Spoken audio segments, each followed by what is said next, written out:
Hey everybody, you are tuning in to the Canary Cry News Talk live stream pre-stream. Welcome. We are going to get the show started in just about a minute and a half. The world is crazy. Things are going nuts, folks. It's a big day, and we're going to be trying our best to cover the most important parts. But as you've probably heard, the whole internet is shutting down.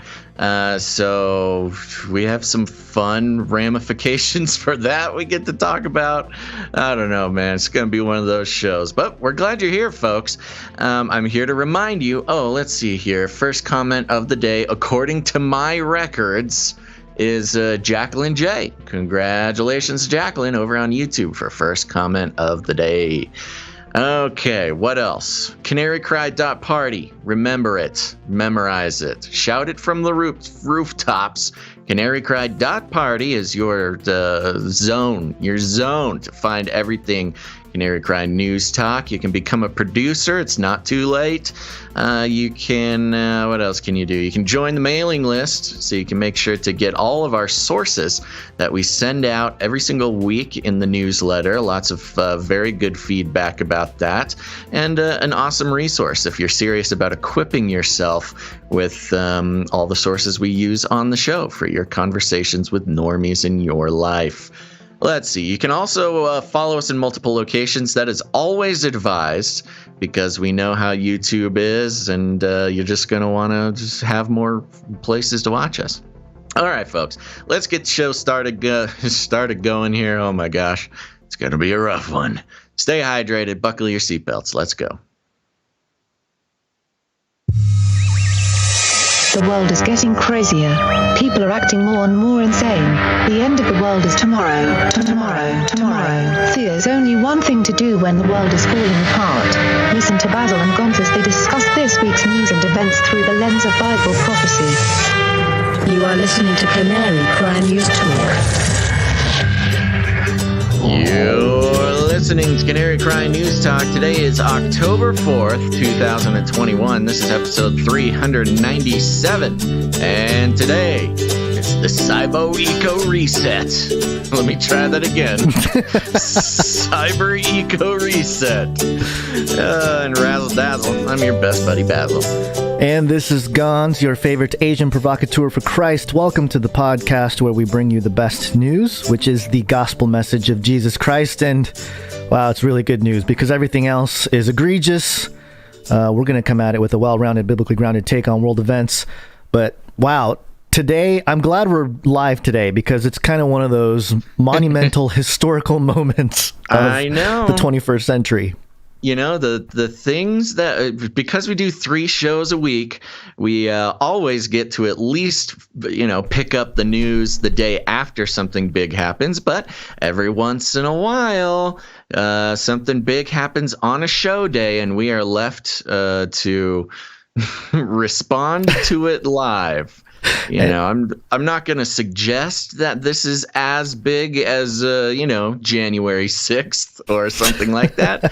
Although, who knows? If there's any lesson to learn from Canary Cry News Talk is even the most mundane news pieces turn out to be connected to a larger web of activity in history and around the world. So we'll get into it now. First of all, Gonz, we should start off. It's Monday. Gary, what day is it? Monday.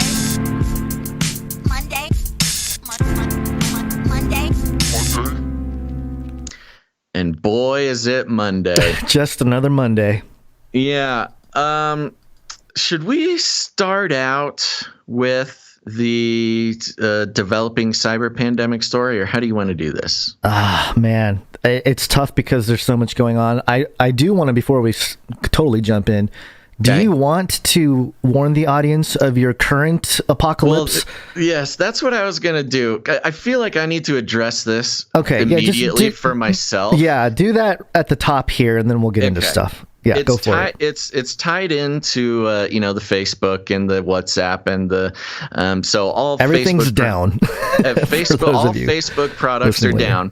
Now, I think the timing is very interesting because last week I started seriously doing the research and finding my next upgrade for my VR setup here. And for those who are new to the show, I do the entire show in virtual reality for a lot of different reasons, but that's just the way it is. Now, Oculus is a Facebook product, which means the Oculus network is down. And I didn't think that this was going to affect me very much today because I made this silly assumption thinking that when I'm buying a piece of hardware, that the piece of hardware will just work regardless of Mark Zuckerberg's competence or lizard person plans. We must be connected. We must know every transaction that takes place when you have an Oculus. This was an incorrect assumption, ladies and gentlemen, because I'm currently using my Oculus, and apparently, I don't even know. See, my brain is scrambled, Gons, because of this whole thing. So the Oculus network is down, which means I've lost access to a lot of the features that I took advantage of. Normally, some of the features would be native to the software and hardware at home, and but so for you, in the VR space, it's a little different. Because of the Facebook Oculus nonsense, usually, there's some things like if a network goes down, like, oh, I can't access the Oculus store, or I can't, get my information that's whatever connected to the network or on the cloud or whatever.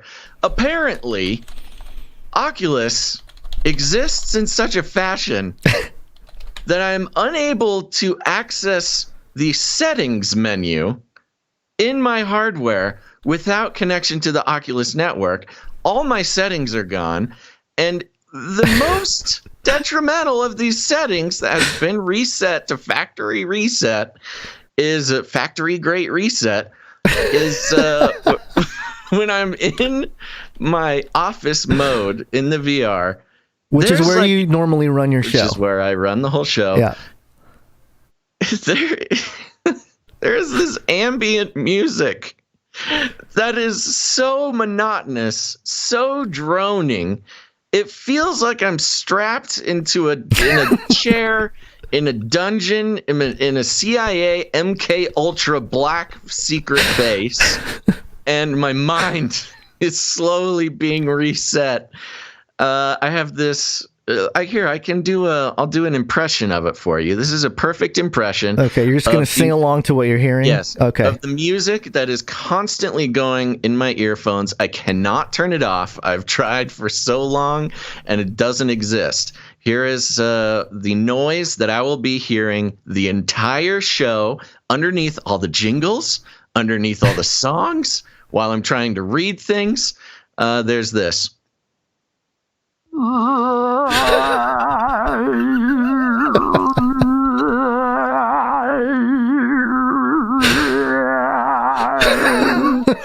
it's way too loud. Got hairy legs.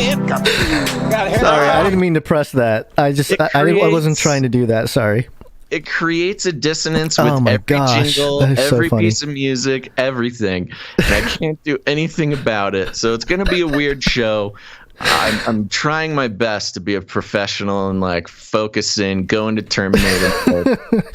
I'm just so pleased that, because when you did the whole VR helmet thing, I was kind of like, dude, you're really going to sit in I remember asking you, are you really going to sit in a VR helmet all this time when we do the podcast? And you're like, I'm committed, man. I've made my decision. I was like, all right, okay, well, you're going to just have to wrestle with whatever comes your way. And I'm just so glad we get to document this psychological experiment being performed on Basil live on the internet, or whatever's left of it here.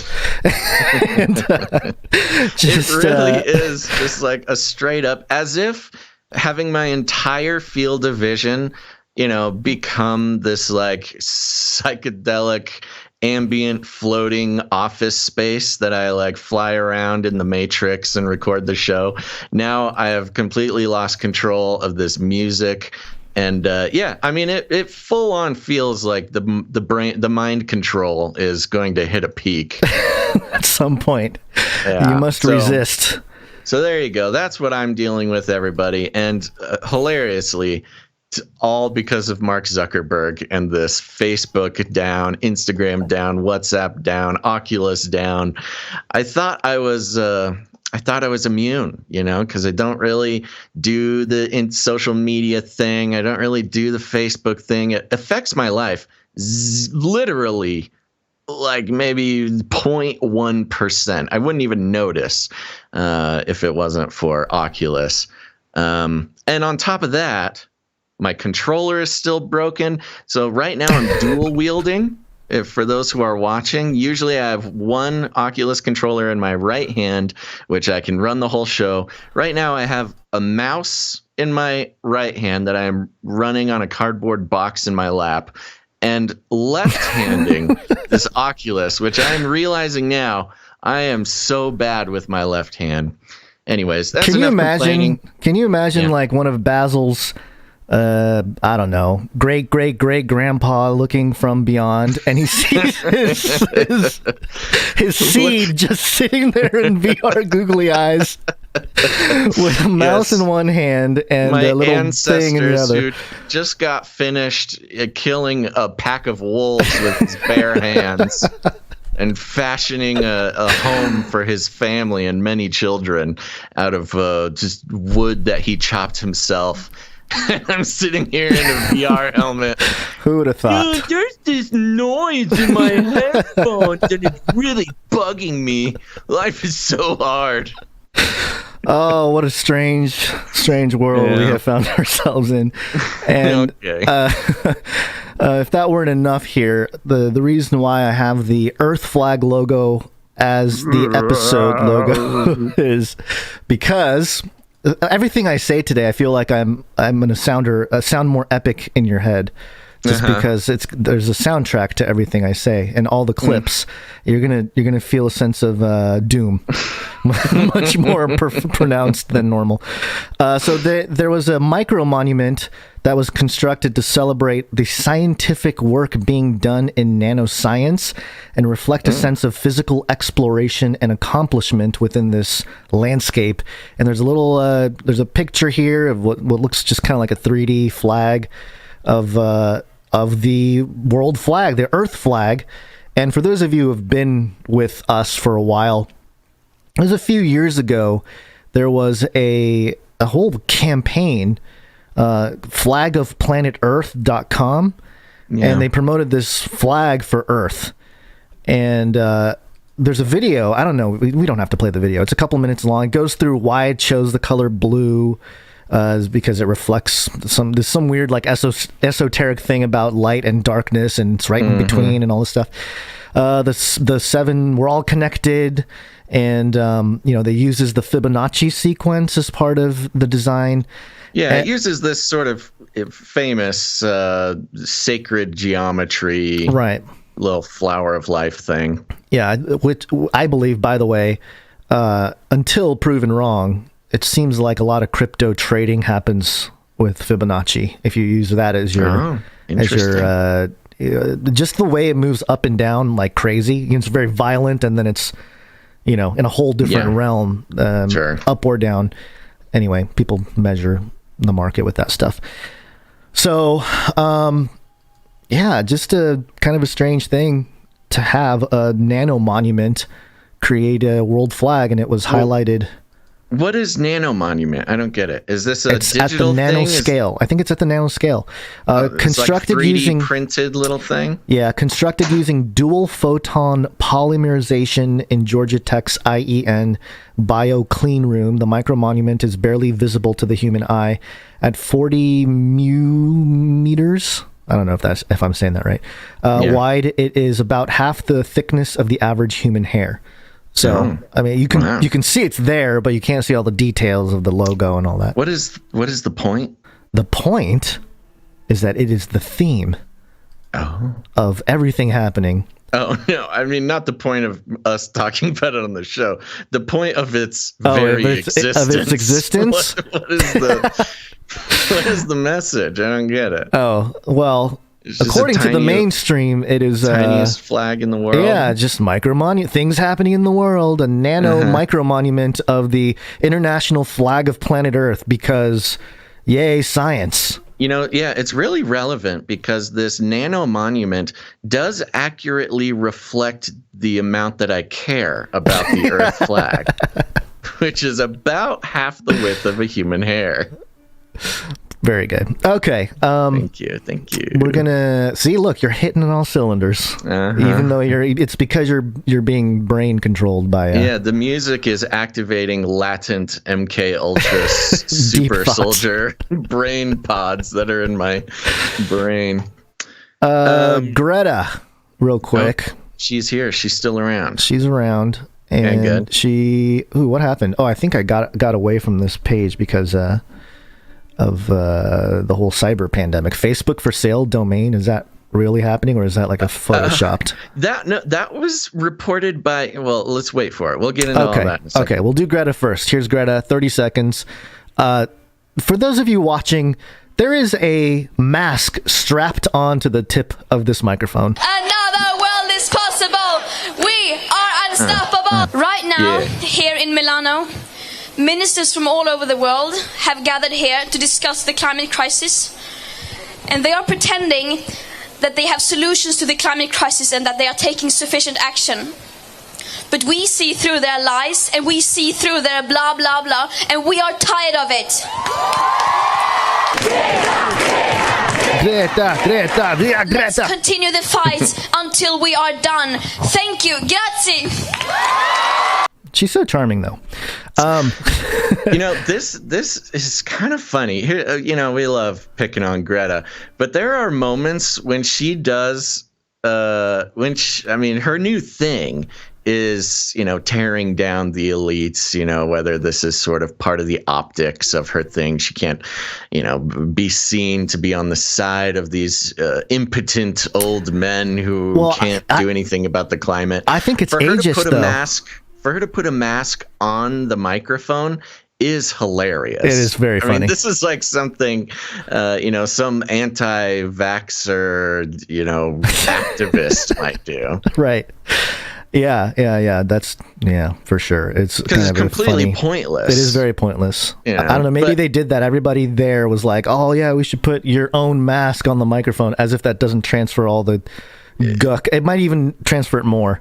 Yeah. And the funny part is all the people standing up on stage, which there's a white guy with dreads behind her, which is just hilarious. He's wearing like a tie-dye. He's wearing a tie-dye mask. But the whole crowd is mostly young girls, younger teenage girls.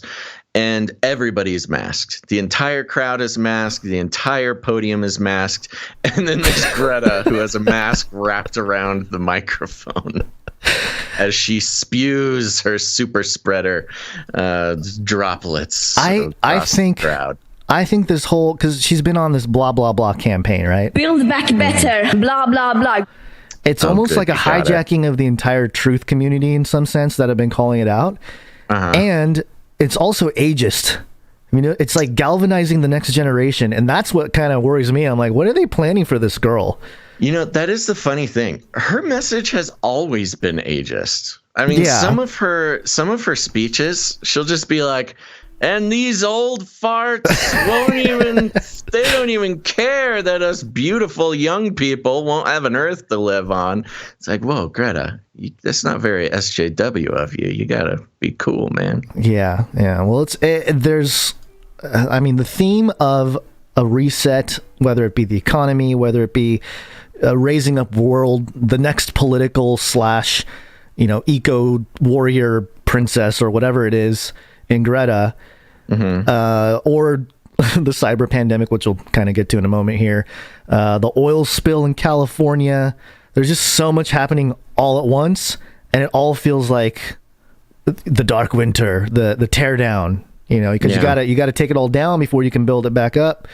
And it looks like they'd rather do it in stages than all at once, because they're doing us a favor, Basil. They like us. So they want to make sure that, hey, we all get through this together.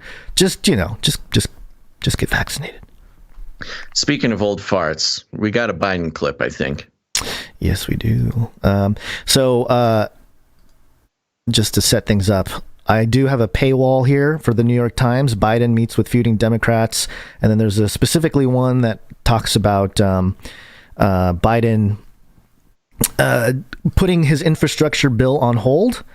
And there was this clip that was being shared around of Biden and Pelosi walking out of some meeting or whatever, and they hold hands, and people are pointing out, like, that's kind of a weird long time to be holding hands for a not couple, you know?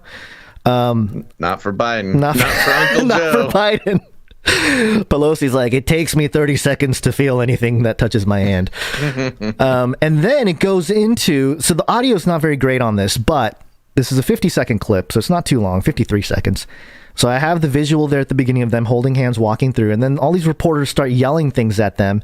And what you're going to hear is Biden stop and address these reporters shouting stuff at him.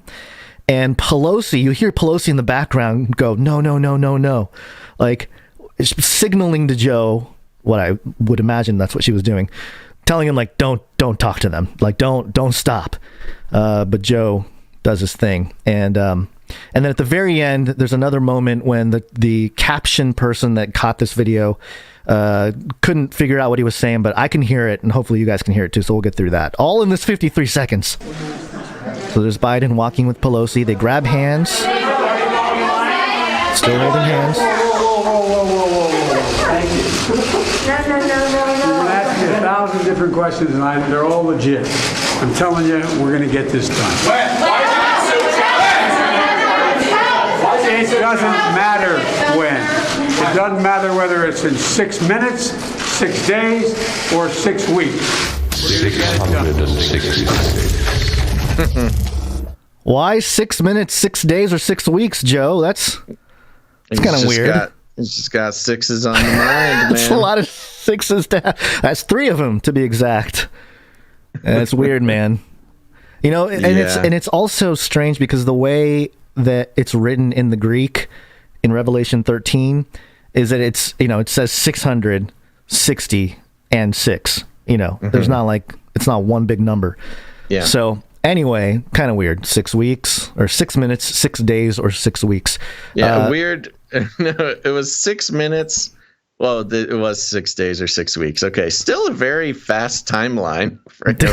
It doesn't matter when it happens, as long as it's within 6 weeks, apparently. Or 6 minutes. Or 6 minutes. 6 minutes. All right. There's more to this clip. Whether it's in 6 minutes, 6 days, or 6 weeks, we're going to get it done. Why is it so challenging? Trying to walk away. Reporters yelling at him. So challenging to unite the party. President stops. He's triggered. Why is the party united? Why is the party united? 50-50. Come on, man. Unite the party. 50-50. I got it. How big is this bill going to have? You got to get run for office someday, man. In total Joe fashion. He does the, come on, man. I mean, he does the whole thing. Come on, man. Unite the party. 50-50. You know, because the guy asked him about uniting the parties. Yeah. And he got all mad. And you can see the bodyguards trying to push him through, like, nope, don't stop. Just keep going. But he can't, they can't stop him. He's got something to say. And then he says, somebody asked, how big is this bill going to be? And the caption person says, you got to get unclear. But what he says is, you gotta run for office sometime, man, or something like that. He's telling him to run for office. How big is this bill going to have? You got to get run for office someday, man. You got to run for office someday, man. Yeah, that's kind of weird. Is that kind of like you think you can do a better job than me? Well, then why don't you run for office? That's or is he complimenting the guy? No, I think that's exactly what it is. Yeah. Like, if you want to change it, then if you want to change something, you run for office. You know? The whole administration, so again, it's such from a weird Jen attitude Psaki from president to Biden to whoever. They are very easily triggered into this, like, oh, you think you can do it better? Fine. You Jen Psaki, like, oh, you don't want me circling back? You come up here. You stand at the podium. You do things. It's like, whoa, guys. You're all mad at Orange Man for breaking norms, and you're just like scathing reporters when they ask you legitimate questions. Yeah, so weird. So anyway, there's Joe. We'll get more politics stuff a little bit later, but I think it just adds to the state of our world in terms of everything's going crazy, and what a perfect time for us to literally, we thought the Trump era was insanity of politics. Yeah, I think this last year anyway has been just bananas. Just keeps getting crazier and crazier. It's just so bizarre.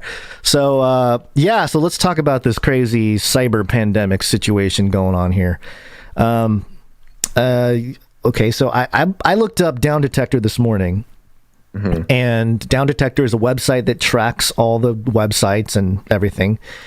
And there was an outage, clearly, Facebook, Instagram, WhatsApp, Facebook Messenger, but also T-Mobile, Verizon, AT&T, Twitter. Twitter had a double hump there. Google, Metro by T-Mobile, Cricket Wireless, Oculus, there you go. That's your thing right there. US Cellular, Pokemon Go, AWS, Telegram, Snapchat, Cloudflare, Straight Talk, Amazon, Reddit, Find My iPhone. That's not a good one. That's a bad one. That's a bad one to go down. Like, okay, you need the app to be, you need to be online for that? That's kind of weak. I guess it makes sense because it's location based, so it kind of makes sense. Through the cloud, yeah. Bandwidth, Peacock, Zoom, Coinbase, Quizlet.com. Quizlet.com looks like it's still suffering. TikTok, Spectrum, Xfinity, Steam, Cox, iNet, CenturyLink, Gmail, YouTube, Mediacom, basically the whole everything. internet. Discord, Quick, but I mean, it just goes on and on and on. It's out of control. Now, I thought it was interesting that most of these things have one thing in common, with the exception of like a couple little ones that you could pick out. Right. But most of them have something in common, and that is they're used for disseminating information. Whether it's social media, telecom companies, Google, email companies, chats, cell phones, stuff like that. Most of these companies, their whole thing is communication. So it's just a little suspicious. Why would every internet-based communication device go down at the same time on the same day? Mm-hmm. And then we look at what the media has highlighted, and it is all about Facebook going down. All about Facebook. USA all about Today. Facebook, all about WhatsApp, all about what is it? Instagram. Messenger. Yeah, Instagram.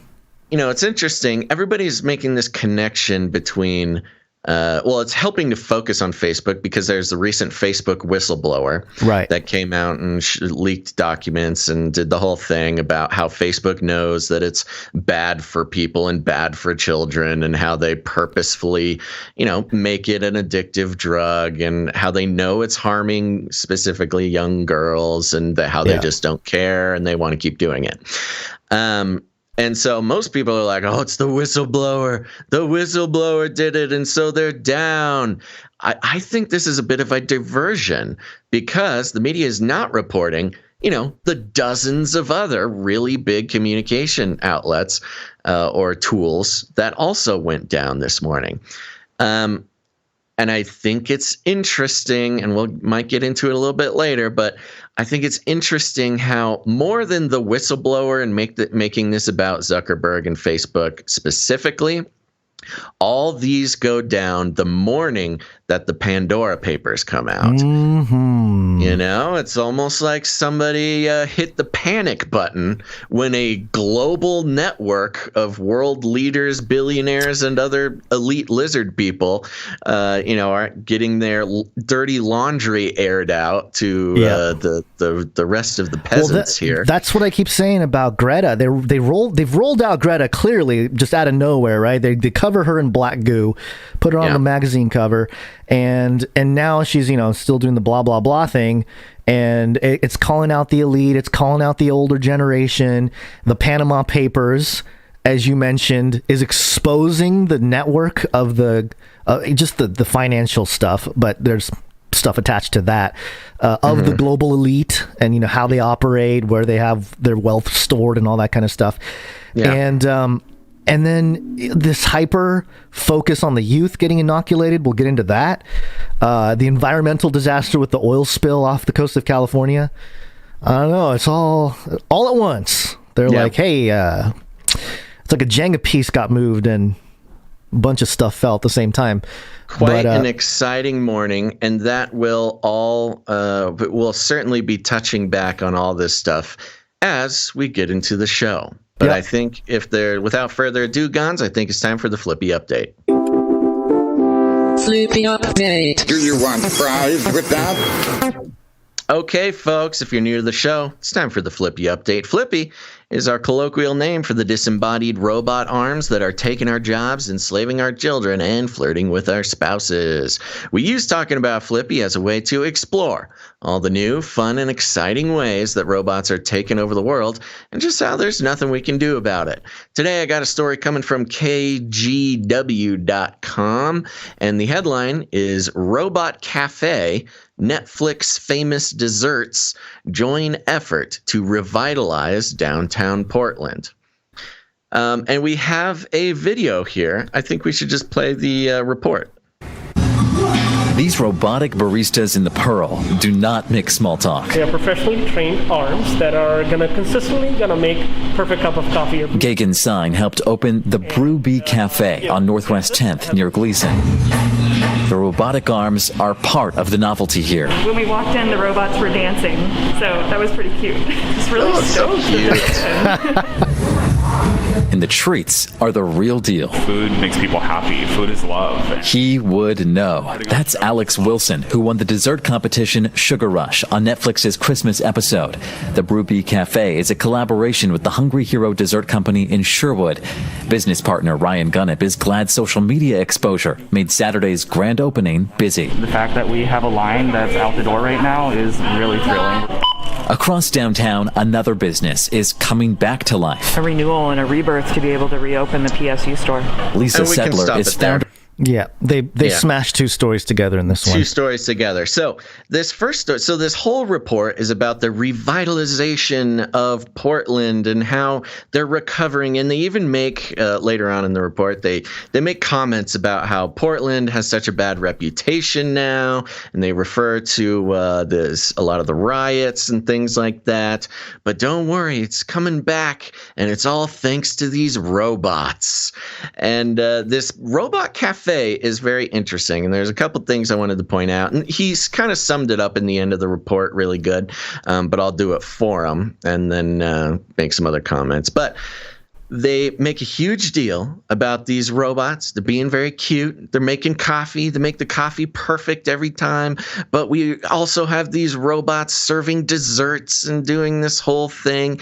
And I thought it was very Pavlovian how the robots are basically dealing drugs. I mean, you got That's robots true. making you coffee, the perfect espresso, and giving you sugar and desserts. And, how do you normalize something? You reward dance. people. You dance when you walk into the store. You go, I don't know. When I walked into what's that ice cream place that they got to sing you a song? I forget what it's called. There's an ice cream shop. Cold Stone or something? It is Cold Stone. For a while, the employees in the back there, some of them go with it. Others look very reluctant, but they got to sing a tune or whatever when you walk in. So much better with robots. Just less embarrassment, You walk into the store, they're dancing. You're thinking, this is kind of weird. And but they're precise. Dancing. They make a great latte or whatever. It's so cute. Okay, but now I'm going to interact with these robots and get a little reward, a little mental stimulant, a little caffeine. And this is going to reward me for my experience with the robots. And then same thing with the cupcakes and the cookies. You get a cupcake served by a robot and whoop-de-doo. Now your brain, it sounds silly and it sounds a little on the edge of, conspiracy fringy stuff. But I mean, you don't even have to, just psychologically. If you're worried about robots taking over the world and taking our jobs specifically, which is a big problem right now with we had to choose between a couple dozen stories, and one of them. I'll is that mention music something about coming? that. Is that sound coming from your side? No. Oh gosh. There's no sound coming from me. Okay, sorry. It sounded like. Oh no, he's we're losing him. Stay with me, Basil. So just follow my voice. Ignore the rest. In the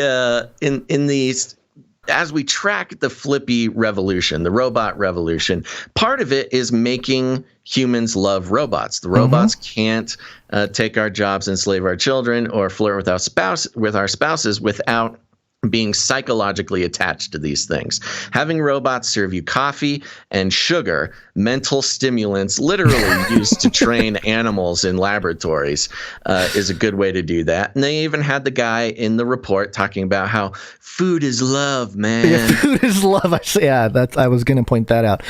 A couple interesting quotes from the text of the story here.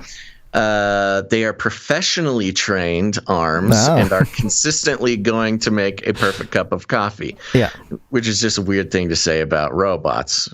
Professionally trained, you mean by programmers? They're not trained by other baristas. Food makes people happy. Food is love. Hold on. Oops, I'm having some. Oh gosh. Okay, hold on. Here we go. Okay. Downtown Portland has struggled during the pandemic through economic downturn, protests, and growing homelessness crisis. Yeah, they're in pretty bad shape. Oh, this quote. Just feels like renewal, a rebirth. Oh, there it is. Yes, the robo-rebirth of the economy. Well, a couple things. First off, I forgot to mention that we have tons of stories today in the show notes. You can always go to CanaryCry.Newstalk.com to check out the show notes. Literally over the weekend, stuff was happening so quickly and so much of it. I was like, all right, I got to at least document that. I think we have close to 70 sources on today's show. Yeah. And that's just from the last 2 days. 70 different links, sources to stuff. So we're only going to be able to cover a small portion of it, but it's just wild. And part of what's in there, I bring that up because there's a couple different articles you mentioned about how there's about 27 million workers with no jobs already because of the robots. 27 million. And 27 million people out of work right now because of robots. And on the other side of it, there's articles from The Guardian saying robots solving labor crisis. They're here to solve the labor. So it's this weird.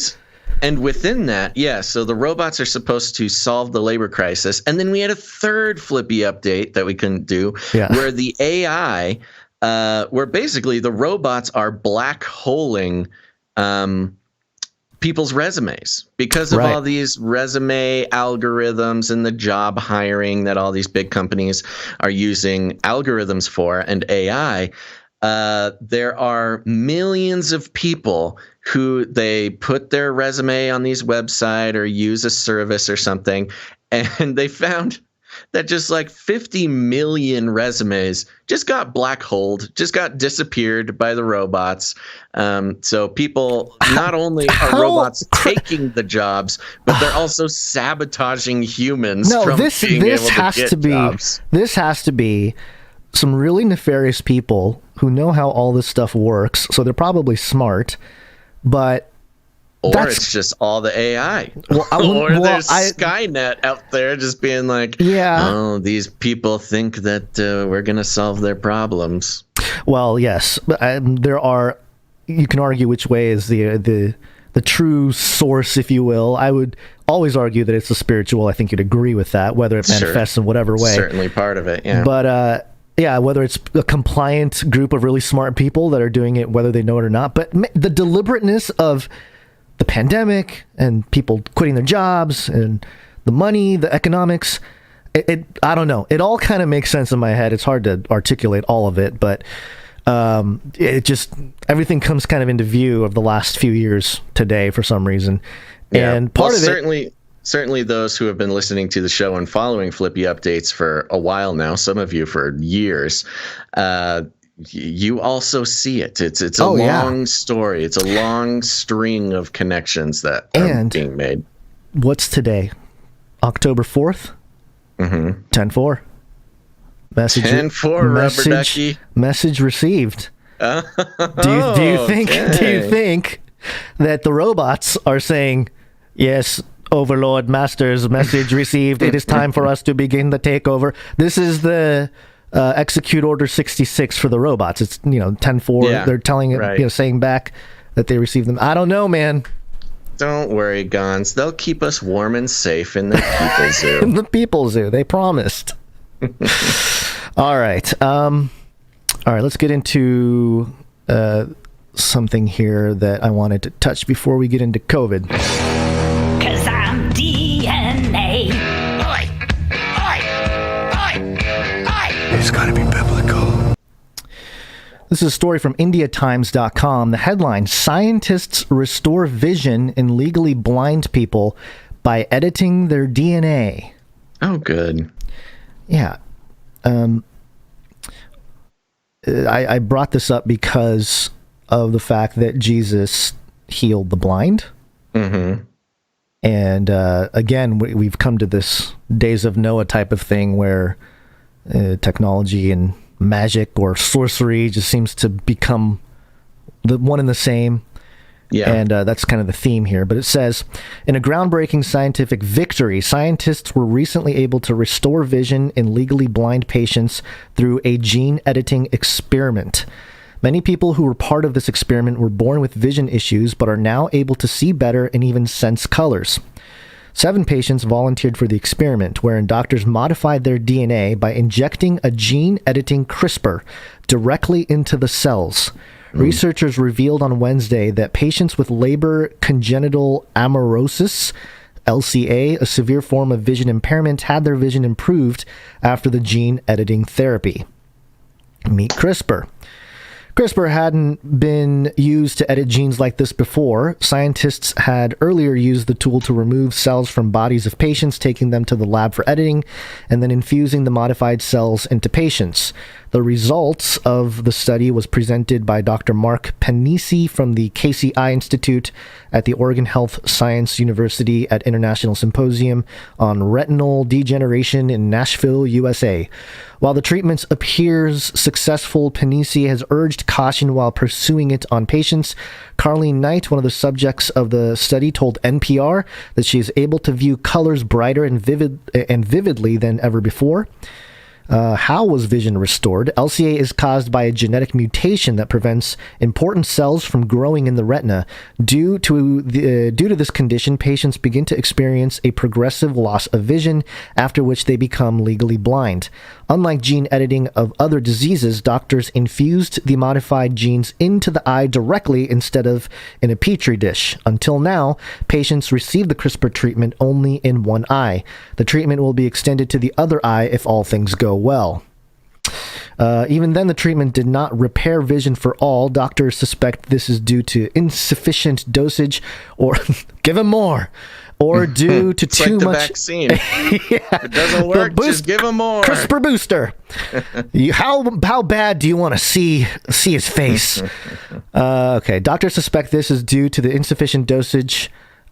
Or due to too much vision damage. Sure, none of the patients are able to see a fully functional eye would, but such minor changes are also helping them live fuller lives. Is gene editing the future of disease elimination?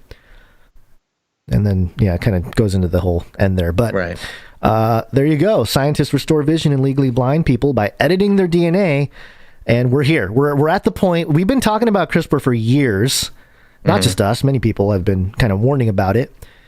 Plenty of concern. I mean, what happened to the regulatory stuff here? I guess it's just, hey, as long as it's not for anything else, as long as it goes straight into the eyeball, approved. Well, it's interesting because, CRISPR hasn't had a lot of good PR recently. Yeah. There's a bunch of studies that came out talking about how CRISPR is, maybe or seems to be in cases in studies, causing more damage than it is helping things. At the beginning, a few years back when CRISPR got its first big PR push, it was billed as the future of medicine. It's going to change everything, yada, yada, yada. And then it turns out, okay, well, it's not that easy and things are kind of dangerous. It goes sideways sometimes. But recently, with the DNA vaccines, the edible DNA CRISPR COVID vaccines coming out, it seems like this is at least one piece of good PR among a sea of bad PR for CRISPR. And I think, it fits into the storyline of, well, we need to figure out this DNA vaccine situation. We reported on that story an episode or two ago, where DNA vaccines are the wave of the future. But with all this distrust in CRISPR, nobody was really buying it. But this is a check mark in the pro column for CRISPR, I guess. And I think we even saw different kinds of CRISPR, or like variations of CRISPR, that were like, oh, it's the next big thing. We also saw one that uses light itself to kind of edit DNA or edit genes. And yeah, some of the PR has been bad, but it's kind of a results-based business. Like you're not going to get the kind of cred until you actually fix stuff, and this is in that direction. So maybe that's why there's a positive spin. But yeah, there's another point I was going to make that I forgot. But more importantly, I think you're covering the basics there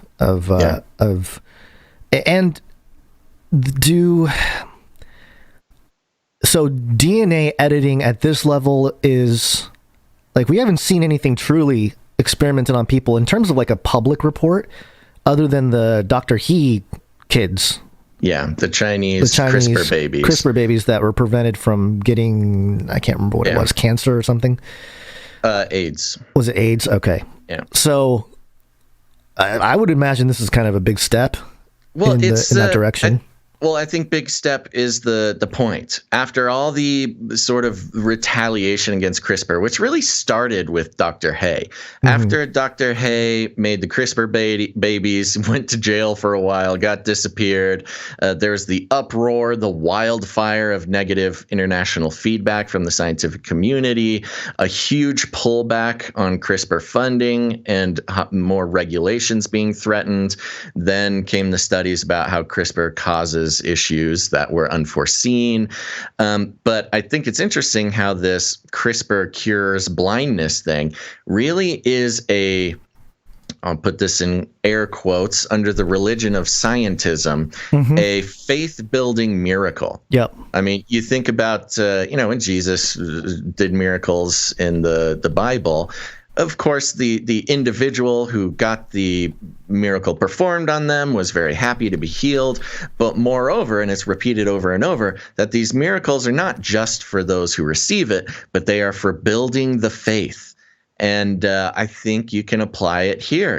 Healing the blindness with CRISPR is a faith-building miracle upon the congregation of scientism. Yeah, well said. Transcendence, the movie with Johnny Depp, they emphasized healing the blind. There was a nano needle or something. It was kind of gruesome, but it's always been, a faith-building thing. And because, once we get to the true technological healing, I made this point with some people that were messaging me over, because we kind of kicked a hornet's nest, apparently, a little bit. Last week on the show. Dr. Canary. Yeah, Dr. Cary's stuff. Yes, a lot of very passionate people. Passionate response, yeah. And, as I responded to everybody who sent me an email, hey, we calls them how we sees them. And you don't have to listen to us if you don't want, but no reason to get angry, folks. It's all good. Yeah, and it was good because I got to see some of the sources that some of you guys have been looking at and analyzing how well off those are. But the point I wanted to make, a greater point here in terms of Bible prophecy, eschatology, and everything else, is that the Bible talks about in Revelation 13, one of the heads of the beast gets a mortal head wound, and then a false prophet comes and heals him, and it's celebrated. It's almost, and it says the world kind of awes after this. So I know that right now, because you'd think like as science moves on, people will become more and more immune. Oh, of course we're healing the blind, of course we're doing this. But I think the point is that it's giving us a very specific type of event where somebody gets a mortal head wound, whether, I don't know, shot, I don't know, something bad, and then it just heals.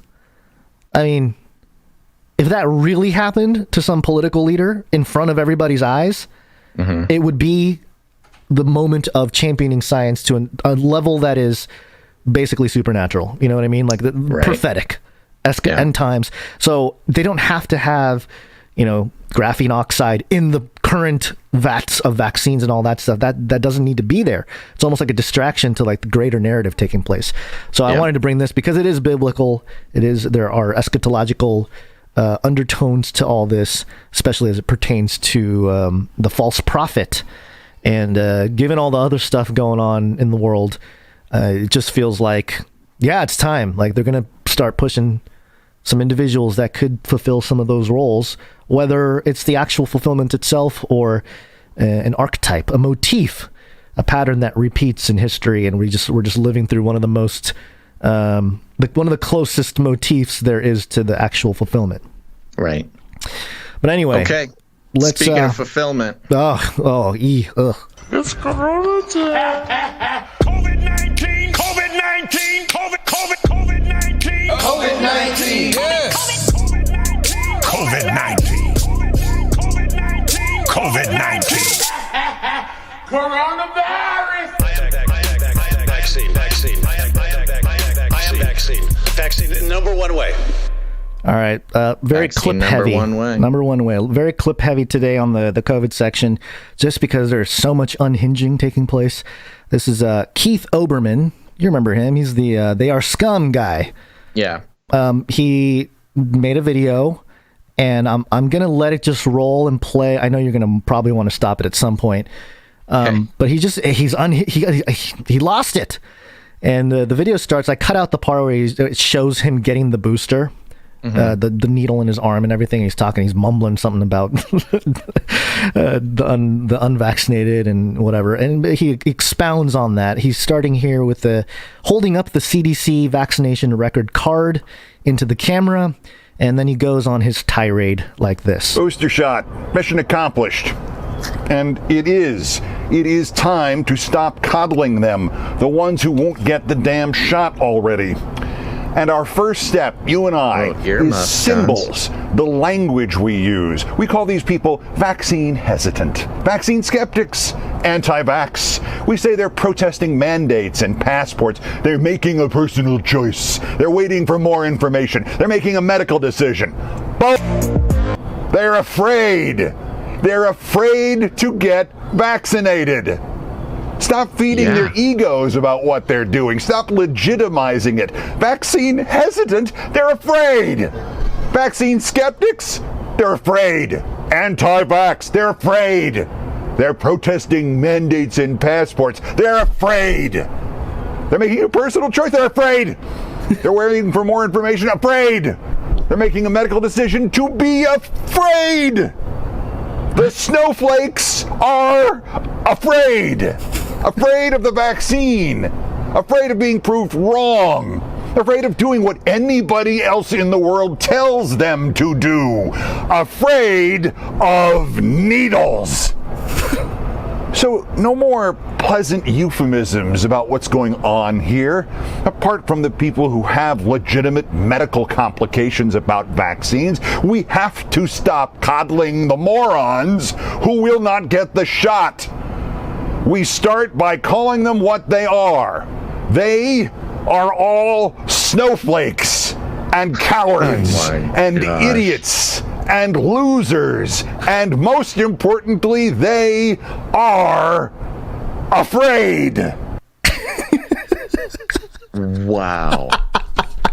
Completely unhinged. That was 100% unhinged, folks. There's no other way to describe it. Wow, I am speechless. I did not watch that before the show. I told you not to. I wanted a live reaction. And for those who are just listening and not watching, I mean, he is doing sort of a look. we love our boomers here on the show, but he's doing a classic boomer move where he's way too close to the camera. He is like right up in. You can see just every what's happening? pore. Oh, interesting. What? The page just reset. I lost the video. And it turned to lolly. There's sweat beading on his upper lips. He's like spitting. Yes. You can see spit flying out of his mouth. His face, he's like dripping with sweat off of his lip and his nose. Some of his too much detail on his like his maybe spit flying out of his mouth, and seems like maybe he's running a fever from the booster shot. He's not all there. What is, like, I'm trying to understand the messaging of this. Like, his big, of course, message is that they're afraid. We're snowflakes. And look, like, to a degree, I would actually agree with him. Like, yes, people are afraid of getting an experimental gene therapy forced upon them or else become a second-class citizen. Yes, they are afraid. It's like he's trying to, like, bully people by calling them chicken. It's like, what are you, chicken? It is? There's a couple things probably going on. One is that if you look at culturally, even like pop culture in the last month or so, the main narrative has been completely falling apart. There's a lot of people that got the vaccine that are like, what the heck? They're like, why? Yeah, this is not really working out. And I think they were like, Keith, we need you to rally. Lose your mind. We need you to skip out on your meds for a couple of weeks. Don't make any public moves. Get the booster shot and just go to this location for the booster shot specifically. Don't go to any random booster shot. We're gonna put a little bit of get some neuroepinephrine in there. It'll jack you up a little bit. Yeah. And here's the interesting sort of mind twist that's happening here. This is part of the sort of social mind control, the double speak going on. Usually, now you talk to any sort of psychological professional, or even just, I don't know, somebody who's sort of emotionally intelligent. First of all, everybody is afraid. Everybody has fears of something. Usually when somebody is reacting. Usually when somebody is reacting poorly or getting triggered or getting mad at you, usually it's because they are afraid. They're sort of a scared, to some degree, inside of us all is still a scared child. That's just what it is. We're all scared of something. Keith too. Wait, and Keith, obviously. I mean, he's obviously projecting. He is obviously terrified about getting the vaccine, and he's projecting it upon everybody else. But the twist is usually recognizing somebody else is afraid, recognizing your enemy is afraid, recognizing somebody you don't like is just sort of a scared child. That's supposed to be an empathy building exercise. You say, this person is so mean to me and they said mean things. Well, it's just because they're afraid. They're afraid that you're going to get more than them or take something from them. They're afraid of how vulnerable they are. They're afraid. And for me, at least, when I keep in mind that, hey, everybody's just kind of acting out of fear because we've had fear shoved down our throats for a year and a half now, it actually helps me. Hold on.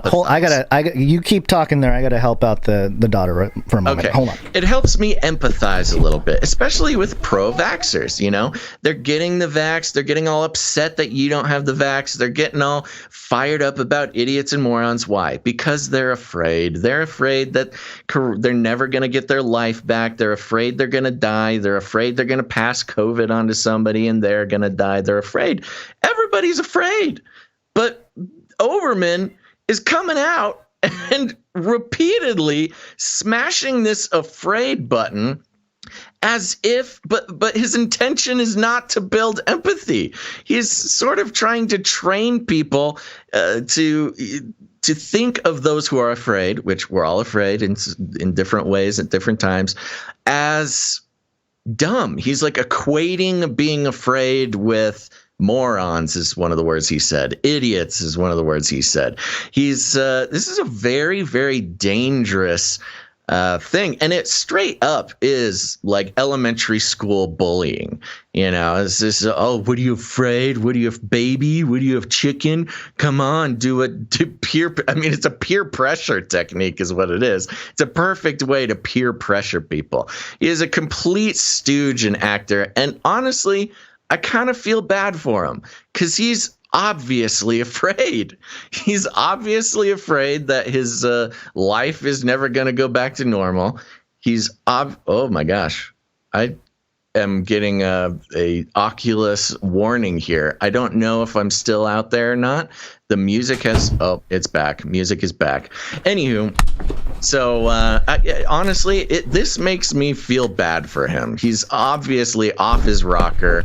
He's taken the bait to thinking that being afraid is an unnatural, moronic, idiot thing to do. And he's projecting his own fears. And it's really sad. And part of me thinks, who around him, did he show this video to anybody? Does he have a PR team who checks his posts? Does he have a wife or whoever who he can just be like, hey, honey, what do you think? Should I post this? Should I post this? Because if he had taken a second to ask anyone, this just looks very, very bad for him. Yeah. All right, I think you stretched it out. I'm surprised you're still talking about him. Well, I had to fill the space, guys. We're gone. I know. So, anywho, I think you touched on all the points. Completely off his rocker, crazy person. Speaking of crazy rocker, this one going down with the fight though. Fauci. Mm-hmm. We got a collection of Fauci here. This is Fauci talking about being a part of society. But you are a member of society. And as a member of society, reaping all the benefits of being a member of society, you have a responsibility to society. And I think each of us, particularly in the context of a pandemic that's killing millions of people, you have got to look at it and say there comes a time when you do have to give up what you consider your individual right of making your own decision for the greater good of society. I mean, it's not even hidden. I can't believe they're letting this guy talk. It's gotten to the point where it is so clear all the fears of Fauci and his totalitarian language. It's just all on display now. It's weird because he's been slowly pushed to the point into a corner, really. Yeah. Where that's all he has left because that's all he ever was, kind of thing, with this attitude and everything. It is wild, man. If you would have played this clip for somebody a year and a half ago, they'd have been like, oh, it's doctored. It's a deep fake. He wouldn't say anything like that. He's just friendly little Fauci. You know, it's funny because the only people who will watch that video and not get enraged is, maybe 30% of the country who is full on mind controlled. You got to remember the numbers here, folks. There's still about 50% of the country who is either unvaxxed or does not agree with the mandates. That's 50%. You are not alone. Half of the entire country is with you. And that's not counting the global population either. So that's 50% of the people who will watch this video and say, what an idiot. What a crazy idiot. He lied to Congress. He's lied about everything. He's wrong. If not lied, he's at least wrong about most of the things he says. And so he's really only making this video for the people who are already bought in, the people who are already vaxxed, the people who are already bought in, and he's trying to strengthen that position. Well, it sounds to the point where it's so desperate. It's just catering to that small crowd so that they can keep the Fauci party going. Yes. Because otherwise he's alienated so many people publicly, not like in the skeptical community, just in general. The general population is like, oh, this guy's been way off about stuff. And he was on with Hugh Hewitt. And what you're going to hear is Hewitt lay out all of the issues Fauci has had over this last year and summarizing it within about a minute.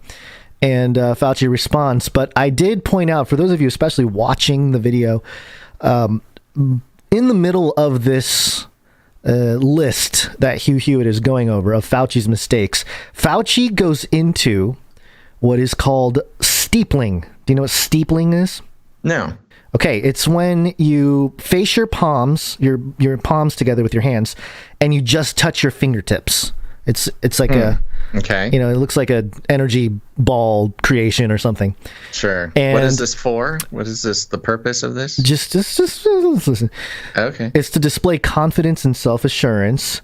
And so somebody that's like a lawyer or chess like player. The public speaking, not public speaking, but it's like the unconscious body movements. Yes, so that's highlighted in the video. But so what he says is also pretty egregious. So here's the clip. The controversy since the virus started include the botched testing at the beginning, no research on masks for children in primary care, the J&J pause, the controversy over the use or non-use of ivermectin, and there was no study yet completed. Dr. Collins told me it's not done yet.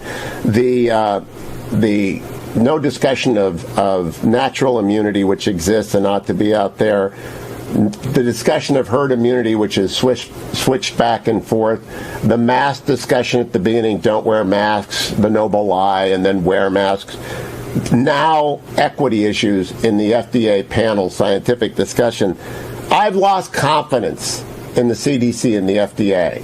And I actually believe a lot of Americans, a significant part of America, now have lost confidence in you, Dr. Fauci. Is there a point where you will say, I do more harm than good because people don't listen to me anymore, and step aside? Wow. No. Absolutely, unequivocally, no. I am completely unaware that I am the villain in this entire story. Look at my hands. I'm making the villain hands. No, that's why I thought it was weird, because as he's listening, they have him on camera, and he goes from just kind of holding his hands to this steedling. I think that's how you say it. Pronounce it. Steepling. Steepling. Steepling. And it's like this weird, like, I don't know, his little safe movement or something, or his symbolism, like, I need you, lizard master. I need you in this moment. Yeah. What else does he say? I'm curious. That's it. That's all I have. Oh, that's the whole clip. Yeah, unfortunately. Was there more? Did you? I actually watch it, or is that just no. the clip? The clip that was being shared around ended right there, which I understand. Yeah, you want to hear a little bit more of what he said there, but I mean, obviously we know he went on, but it's the same Fauci stuff. Yeah, it's Fauci stuff. He's being told to his face what I'm thinking maybe not a lot of people are telling him. That's the thing about these elites. They really do live in a bubble. And sometimes that's why they're not really allowed to like float around on social media or something, or address the crowd when he's not supposed to. No. Yes, that's why. Yes, they're you got to remember these people are in very heavily controlled bubbles. Whether it's them just not interacting with criticism, they only get criticism when they are put in these types of positions. Which I'm actually surprised that this even had a chance to happen. Who is this guy talking to Fauci? Hewitt. I've heard of him before.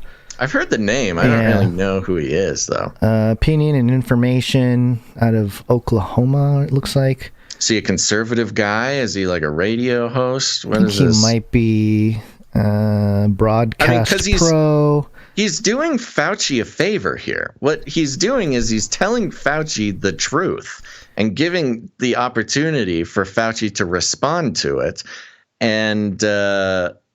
Fauci obviously is taking this as an an insult rather than, a useful piece of information for him to use. Yeah, no, he's a conservative opinions guy, but he's on NBC Meet the Press on panels often.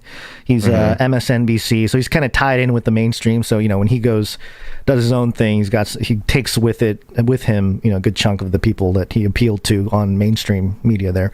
But anyway, yeah, of course he's going to get an interview with Fauci and maybe try to give him a voice to the conservative, a bridge building opportunity.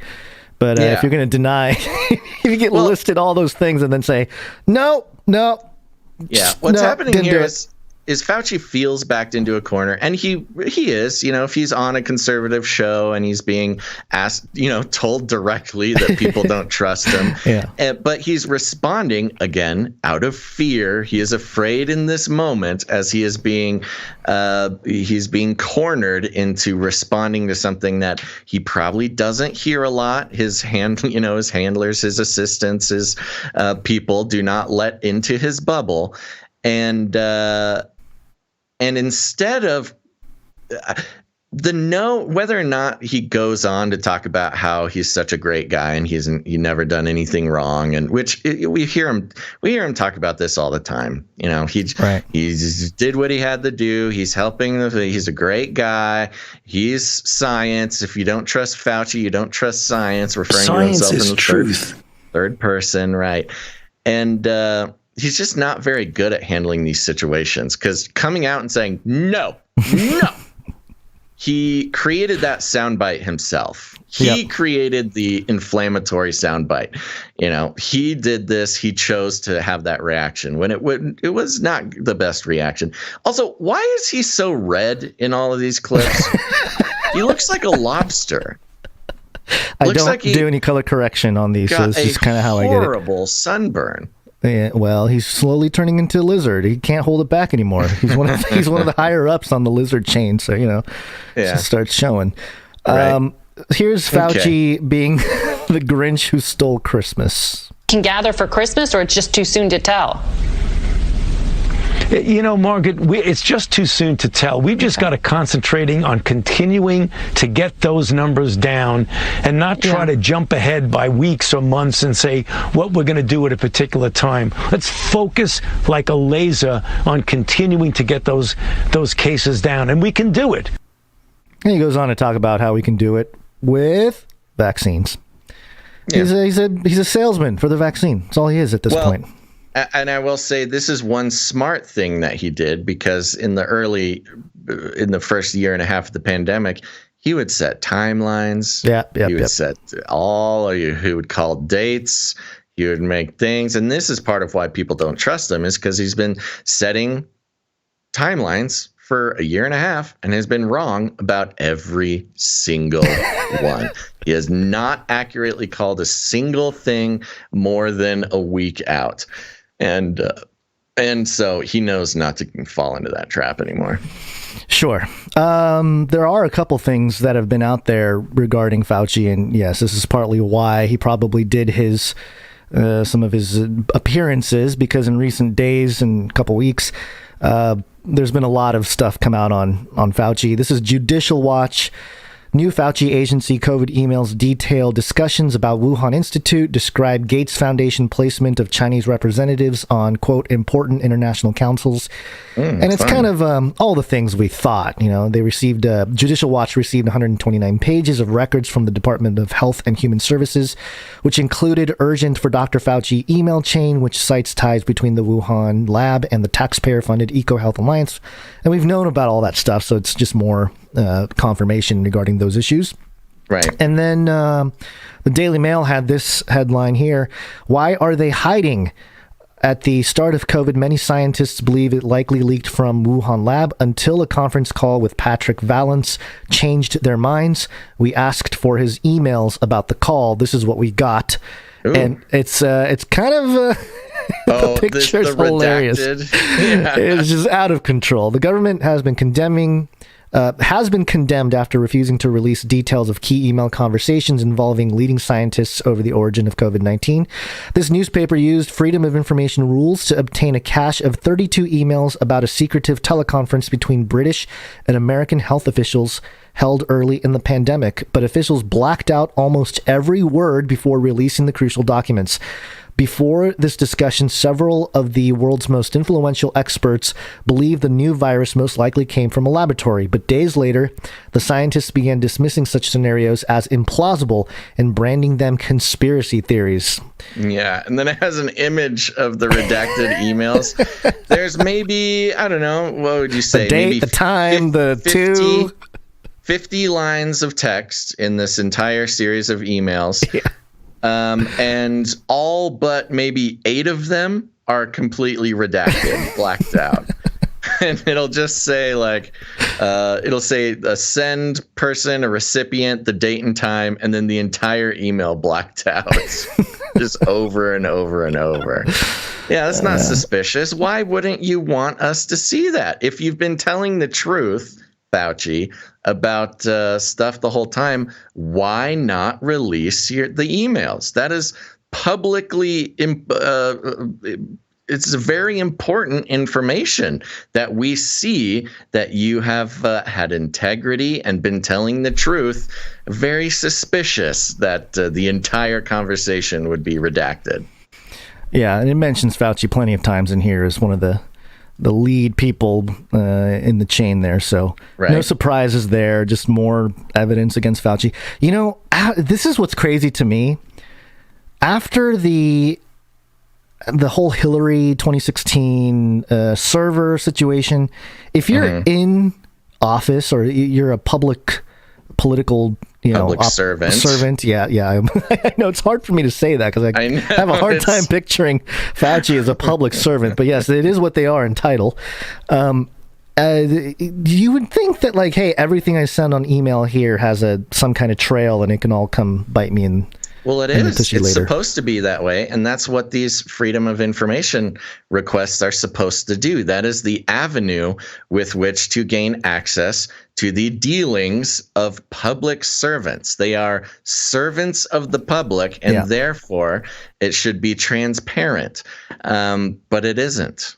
And so, you know, these are your tax dollars. She's the highest paid government worker in the entire nation, highest paid public servant, who just happens to be able to get caught lying to Congress and not get in trouble for it, lies to the American people over and over and over, knew that it came from the Wuhan lab, according to early Fauci emails in January of 2020, and went on to cover it up over and over and over. And so, you know, it's blacked out for a reason, folks, because if it wasn't blacked out, he wouldn't have the job anymore. It's that simple. There's no conspiracy behind it. Yeah.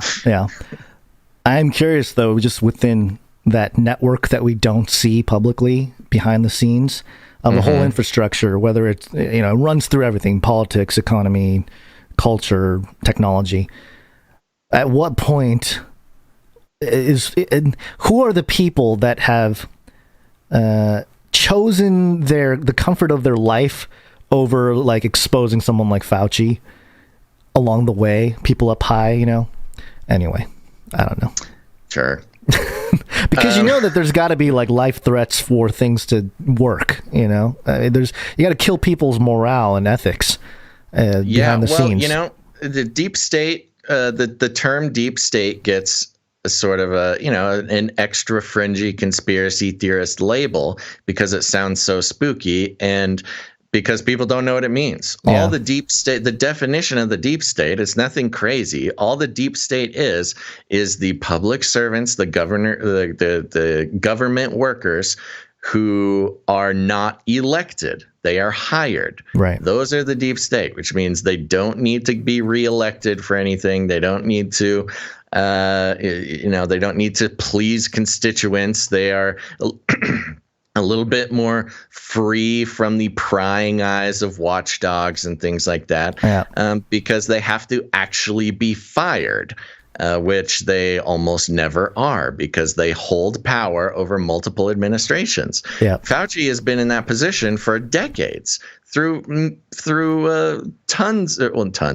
multiple presidential administrations, and he's still there. Yep, he's Teflon. Nobody will touch him. Let's check in with Australia. Okay, so Australia, too much going on at home here. We got to check in on other countries. Yes. Not much better over there in Australia. It's a familiar narrative. One of the saddest things I've seen over the last few weeks is people wanting the vaccination just before we put them on a life support machine. This is a nurse, by the way, an Aussie nurse talking about, the same narratives. Put them on a life support machine. That is the absolute truth. I've seen it myself. They're begging for the vaccination. They're very young. And once we get to that and we're about to put them on life support, it is really too late.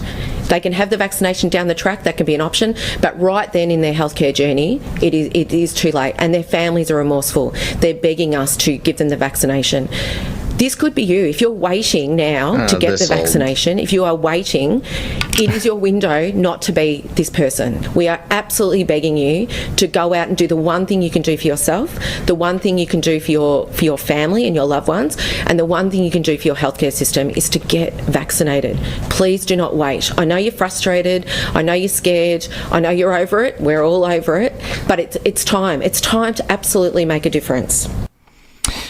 That is such a tired story. It is very tired. And it's just tired and recycled over and over and over. Yep. But it's just a nurse. She's just late to the party. Let's go to Daniel Andrews, who's the Premier of Victoria.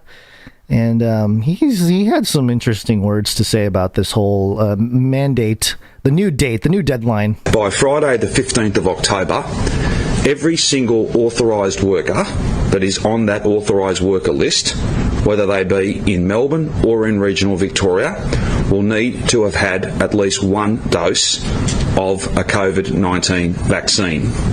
That is, if they want to continue working. If there's people that don't want this mandatory vaccine, how do we manage this? Well, then they won't be going to work.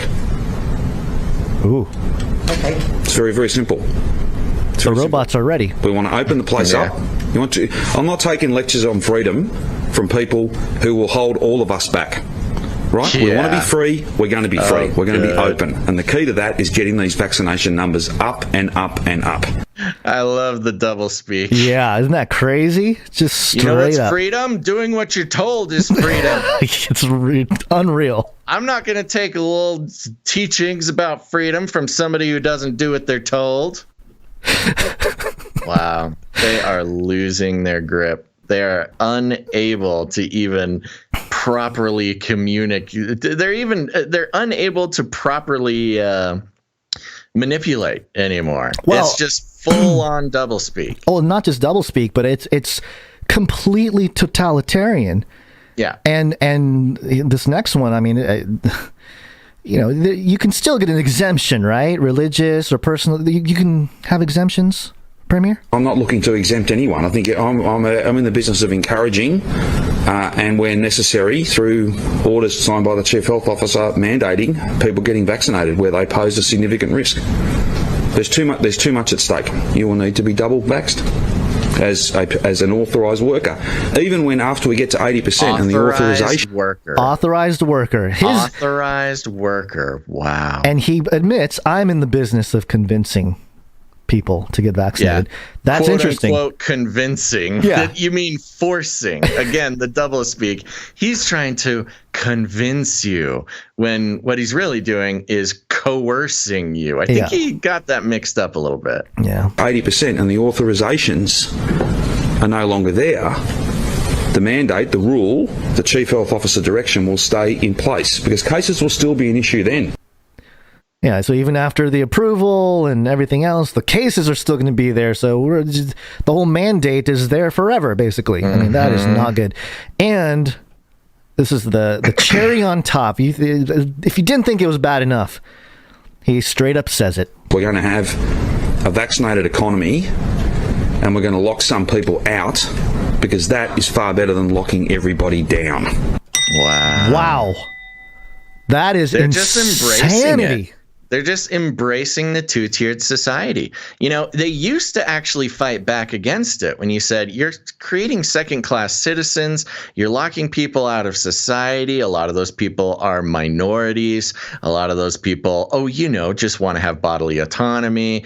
And, they all used to say, well, no, you don't understand. No, we're not trying to do that. Don't worry. We're not trying. No, he's just straight up said, nope, yep. If you're not vaxxed, you're a second-class citizen. You're out of society, baby. Yeah, pretty wild. I think we're going to see it. We're going to see the splitting, the smart cities, and then it's not dystopian, but just kind of Mad Max, free cyberpunk thing. Yeah, it's going to all develop. Wow. So many things to say. I mean, I don't know. It's just crazy. It's completely crazy. It's hit a new level. And they've tried to, I saw some spin coming out of Australia as different provinces or states or whatever they're called over there. We're coming out. They're saying, okay, we're going to be lifting lockdown. You still got to get vaccinated, but don't worry. We're done doing this militarized started sort of bending to the protests while linguistically. Just in verbiage. Still is the attitude. They're putting out the attitude that, okay, we're going to loosen things up, but it's always stipulated, like, you still got to get vaccinated, though. But don't worry, we're going to stop being mean. We're going to stop yelling at you. We're just done. We're tired of it. We all want to get out of our house. And so there you go. It's all good. But it's a trap. It's a trap. It's a trap. All right. We're going to go to this story here. This is, because the vaccines are safe, right? dailymail.co.uk. J&J's what? All right, go ahead. Come back to this one. The headline: J&J's one-shot COVID vaccine is linked to another rare, life-threatening blood clotting condition. Oh, another. So there's at least two rare, life-threatening blood clotting conditions. Poor Johnson & Johnson, man. They just can't get a win. Johnson & Johnson's one-shot COVID vaccine has been linked to another blood clotting condition by EU regulators, which they warn could be life-threatening. The European Medicines Agency, EMA, said the new possible life-threatening clotting condition known as venous thromboembolism, VTE, will be included on the J&J product label. Will be included on the J&J product label was separate a previously linked side effect known as thrombocytopenia syndrome, TTS. VTE, they're naming the two. You've got VTE and TTS. VTE typically begins by a clot forming in a vein of a leg, arm, or groin, which then travels to the lungs and blocks the blood supply there. Regardless of any vaccine use, VTE is most commonly caused by injury or lack of movement in bedridden patients. The EU watchdog said most clots had occurred in the brain and abdomen, as was the case with AstraZeneca's shot, Vaxzevria. Ooh, they're using the brand names now, Gons, which is also being studied for similar problems. One plausible explanation for the combination of blood clot and low blood platelets is an immune response. No kidding. Leading to a condition similar to one seen sometimes in patients treated with heparin, the EMA said. Meanwhile, the EMA also recommended that immune thrombocytopenia, a bleeding disorder caused by the body mistakenly attacking platelets, be added as an adverse reaction with an unknown frequency to the J. That's three. We have three clotting conditions now. J&J said while the chances of experiencing these conditions are very low, they would say that, wouldn't they, J&J? The product information would be updated accordingly as it continues to work closely with authorities, including EMA. Quote, we strongly support raising awareness of the signs and symptoms of rare events to ensure they can be quickly identified and effectively treated, the company said. They continued by saying, but also we don't care because we're not held liable and this isn't going to stop anything. We're just going to continue to dive into a pool of gold coins like Scrooge McDuck, the company said in a press release. Both the J&J and AstraZeneca vaccines have previously been associated with a very rare combination of blood clotting and low platelet counts known as thrombosis, with thrombocytopenia syndrome. And you kind of get the point there. It goes on, as the Daily Mail does. But yeah, there you go. At least three clotting conditions connected with the J&J vaccine. That's some scary news for some of those vaccinated who thought they were being smart getting the J&J, the one and done, baby. It is. I mean, hopefully the numbers are, not going to go crazy, but because you don't want people to die. No.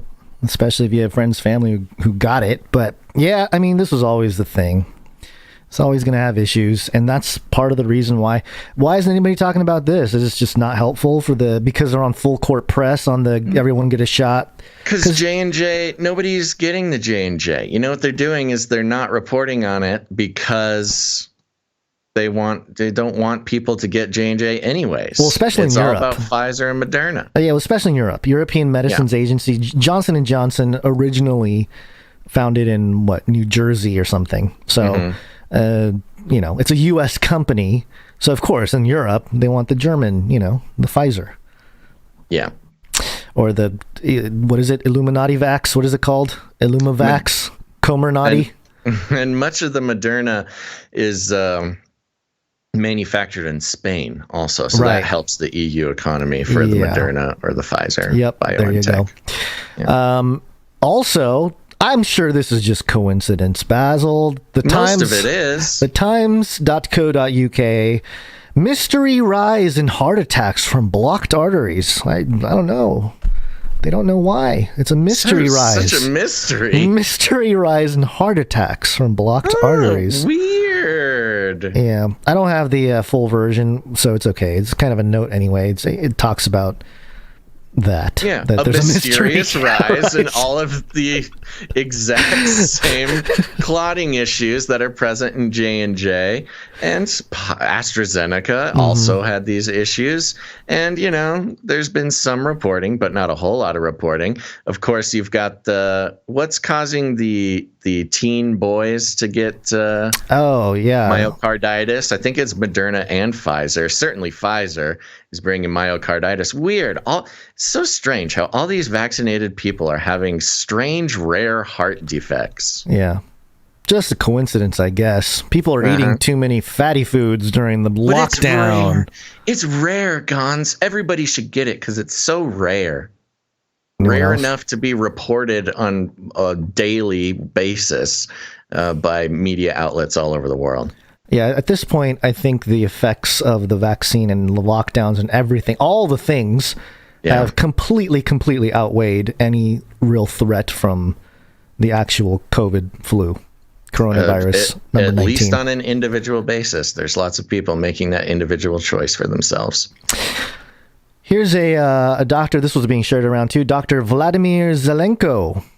And he says something interesting. This video is produced, so there's some dramatic music. I'm sorry, Basil. I know you're already having a background, so this is gonna double up it's gonna binaural beat your brain. I hope at least they're in the same key.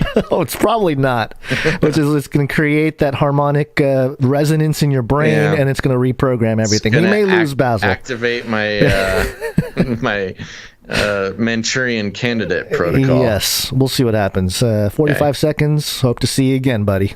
Dr. Luc Montagnier, who won the Nobel Prize in Medicine for the discovery of HIV, said that this is the biggest risk to humanity and the biggest risk of genocide in the history of humanity. We follow the advice of some of the quote-unquote global leaders, let's say, like Bill Gates said last year, 7 billion people need to be vaccinated. The death rate will be over 2 billion people. What? So wake up. This is World War III. This is a level of malfeasance and malevolence that we have not seen probably in the history of humanity. Pretty intense claims. 2 billion can die. 2 billion will die of the vaccine? Yep. So who is this guy? Who is Vladimir Zelenko? Okay. Well, he's saying upwards of. If all 7 billion get it. Yeah. Who is this guy? Okay. So this guy, he's a medical guy. He's a doctor, and he's the guy that published one of the first cases of hydroxychloroquine being used to treat COVID-19. And yes, he has this paper here that I have. Where's the official title here? Hold on. Medical studies supporting MDs prescribing hydroxychloroquine for early stage COVID-19 and for prophylaxis. And he's there with a couple other doctors. He is a Russian Jewish or Russian American observing Jew. And he was he sent a letter to Trump about hydroxychloroquine. That was one of his moments, in the last few years, whatever, 4 or 5 years. And he's like a real doctor. He's from Ukraine, or Ukrainian American, I guess, which is similar to Russian American. Okay. He published an open letter to U.S. President Donald Trump. And so, I mean, yeah, he's another one of these doctors just saying things. And perhaps to kind of get back into the spotlight, say something like that, like he said, 2 billion people can die. Yeah. And I did find it interesting that he's helping his son, or he had helped write a book that his son wrote or something, and it had to do with Jewish mysticism and Kabbalah and stuff. It was like, oh, okay. That's that guy. That's the guy saying we're gonna, 2 billion dead. World War III. All the things that the fringe wants to hear. Yeah. Too many buzzwords for my liking. Yeah, and you got to keep this in mind. This divide and conquer thing is real. They are putting out information that will appeal to one side, and I would say our side, if you will, if you had to draw a line, people that are more awake to stuff, they have to have their champions of public whatever. Yeah, it's just like such an unnecessary level of alarmism. Like, again, I go back to my same argument with the Dr. Carey thing, which is like, okay, there's no need for nanobots. There's no need for the extreme nature of what you're putting out there. I don't know. Yeah, right. I agree with you. I mean, that we don't have to touch on all that again, but it's whether it's on purpose or not, and that's the thing. It's like people might have the best of intentions, especially if you're kind of a contrarian against the establishment, and clearly Zelenko kind of appeals to that aspect of what's happening in the world of medicine right now. So there is a level of sympathy that I even have for these medical professionals that have tried to keep things at a certain level of integrity, but as the mainstream of that went super far in one direction, I feel like a lot of medical professionals were forced to move in the other direction as extreme as possible. And so now we get these very competing narratives where it feeds off each other, where the mainstream can be like, look at these crazy people. And the people on the far extremes of the other side can say the same thing about the mainstream. Yeah. And they just kind of feed off one another, and the cycle of doom continues just depending on what flavor you like. Do you like the mainstream, or do you like the against the grain, unpopular version? And then again, I'm not saying that all these people that are coming out, Dr. Zelenko or Dr. Carey, are purposefully doing it. We don't know. We have no idea. But in terms of just the way we, or at least for me, the way I experience clips like that, it's like, all right, that may have been thrown out there for people like us to latch onto and go real nuts over. Yeah, it's the disinfo. It's the similar Operation Truth. It's the Operation Mockingbird. It's the everything. It's just the same reason that we. It's not even a personal thing about this guy or anybody else we talk about like this. It's simply that it's not even necessary and not really helpful in the bigger conversations that we kind of focus. That's why we talk we analyze, deconstruct the mainstream media, because those are actual helpful things that you can bring out and use in your real life. Busting out this in any conversation with anybody is not gonna help anybody. Unless you're in with the whole thing and you have a in silico computer model that shows 2 million people will die in the country if you don't lock down now, and you go into Trump's office and you're able to show. Yes, well, that doesn't help anybody either. It's the same level of stuff, though. Like, what is the situation? You bring it up. Oh, well, this one doctor says 2 billion people are gonna die. Who's this doctor? Oh, it's Dr. Zelenko. Who's Dr. Zelenko? Oh, well, he's a huge hydroxychloroquine guy. He's from Russia and practices in Ukraine. And then, that's going to really... Oh, yeah, totally. Well, if that guy says so, then I'm totally in. Yeah. So, anyway, just keeping tabs of that side of the aisle too, not just the mainstream, because again, they do feed off each other a little bit. Yeah. All right. I need to make a request, Gons. Yep. Can you click my video off for a second? I've been completely logged out of Oculus, so I need to do some adjustments. Okay. But I need you to take... How do I cover you up? You do it in OBS. Oh, that's right. I'm like looking at Skype. There's no feature in Skype to mute you. Okay, you are an invisible talking voice now. An invisible talking voice. Yeah. Okay. Excuse me, folks, while I just make a couple little adjustments here. All right. Might be some rattlings and some things. Do you want me to run through this article while you get your feet down? No, I am going to run through it right now off video. Okay. Give my brain a rest, and I got to do a little update thing. So while that's happening, let's head over to the telegraph.co.uk. A lot of these UK outlets today. The headline, you may have heard of it, pop a COVID pill to cut risk of hospitalization by half.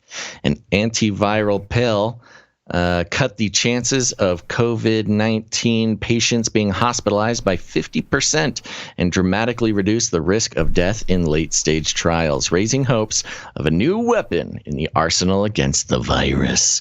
The pill, Molnupiravir, was initially developed to tackle influenza, but is also effective at reducing deaths and hospitalizations from COVID-19, the data from human trials showed. Manufacturers Merck and Ridgeback Therapeutics will now seek emergency use authorization, in the United States as soon as possible, and submit their data to regulators worldwide. A simple pill that can be taken at home to stop the disease in its tracks has been a key aim throughout the pandemic. Until now, remdesivir, another existing antiviral, was the only one licensed to treat COVID-19, but this has to be administered intravenously, and results have been modest. Other antivirals are also in development, including some specifically targeted at COVID-19, such as a pill currently being tested by Pfizer. I think they're talking about Pfizer-Mectin, Gons. Pfizer-Mectin. Merck said it was optimistic that Molnupiravir, which is named after Thor's hammer, Mjolnir. Whoa, Merck. That is way better than Spikevax and Comirnaty and Spikevax. Dun, dun, dun, dun. Mjolnir. Could become an important medicine for the pandemic. In the trial, 775 patients around the world, including in the UK, with at least one risk factor for severe illness, began taking the drug within 5 days of the first onset of COVID-19 symptoms. Among the placebo group, 14.1% of the patients were hospitalized, 53 of 377 people, compared to 7.3%, or 28 of 385 people. Amongst those who took Molnupiravir, 8 people died during the trial. None of them were in the group taking Molnupiravir. The trial was stopped early because of how effective the drug was proving. I love that. It works so good. Get it out there now. It works so good. Stop studying. Stop studying. Just roll it out. It's working. The daters was released in a press release and has not yet been peer reviewed. No severe side effects were reported, and similar levels of adverse reactions were recorded among the placebo groups as those who took molnupiravir. Experts hailed the results as exciting, with huge potential for tackling COVID-19 long term. And it goes on. I'm not sure if there's any extra information we need there. What do you think? Not really. I think the part that I wanted to make sure to cover was already covered right there. With just why, in what circumstance? I would like to know, and I don't know this because I'm not a scientist. I'm not in that world. How often does a study get stopped in the middle because it's working so well? It is and strange. Just roll it out. Yeah. That is not, I don't think that's normal, but I don't know. I think that's normal, and it doesn't make sense to me. Yeah. Unless there was a deadline. Well, and if nothing else, it's problematic because, if you plan to do a study for a year, let's say, and at 3 months you're showing lots of great numbers, of course you want to stop it there. You don't want to give it a chance to take the numbers down. Right. It's kind of another lying with statistics thing. Yeah. I don't know. Other than a financial reason or, some instructions from on high about how soon they need to get a product out there or whatever it is, I think this is all just nonsense, craziness. Here's my question. I'm very curious. What would it mean for vaccine mandates for a quote unquote, I'm not even going to say cure, an effective therapeutic to be approved? Because that was the big problem. Yeah, the vaccines could not get emergency use authorization if there was an effective therapeutic, which is the reason for shutting down all optional therapeutics at the time, and the demonization of doctors and incredibly safe treatments, because if they existed, then the vaccine rollout could not be approved. But now that the vaccine's already out there, what does this mean? What does this mean? Does this give less legal imperative for vaccine mandates? Are they kind of just realizing we've vaccinated as many people as we can, so we're okay to kind of shut that down? Or what do you think? What's the long-term play on this? I missed the part of your little rant because the little one came up here, but it wasn't a rant, it was a question. The I question know, being, but what does this mean for vaccine mandates? Yeah, that's a good question. Yeah. I don't know, because, if I was somebody that got vaxxed and it didn't really do much for me, maybe I felt sick for a little bit, I would have to kind of trick myself to be like, oh yeah, it was the right thing to do. Even though now, if you waited 4 months or less than that, it's like, oh, there's a treatment for it. And it doesn't seem like everyone's dying. And are we still in a pandemic or what? What is that? What's going on? I guess I can still work, so I'm good. Yeah, I think it has to be a controlled release of this stuff, because otherwise, it doesn't make any sense that they would allow it to even be out there if the vaccine is all they wanted to push. Yeah. And maybe they got, I think they get like last episode, how I said that they got to the mandate part. So they're like, yeah, we got the main thing we wanted out of it. Right. So we don't need to, mull on here and sorry, kid. What's up? What do you want? Baby's walking in and yelling at guns while he's doing a show. Do. What was I going to say about molnupiravir? Oh, the point I was going to make was it's interesting that it's Merck, the pharmaceutical company, that was the original. I don't know if you remember this, but way early on, Merck was sort of the first company to talk about doing a vaccine. There was a big PR push. There was a lot of action in the stock markets surrounding Merck, who is the manufacturer of, I think, most vaccines that are used, or at least many vaccines. That's like their thing. They're known as a vaccine company. Right. But they missed the boat. They couldn't do it. They didn't get it out. They're not on the list of cool vaccine companies who got to get involved with the coronavirus vaccine. So it's funny that they missed the boat on the vaccine thing, and they're coming out with a therapeutic. They were also the ones. They were also the ones that had some of the rights, I think, to the soil or something, where they were harvesting the stuff for ivermectin. They kind of, I don't know if that, I think that expired or something, maybe the license. But yeah, they were the first people to do the study on ivermectin, or at least kind of like monitor it, and they were like, no good. And then they interesting. And everybody, the UN, the FDA, everybody took that and said, see, horse paste. That whole narrative was foundational to Merck's own public statements about ivermectin. So they are the gatekeepers for that. And yes, they're coming out with their own product now, which makes sense as to why they were like, no, we will not agree that the off-label ivermectin works in treating COVID-19 patients, because we have our own product coming out and it's named after Thor's hammer or whatever it is, So yeah, just keeping those things in mind and connecting those dots. So overall, this is very not surprising, really, but it is interesting. And it could be a timing thing. Like, hey, we got the jab out as much as we could. We got the mandates out there. So now it's, governors, presidents, whatever, it's in your hands now to keep it going, whatever you need to do, keep the perpetual new war for COVID, mandates and lockdowns and all that. Use that as a threat ongoing as much as you can.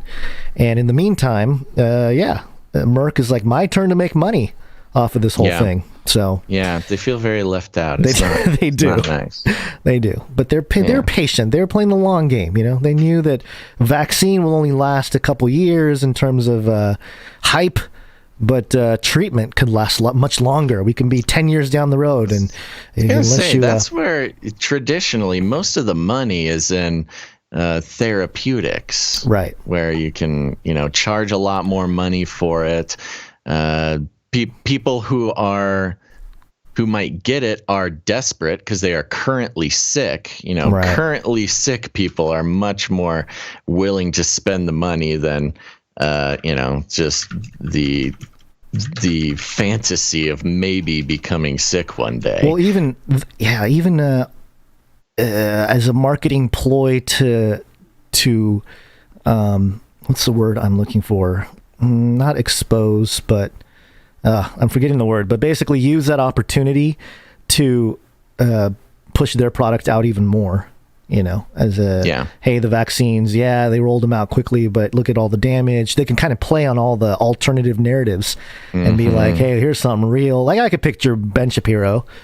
Molnupiravir. It works. Just take it. So just take it. Just take it. That's funny. Speaking of breaking and going into pitching things, I think we're going to take a quick break here. You ready? Yep. Yes, it's wake up time. No, it's not. I have that backwards. No, that's opposite. Gons, that's opposite. The world is turning upside down. We're always waking up around here.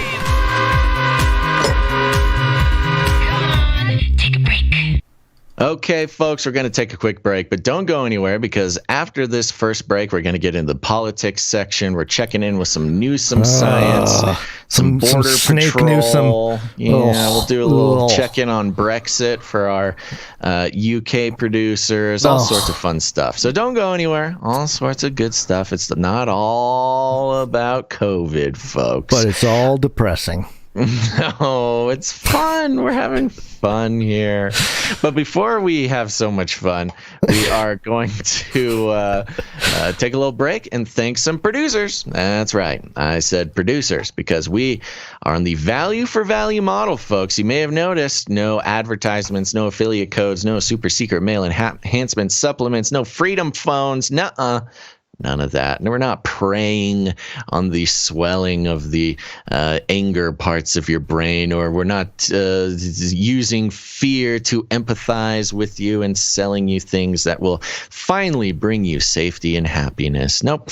We made the decision long ago to eschew the advertising industry, which means not just an ad-free show, but also we are free of all corporate money and also corporate influence. And, that's just the thing about the advertising industry. They incentivize creators like Gons and I to gain as much attention, gain as much trust, and gain as much, inflammatory information as possible in order to gain exactly that, your trust and attention, so we can package it up and literally sell it to advertisers. And it's just something to keep in mind, folks, as you make your way across the internet and partaking of information and content.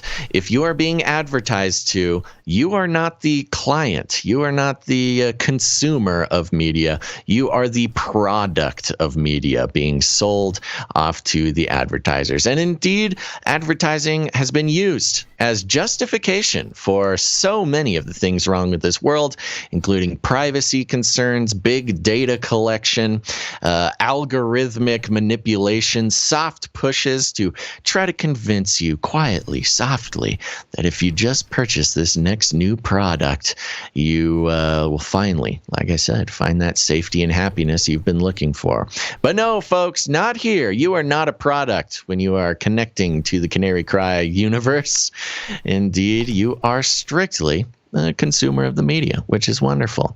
But we're on the value for value model, which means if you get any value out of what we do, whether it's education or quality analysis, or maybe you're on the newsletter, you get hundreds of sources sent to your email every week, whatever the case may be, you have an opportunity to put value back in it. What does the show mean to you? What has it meant to you over the past year and a half? Has it helped you? If it has, consider putting value back in. Not just because you owe us or something, but because that's the only way that the show keeps going. When listeners decide to put value back into the system, we can continue doing the show, and those listeners become producers. And that's who we're going to thank right now. Anything else to say, Guns? I think you covered it. Okay, let's do it. Let's jump on in and thank some people. The first way to produce the show, become a producer, is by heading over to patreon.com/CCNT for Canary Cry News Talk. Wow, sorry, the show burps are going off right now. You're just helmet off the whole deal, or are you... Helmet is off right now because I have to do a software update, which is probably sending all of my precious biofeedback information over to Facebook. So right now I'm headset off. Sorry, folks. So it's okay. Video. I have a. There's your hat. Oh yeah, you can put up my cardboard cutout. Yes, you're good. You're not real there thing. Oh, thank you for that. Yeah. But here's the thing, folks. Nobody came over on the Patreon this week, and that's okay. It's first of the month. Usually the Patreon takes a little bit of a hit. So there you go. No new Patreon supporters to report. But we do have another Patreon, and that's called patreon.com/CanaryCry.Radio. You are currently listening to Canary Cry News Talk. Canary Cry Radio is an interview-style show we've been doing since 2012, and you can find that on your podcast players. Go check it out. It's filled with tons of great interviews and topical episodes that will catch you up on all sorts of background information. But we do have patreon.com/CanaryCry.Radio. And I believe we did have somebody come in over there, and we had an upgraded producer, and that's Producer Caleb. Thank you, Producer Caleb. Thank you very much, Producer Caleb. And that's all for Patreon. But luckily, hey, if you don't like Patreon, which it's obvious that you don't, you can head on over to CanaryCryRadio.com/support. CanaryCryRadio.com/support. That's right. CanaryCryRadio.com/support is a wonderful, magical place. You can support the show with your cryptocurrency if you're a cool crypto Chad. You can come in, become a recurring producer, monthly recurring producer if you want to commit to keeping the show going. But if commitment is not your thing, you can come in with a one-time producership in any amount. Gons, who do we have coming in over there?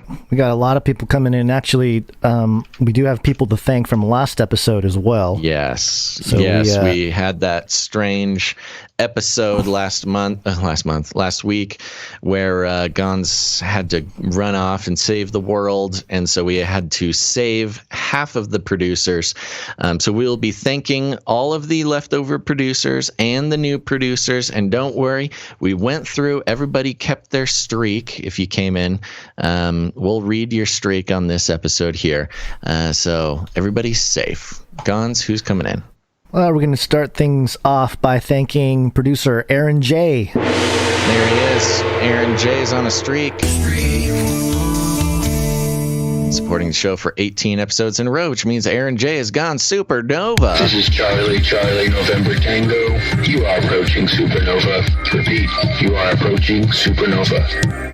That's right. Aaron J came in for $42 because his Fortnite level is 42. Now level 42. I've never mentioned this, but last season of Fortnite, they decided to do aliens. This time, some weird cube symbolism. So there you go. Thank you very much, Aaron J. And yes, some of our Fortnite producers noticed that you used the cube from Fortnite on last episode's artwork there, Gons. Yes, and I kind of think that perhaps this is just speculation, not any concrete anything. Part of the reason why we see so much symbolism of the cube or some kind of pillar, especially in video games right now, is the same way. So this is in the mind of the occultist or the mystery thinking, right? Yeah. Is the same way Space Odyssey 2001, or the Space Odyssey, 2001 depicted, the apes, and they received knowledge in this pillar, The same thing is happening to the metaverse. We are the gods now, and we are giving life to creation of this metaverse, and we are seeding it with knowledge where the little algorithms can become alive and self-aware, and we could intermingle with them.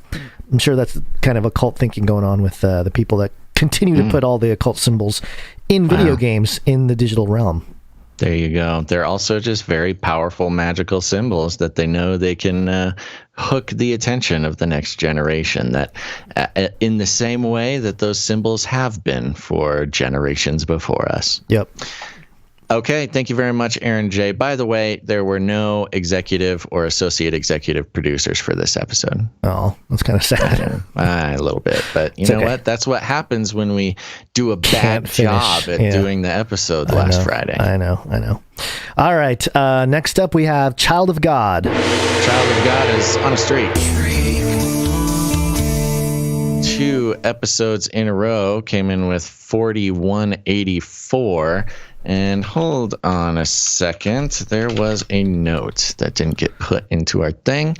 Here it is. Please accept this humble donation of $40.33 with fees for the production of episode 397 that I'm giving using PayPal. This is my 3rd donation, many more to come.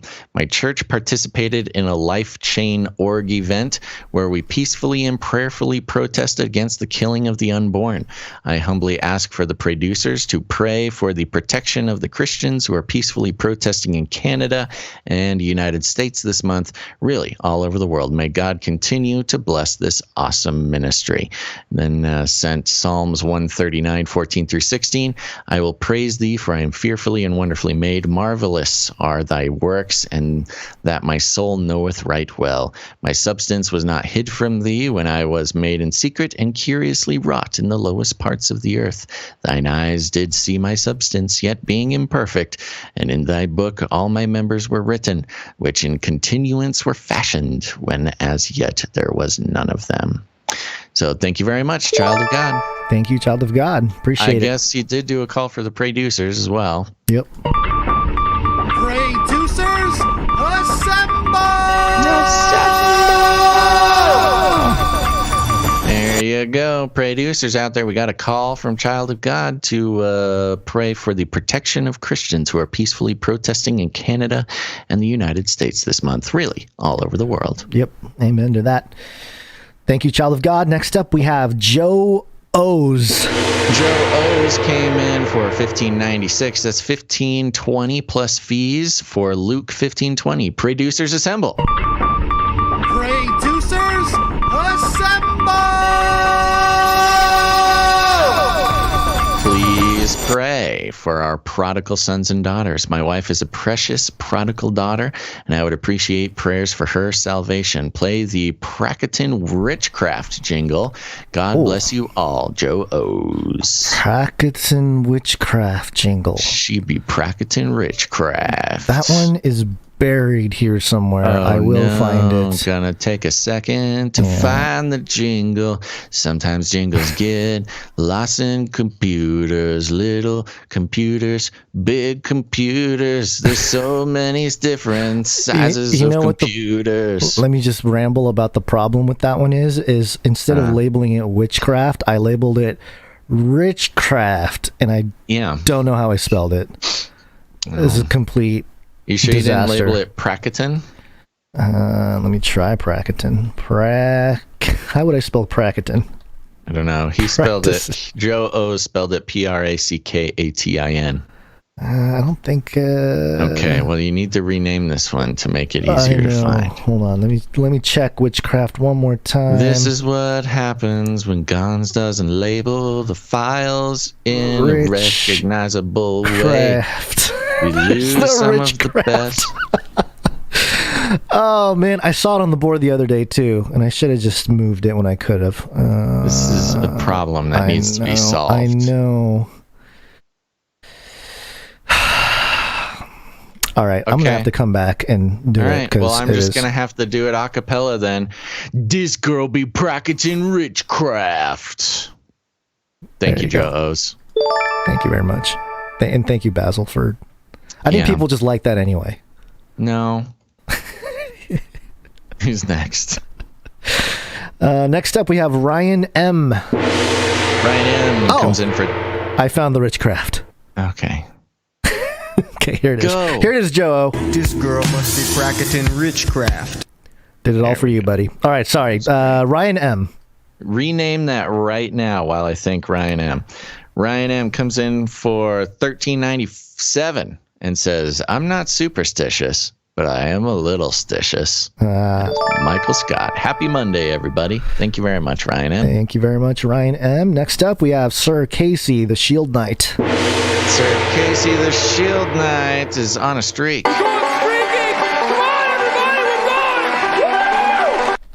Coming in for 66 episodes in a row. Thank you very much. Oh, this means that Sir Casey has needs to execute Order 66. The time has come. Execute Order 66. Yay! Yay! Probably the first time we've ever had a jingle ready for Sir Casey. Yeah, and also again, timing wise, very interesting. 10-4, 66. What is this sorcery, Sir Casey, the Shield Knight, that Sir you Casey is an Illuminati bring upon show. us? Yeah. Thanks, Sir Casey. Next up, we have JC. JC is on the streak. 20 episodes in a row, comes in for 8:30, says, Happy Monday, guys. I've gone down the crypto rabbit hole and my head is spinning. What little I have learned about this digital world is both exciting and scary. What were the sources that educated you best on the subject? Oh, I don't even know, man. You've done like formal education on some of that. I do have some actual formal education in blockchain and cryptocurrency, yes. Yeah. Which everything you would learn in a formal education, you can learn on the internet. It's the helpful part about, lots of universities now and sort of extended learning programs and, easily acceptable education outlets will have some sort of blockchain or cryptocurrency class. And it's basically all the same information. You just have like a professor who can guide you down the path of learning, which is a good way to do it. There's also, I would recommend getting the real solid basic education on blockchain and cryptocurrency from the Linux Foundation or IBM. They both, were big reasons that blockchain exists. You horrible just trying to get Nazi. Legit. I mean, I'm sure Gons can give you all sorts of crazy YouTubers and stuff. And there's a lot of good information, but you can get some pretty solid, straightforward information, no fluff, no hype, no, stuff like that from the Linux Foundation and from IBM. Yeah, there's different parts of crypto to learn. There's like the technology side. There is more of the cultural side. You have charts, technical analysis. So it really kind of depends on what you want to learn. Yeah, my recommendation is to get some solid technical education on both of those things before you dive into like the hype of some the YouTuber. Markets. Right. Yeah, no, I agree with you. And I think towing the line along those, the same thing, kind of the educational side and more of the greater philosophical side. The person that I've recommended is named Andreas Antonopoulos. And he's done a whole bunch of lectures, and he's part of the certified Bitcoin professional teaching courses, and he's very technical, but also gives you. He does a good job of sort of simplifying what's happening, the reason why Bitcoin is so revolutionary technologically or whatever it is. And if you're serious about really understanding it and not just sort of like floating on the hype machine that is like buying cryptocurrencies, I'd recommend doing, Andreas is a good resource. Really try to get a solid technical understanding of it, because if you have a solid technical understanding, you can call bull hockey on a lot of things and not get caught up in the PR of it all. And you'll sort of understand what true decentralization looks like in this space, and what there are a lot of projects out there that say they're decentralized, but they're really not. They're kind of run by people, and so anyway, just because we need to move on. First Came in the chat is saying that I need a crypto for dummies. There is a blockchain for dummies, and it's actually a very quality resource. You can buy it. It's in book form, Blockchain for Dummies. I believe they have a crypto for dummies, but I highly recommend, if you're going to get into crypto, you need to have an understanding of blockchain technology. Just get Blockchain for Dummies. It's pretty good. Yep. Right, there's a lot of personalities on YouTube that have sources. They have sauces. Right. And a lot of them don't turn out. So, all right. Thank you very much for that question. It's a good one.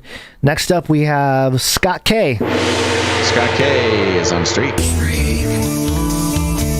Supporting the show 57 episodes in a row, pocket full of sevens. Thank you very much, Scott K. Thank you, Scott K. Keep it going.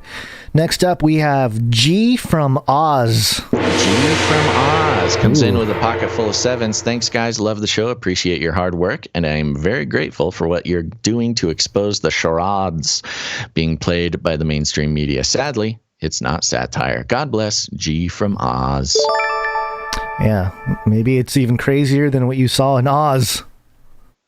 Nice. Like the world, that's crazy with witches and little people dancing. Yeah, next let's keep going.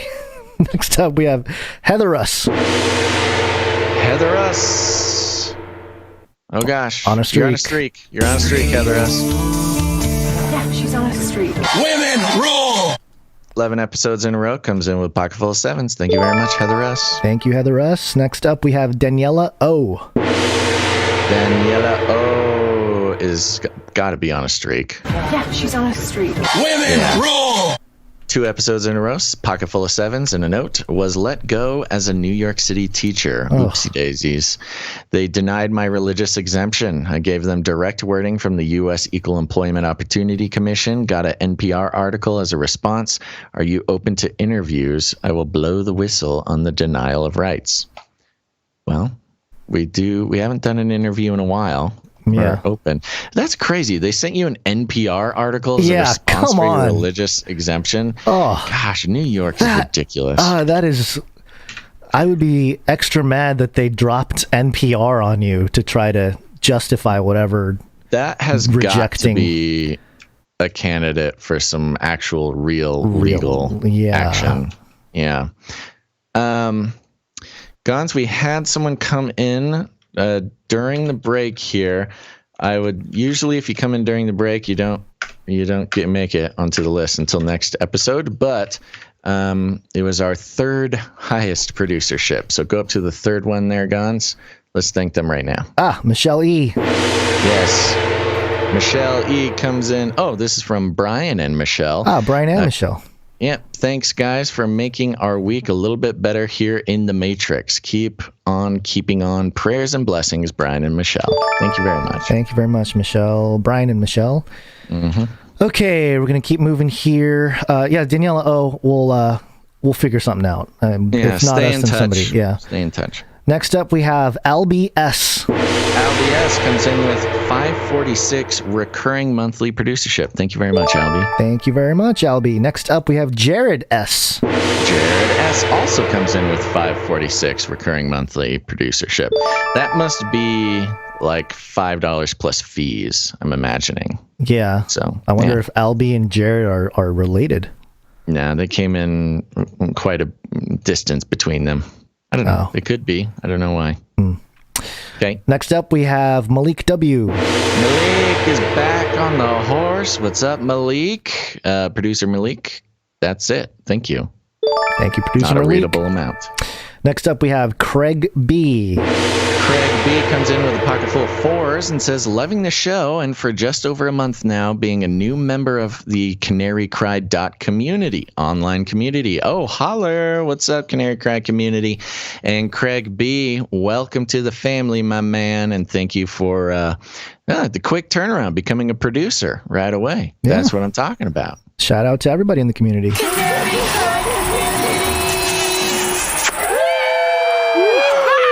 We kiss everyone in the community. Old and young, powerful. Powerful people, rich people, poor people. Okay, thank you very much for that, Craig B. Next up, we have Soulful Girl. Or Souffle Girl. Yeah, Sorry, I think that's Souffle Girl. Yes, thank you. Souffle Girl comes in with a pocket full of threes plus fees recurring. Yes, every month. Thank you. Signing up for a pocket full of threes to help you get your cough button. Thank you. Been listening for many years. First time giving. Oh. Thanks and keep up the good work. Genesis 520. I think this deserves demooching.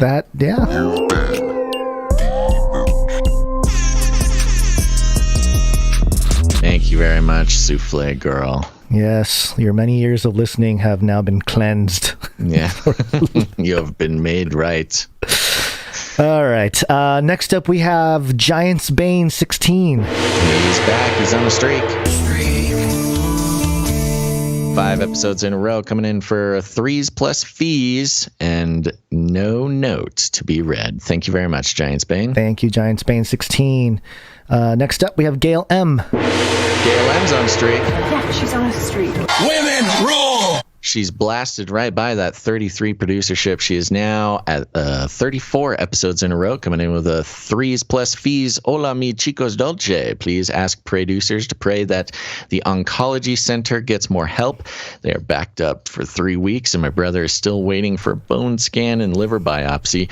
His spirits are very low, but his faith is strong. Thank you for all you do. Special thanks to the artists. XXXXOOOOOOO. Thank you very much, Gail Call M. the producers. Oh, yes. Producers, assemble! That's right. Gail M's brother is already on the list, but let's make sure to get him on the list twice now here. Yep. All right. Thank you, Gail M. Next up, we have Brant W. Brant W's on a streak. Oh, whoops, wrong button. 21 episodes in a row, which means he gets 21 gun salute.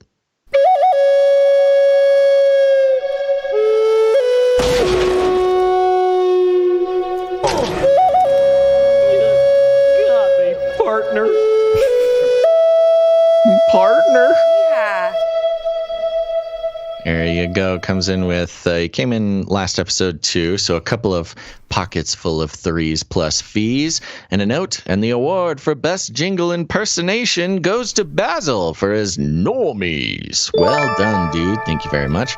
That was the one I was looking for. Also, nothing wrong with normies.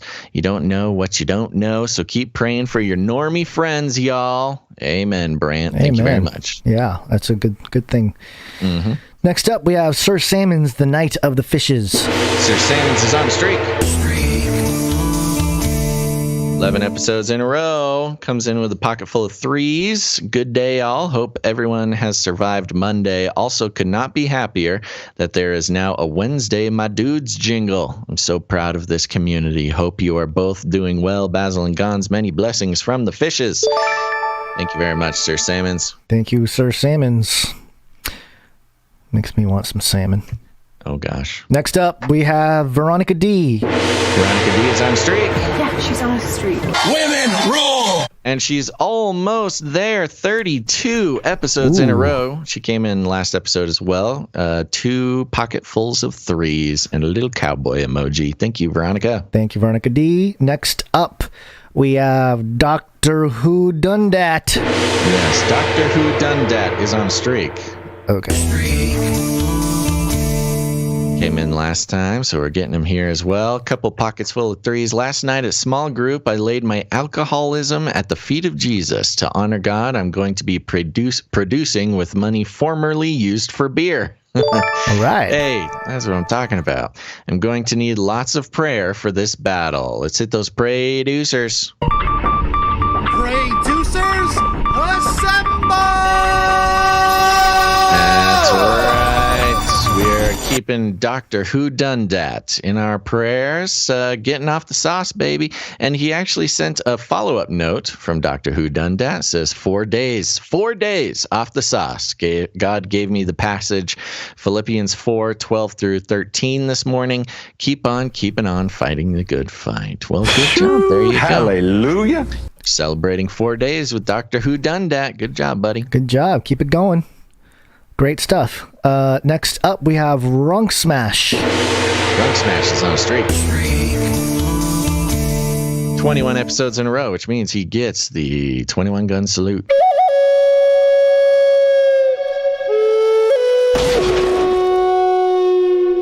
That's right. You got me, partner. He came in with 204 and 205, which is 1 cent per character for the following dual microfictions. Goes like this. NFG prized the last Basil arm off the shell of a deactivated football-playing robot like a VR headset off a podcaster who knew an NFT and 5 robot arms could fight so well. NFG reassembles his buddy, adding parts of his fallen enemies. With renewed and abounding strength and vitality and a new gizmo or two, Basil 2.5 throws NFG on his back and runs into the woods. In a minute, he is caught and began butchering a wild giant tardigrade. I don't know, Gons. This future is kind of all right. Wow. Basil 2.5. I now have added robot limbs and can defeat an entire wild giant tardigrade myself. I don't know. This is not sounding so bad, Gons. I like the idea of just jumping on your back and letting you get your hands dirty while I kind of... I've been sort of resisting bringing this up on the show because there's some adult themes involved, and that's not usually what we push here. But there is a book that is out that I listened to. They put it out in audio format on podcasting. Mm-hmm. It's called After the Revolution, and it's a book about like 2050, what the world could look like with the transhumanism and the sort of like American Civil War and religious fundamentalist groups and military and federal government and et cetera, et cetera. Yeah. And it's very... it's for Canary Criers, it's like right up our alley. Now, that being said, there's a lot of bad words, a lot of adult themes, and of course, Christians are the bad guys. There's a reality It just is what it is. I like the description I found here. After the Revolution is a novel about North America, roughly 20 years after the collapse of the old United States. In the Republic of Texas, a failing libertarian rump state, a Christian dominionist militia suddenly sweeps into power, disrupting the lives of our three protagonists.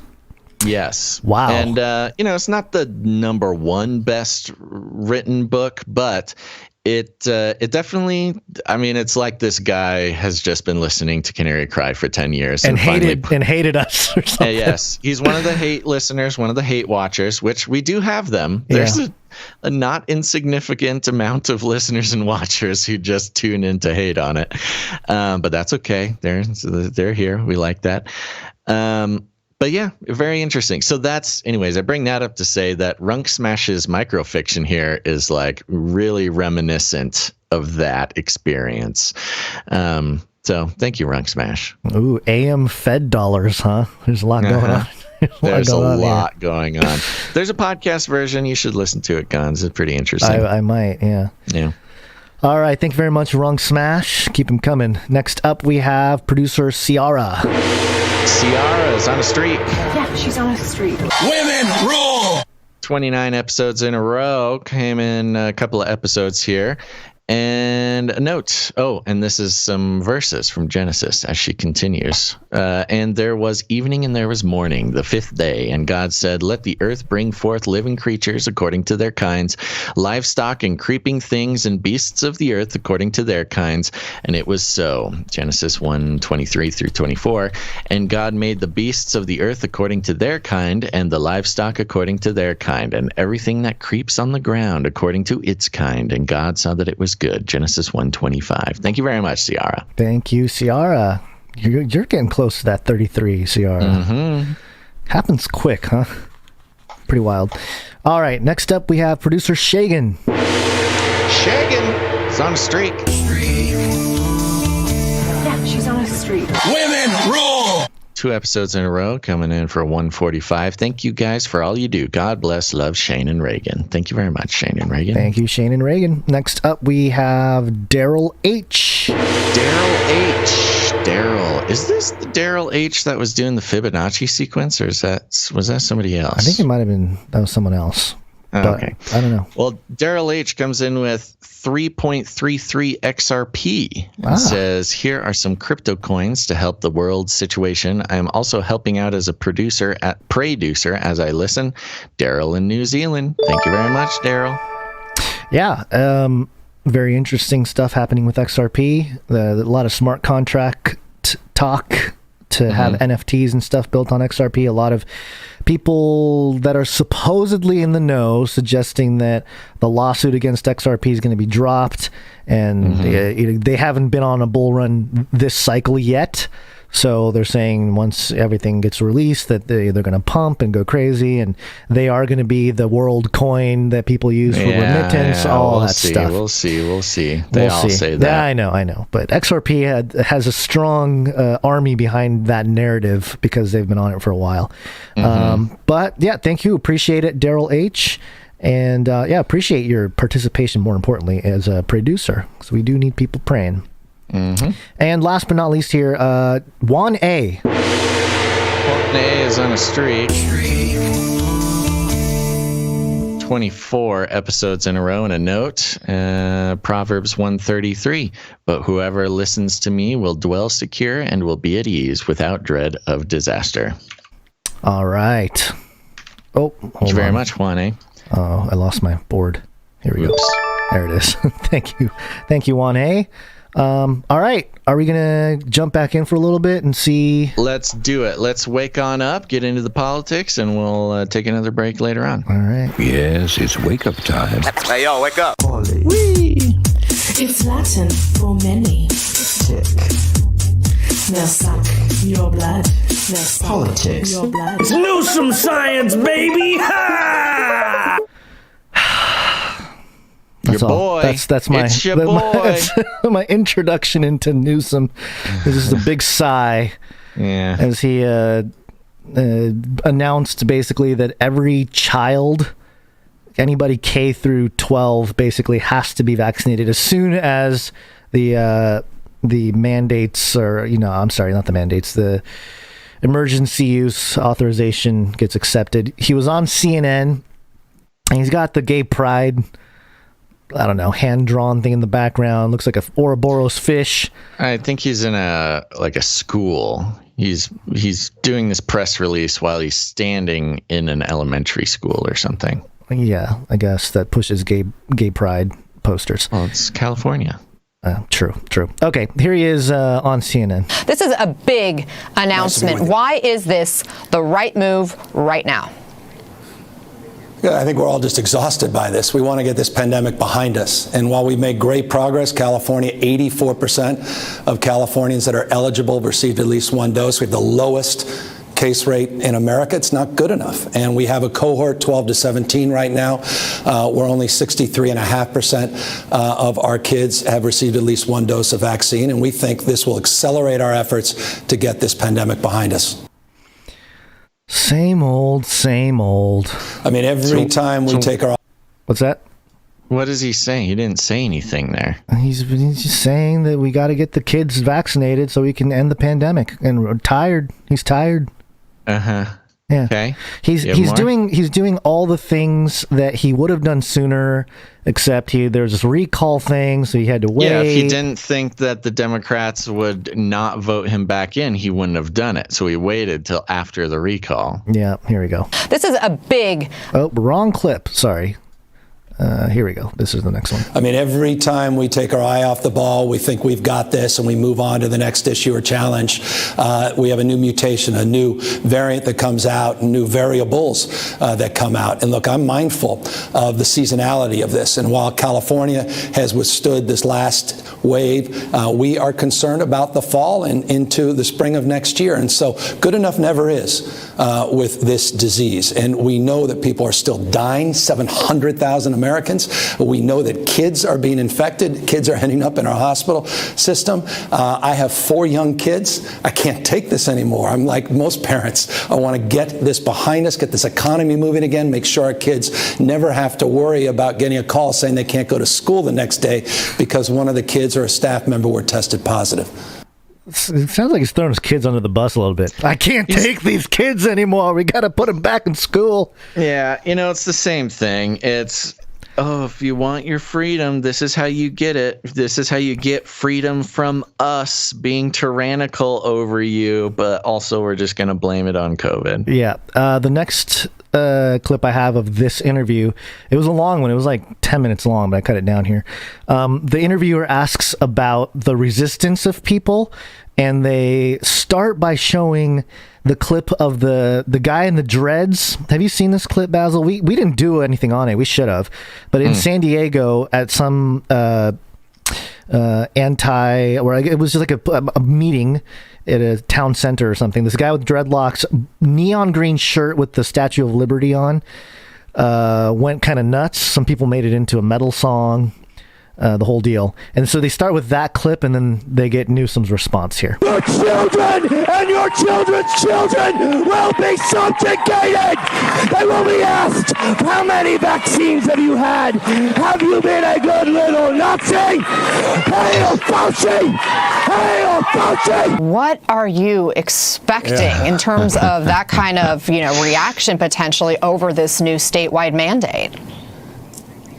Look, we already mandate 10 vaccines. In so many ways, this is the most, this is a significant announcement, but it's probably the most predictable announcement. We require for mumps and measles and rubella and so many other diseases, we require vaccinations. And yet there's something about this disease that's become so polarized. Oh, I wonder why, Newsom. I know.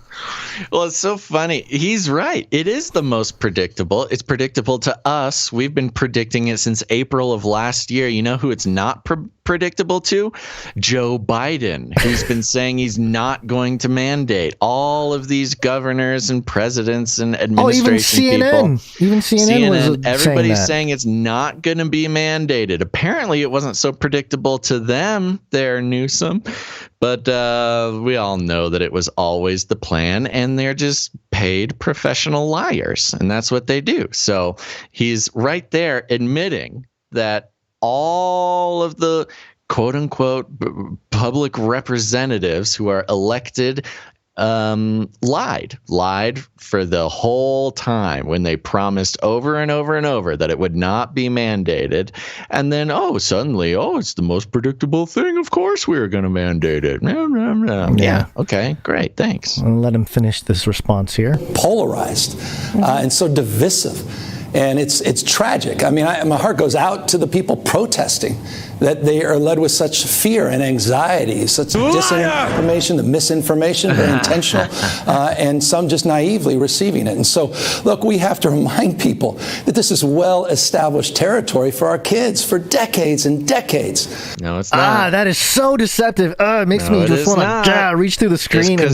Just because you call it a vaccine doesn't make it anything like any other vaccine. And that's been the talking point of a lot of these people. Like, it's shit. We've had the schedule for so many years. It's just we're just adding another thing, just another one. It's like, no. And I thought it was obvious. I thought it was obvious that because we do this all week long. We know about the vaccine. We know it's mRNA. We know what that means. We know that it's new. We know it's failed in the past.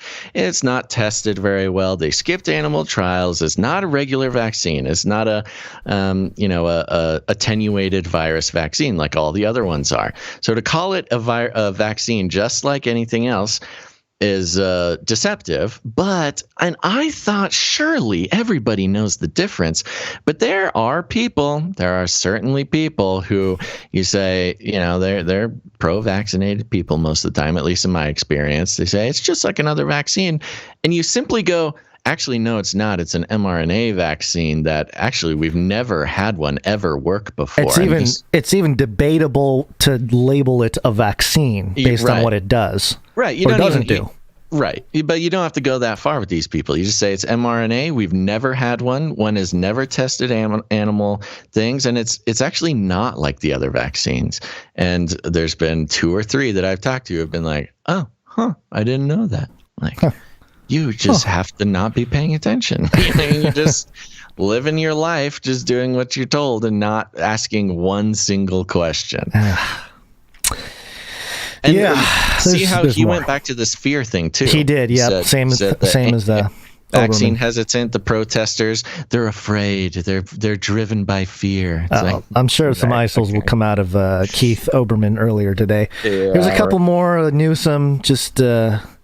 The interviewer asks him who is going to enforce this, and she is forced to ask it twice. Who are you expecting to enforce this?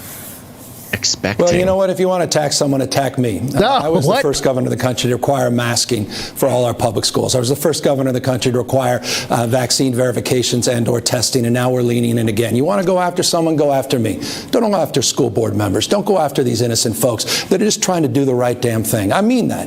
We're better than that. Our kids are watching. Earmuffs, Newsom. Kids are watching. You shouldn't use language like that. And they're mirroring our behaviors, not what we say, but what we do. We're better than this. You've got a problem. Did you hear how slimy that is? They don't mimic what we say because I just said a profound. I didn't use the best language. They're not paying attention to the language. Come on, dude. All right, hold on. He keeps going here. Kids are watching the adults, and they're mirroring our behaviors, not what we say, but what we do. We're better than this. You've got a problem, come after me. Stop attacking and antagonizing these public servants all across this country, not just across my state. They don't deserve it. Who has to enforce this? We have rules and regulations that are well established for enforcement for vaccines already. It's the same rules, same regulations, district by district. Slimy, I think he did. Slimy. I think he did answer it the first time, but he was slimy about it. who's enforcing it? It's the school boards. It's the school boards. It's school administrators. That's why he says, "Don't attack them, attack me." Yeah, right. Okay, we saw how well that happened with your Pelosi's operators. That's what drove me nuts. Is come attack you. You're very boisterous after you get back in with the recall. You weren't talking like this before. All of a sudden, you win the recall, and you're like, "Hey, I got my swag back or whatever." Well, he knows he's locked in for at least a year. He does go up for re-election next year. Yeah. So he knows he's got at least a year, and he needed to pull these off immediately because he needs time for people to forget. Yeah. And he needs time for it to hopefully do what it needs to do before his next election, or else he's out. Yep. One more here, and this is on if he's concerned with the vaccines for his children. So as a parent, you have no concerns over getting your kids vaccinated as soon as possible when they're eligible? No, I have concerns about my kids going to school and other kids getting sick and getting them sick. I've got concern about their teachers, the bus drivers and paraprofessionals getting sick. I have concern about other parents that are manipulating facts and truths. I'm concerned about 700,000 Americans dying. I'm concerned that our economy is not where it needs to be, and our school systems across this country continue to close because we have closed our minds to facts and evidence and science in this country. We're not going to allow that to happen in California. In the same voice. Know some science, baby! Ha! In the same voice, he's in the same breath, rather. He denies the science, which is those who are vaccinated can spread COVID just as easily, and then calls to listen to the science. Only a true slimy Pelosi operative can pull something off like that. Yeah, he's concerned about a lot of things. It sounds like he's afraid. Oh, are you afraid, Newsom? Are you afraid, Snowflake? Get Oberman on the job. That's going at the top of the show. Right, yeah, and Newsom. Yeah, so this is part of, I think, the Newsom campaign here in California. Of course, we need an eco disaster here in California. We need it. And we got one. USA Today, environmental catastrophe. Right on schedule. Crews race to slow massive oil spill along Southern California coast. Crews in water and along the Southern California coastline worked feverishly Sunday to stunt the growing environmental disaster from one of the largest oil spills in recent California history after a possible underwater pipeline leak sent more than 100,000 gallons of oil into the ocean. What do you mean possible? And just possible, Basil. Possible. We don't know. So what are the other possibilities? If it's possible it was a pipeline leak. It was Aquaman. He's Chinese. And what, they just opened up the thing themselves? It was a controlled release? Controlled release. They're like, it's time for an oil leak. It's time. We need a distraction. The Pandora Papers are coming out, and Facebook's going to crash. Yeah. Now's the time for the oil spill. Yep, there you go. Booms, a temporary floating barrier that is used to contain marine spills, were deployed on the ocean's surface to try to contain the oil while divers sought to determine where and why the leak occurred. On land, there was a race to find animals harmed by the oil and to keep the spill from harming any more sensitive marshland in Orange County. Crews were able to remove more than 3,000 gallons of oil from the ocean off the coastline Sunday, according to Orange County Supervisor Katrina Foley. The oil spill reached the shores of Huntington Beach late Saturday, a popular destination about 30 miles south of downtown Los Angeles, after a suspected pipeline burst linked to an oil rig about 5 miles off the coast. The owner of the pipeline, which is one of the largest oil producers in Southern California, shuttered production due to the spill. Officials say more oil will wash ashore this week, covering both beaches and wildlife and thick, crude tar.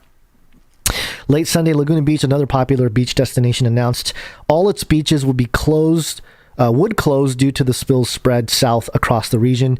Photos and videos from the coastline show pancake-sized clusters of thick black oil lining the shores. Residents were also pictured rescuing birds covered in black sludge.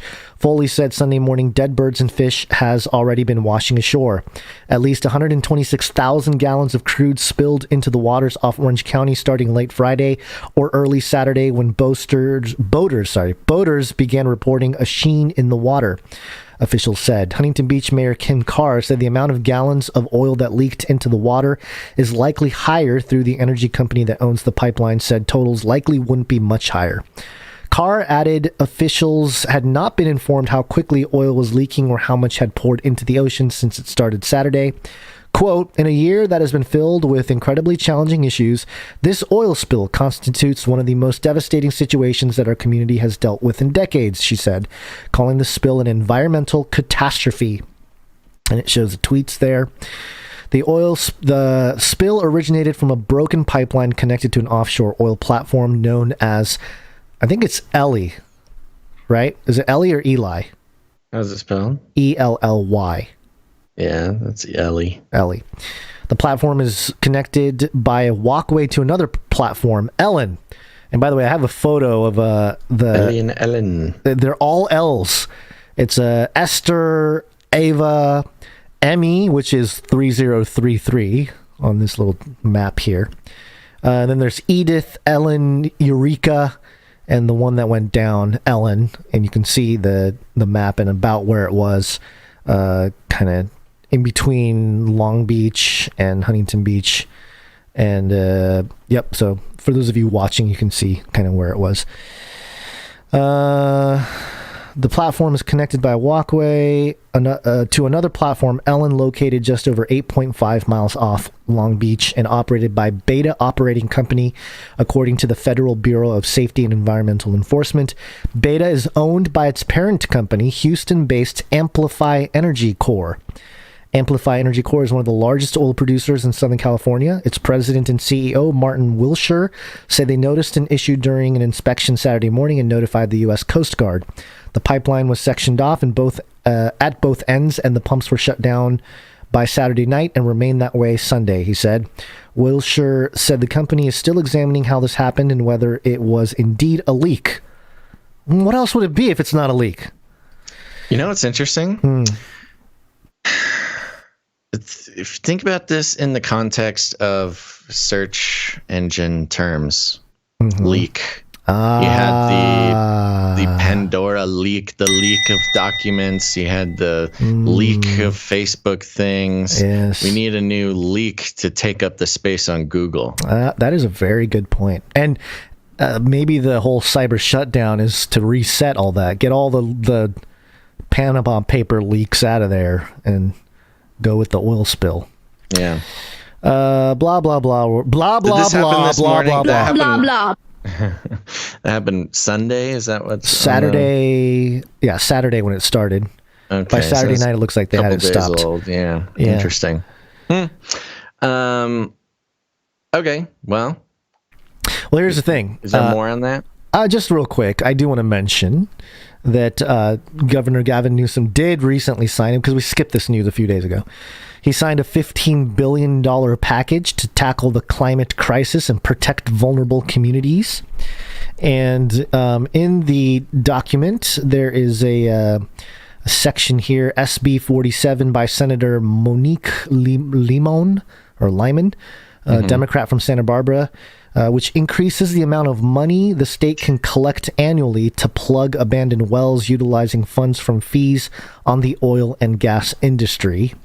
So that was the only thing that mentioned oil, but it was extracting more money out of it, which is kind of interesting. It was like, sorry, we can't because we just had this catastrophe. All the money is going over to help that. It's the hazardous and idle deserted wells and production facilities expenditure limitations. So that was the only mention of oil. I know. Does Newsom do it? He does it every time. So good. He's just spot on. He must have a crystal ball. Oh, he's so good. Use some of that $15 billion to good use there, Newsom. Help out this company from Houston. Was that it for that, I think? Yeah, I think so. Yeah. Well, we can check in with Border Patrol. Last we heard about them, they all horses got fired from Border Patrol. No more riding horses for those racist Border Patrol agents. But, when one technology goes out the back door, you got to let a new one in the front. This is coming from KTSM. And the headline, Border Patrol has new tool to help secure the border. Autonomous surveillance towers. I have the clip. Autonomous surveillance towers.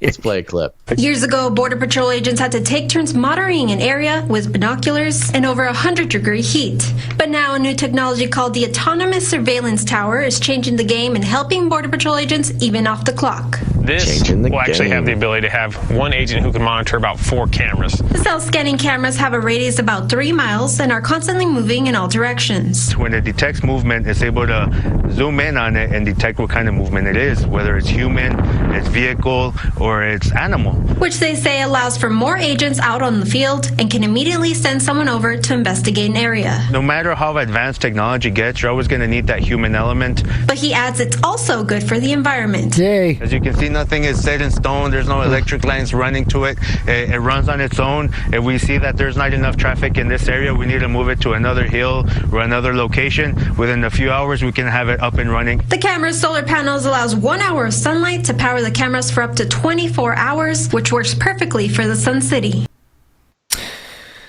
There you go. It helps the environment because if there's not enough traffic coming over the border in one area, we can move it to another area. What does that have to do with the environment? Well, because they don't have to plug it in. They don't have to tap into the energy grid. That's why. It's PR is what it is. It is PR, but they're using that as the...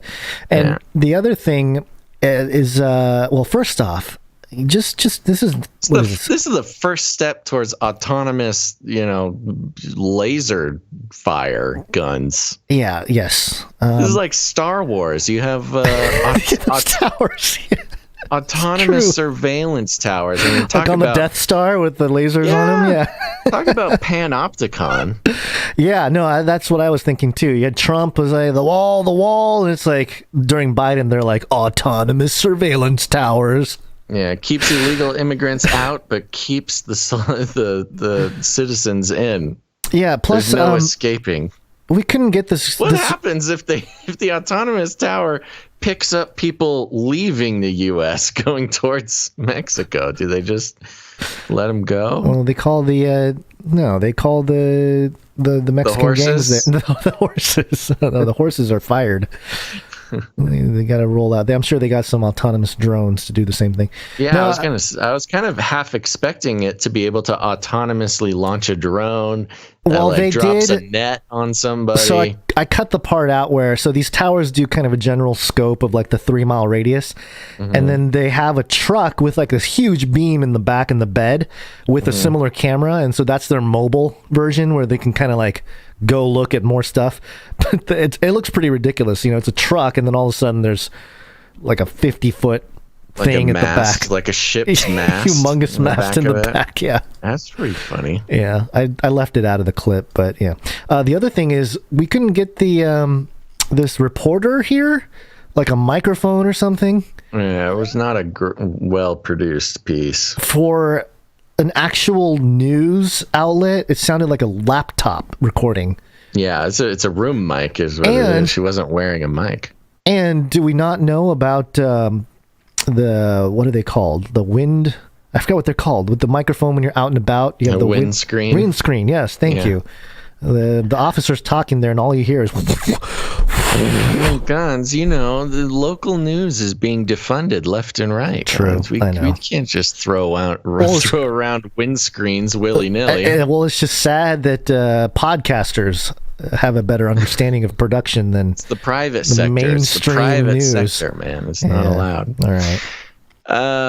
Okay, let's check in with Brexit here. This comes from news. More great news. going to be great. This is coming from mirrored from BBC here. Brexit paves the way for gene-edited crops. The UK government is to relax regulation of gene-edited crops to enable commercial growing in England.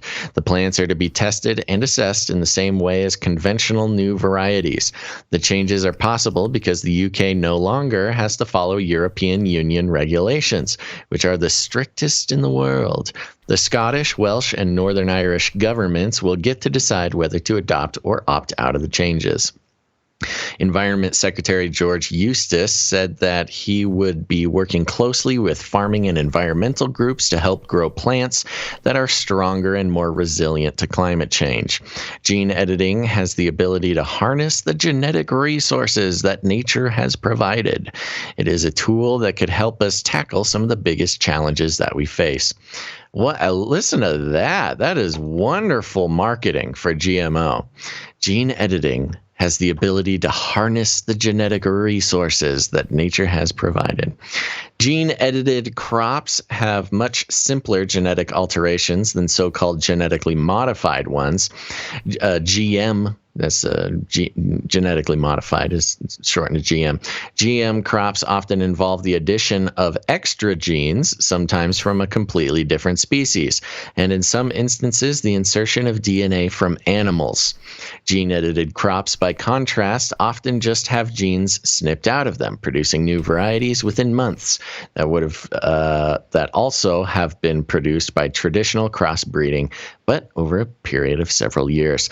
Scientists believe that they can use gene editing to develop fruit, vegetables, and cereals that are more nutritious and productive, as well as hardier varieties that can withstand the extremes of weather brought about by climate change. European Union regulations require that gene-edited crops are treated the same as genetically modified crops. These rules call for a number of field trials over a period of years, as well as extensive food safety tests. The final hurdle is for member states to vote to approve a new variety. This approach is regarded by biotech company as too onerous and expensive, so no genetically altered crops are developed in the European Union. The Westminster government's plan begins with separating the laws governing GE and GM crops. As a first step, legislation will be passed later this year to do away with the need for scientists to apply for a license to carry out open-air trials of gene-edited crop that could have been produced through traditional crossbreeding. Love it. Love it. Just go nuts, scientists. Snip, snip, baby. As long as you get the license. No license. Oh, no license? They're doing away with the need for a license. Oh, do away with the need for license. Yes. Okay. So yeah, you missed can that get part. any old mad scientist out there messing with plants. Currently, the approvals process can take up to 2 months and cost several £1,000s. The more significant change will take place next year when legislation will be brought forward to enable simple gene-edited crops to be regulated in the same way as any new variety for commercial development. And it goes on for quite a while, but you get the point there. There you go. UK, it's time for the killer tomatoes to come crawling out of your fields there. I think the interesting thing here is the distinction between edited and modified. Yeah, and totally. how that can apply to humans. Ooh. Oh, you're not genetically modified. You're just genetically edited. Edited. Yeah, So you'll like that probably, book I told you about then. Yeah. I wonder how the UK peeps think about this. I know. They're so stoked about Brexit, and then the first big thing, they're like, well, no regulation anymore, so have at it, scientists. Just and that's one of the complicated things about Europe. You know, there's lots of things in Europe that don't sit well with American sensibilities. But one thing that I always kind of liked about Europe was they just absolutely put their foot down on a number of things. One of them is genetically modified food. Just absolutely put their foot down. No way, Jose. Where in America, you can barely buy any food that isn't genetically modified. And there's other things similar to that, certain chemicals and additives and steroids and antibiotics in foods. You know, Europe has been very good at keeping a tight control over that. But hey, the UK is going to get a little taste of that American life there. Yay. Welcome to the future. Welcome to the future. Who knows what'll be on the dinner table? It was a tomato, and then it got the dater. In a past life, it was a tomato. All right, so this is the big story. I got the Daily Mail version of it. We won't go through the whole thing. It's a very long article, per usual. Daily Mail, thank you for writing a book about it just in time for today, the great day to publish it. Daily Mail, the secret offshore wealth of world leaders. Leak of 12 million files reveals Putin mistress owns $4.1 million Monaco flat. Azerbaijan ruler, $500 million London property deals. King of Jordan, $100 million empire. And Czech PM, $20 million French villas. Yes. Yeah. Notice how they're not, no info is released on any American they are down to earth. They don't make any money through their politics. What do you? We're in the land of the free. That's what I loved Democratic about this. Republic. And it's not even about politicians and stuff. It includes billionaires and stuff. But I was looking at the map of the Pandora Papers. There's like a map graphic going around that, you know, kind of lists the number of corrupt, you know, billionaires and politicians all over the world. And the U.S., they didn't even put the U.S. on the map. It's very suspicious. There's not a single file on an American in the Pandora Papers. Yeah, well, we're the New World Order. We get to be the ones. I think we're just used to it here. We're like, yeah, of course our billionaires are hiding money overseas. Sure.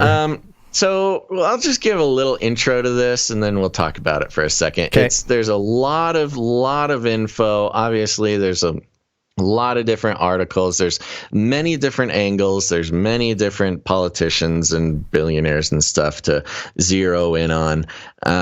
But we'll talk about it in a second. The secret offshore wealth of more than 300 world leaders, politicians, and billionaires has been exposed in one of the biggest ever leaks of financial data.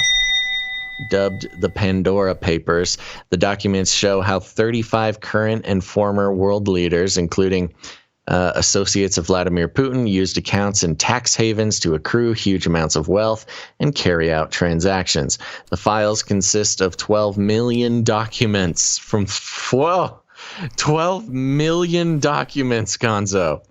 From 14 financial services companies in countries including the British Virgin Islands, Panama, Belize, Cyprus, United Arab Emirates, Singapore, and Switzerland. They were obtained by the International Consortium of Investigative Journalists, ICIJ, before being studied by more than 650 reporters from BBC Panorama, The Guardian, and more than 100 other news outlets. They revealed that former British Prime Minister Mr. Blair and his wife Cherie saved some $434,000 in stamp duty when they bought an office in London by purchasing the offshore company that owned it. Meanwhile, Russian President Mr. Putin was linked to secret assets in Monaco, while an offshore company owned by his alleged lover purchased a $4.1 million apartment below the Principality's casino. The luxury fourth-floor flat was purchased by Brockville Development, Ltd., which was eventually traced back to Svetlana Krivonogic, reported The Guardian. The woman, who's 28 at the time, is said by Russian investigative outlet Prukt to be the mother of Putin's child after giving birth to Elizaveta, or Louisa, in March of the same year. Since becoming friends with Putin, notice how it just dissolves into a Putin article. Since becoming big surprise, Putin had some unsavory financial dealings. Since becoming friends with Putin, the former cleaner seems to have amassed a luxury portfolio of assets, including a flat in a well-to-do area of St. Petersburg, other properties in Moscow, and a yacht, coming to a total of $100 million. The Kremlin has refused to comment. Meanwhile, the King of Jordan was able to secretly add £70 million worth of property to his portfolios in the UK and the US, mainly in Malibu, California, and in London and Ascot, the papers showed. While many of the transactions leaked in the papers, made by tens of thousands of different offshore firms, feature no legal wrongdoing, they expose how the UK government has failed in its promise to bring in a register of offshore property owners. There are concerns that some of the purchases could be the work of money laundering. Really? No way. Kidding. While some of those named now face allegations of corruption and global tax avoidance. Were you aware that there are global taxes? I did not know we were paying global taxes. I thought our duties were only, our allegiance was only to the United States and federal government. Borders are imaginary, Gons. Taxes, yes. However, taxes are very real. Yeah. The release of the documents could not have come at a worse time for the Czech Prime Minister Andrej Babis, who is facing an election later this week. This week? They really want this guy out. I know. As they show, he failed to declare an offshore investment company used to purchase 2 villas for $16.2 million in the south of France. Ooh. The papers follow other huge data leaks in the past 7 years, including the FinCEN files, which we covered, the Paradise Papers, the Panama Papers, and LuxLeaks. They also show how some 95,000 offshore firms were legally set up to secretly buy property in Britain. And then they just go for forever, just picking out more individuals who have done these things. But I think it's interesting how they say right there that none of these things are technically illegal. Mm-hmm. And it seems to me, among other things, there are plenty of different perspectives on how to look at these leaks. But the number one being... Again, none of it was illegal. It's just continuing the storyline of revealing to the public how the rich preserve their wealth, mainly by not paying taxes. And there's an aspect of it that is like, aren't they bad people? Aren't these people so bad for not doing anything illegal and just not wanting to give millions of dollars to their government? And I think more than a war on the wealthy and the leaders, which, look, the corruption is everywhere and it is bad. And we all know that these things happen. There's not a thing that I've read so far in these Panama Papers that comes as a surprise. Big headline: billionaires and politicians do things to not pay taxes. Like, no kidding. This is not that big of a thing. Why is everybody so hyped up on this? But I see it more as like a social war against the rich in favor of, remember, this is all about taxes. So it's like in favor of federal governments. Oh, aren't these billionaires bad people? And aren't these poor federal governments that aren't getting their tax dollars? They're the victim here. I don't know. It just doesn't, it hasn't quite landed with me, whatever they're trying to do. All these billionaires and politicians didn't break the law and just chose to do legal things to not give their money to federal governments. Yeah, well, part of the infrastructure bill is to, and that could be why there's no U.S. mentioned in any of this stuff, is because, well, there's some, but mostly not the politicians and everything, maybe because the people trying to push the you can call it socialist. I mean, that's pretty much what it is, with the infrastructure bill and the way UBI will be implemented, universal basic income. All those things are are perpetuated, or the convincing fuel comes from a disdain for the wealthy who get away with tax loopholes and financial loopholes and international offshore bank accounts and just all the ways where a normal citizen doesn't have access to. And yeah, we've always known, but to put it on paper and put it out there, it seems like a deliberate way. It's a social engineering project to get everybody to say, yeah, we need to tax the rich. Yeah, we need to make sure that they, people that have assets, do they pay taxes on unrealized gains?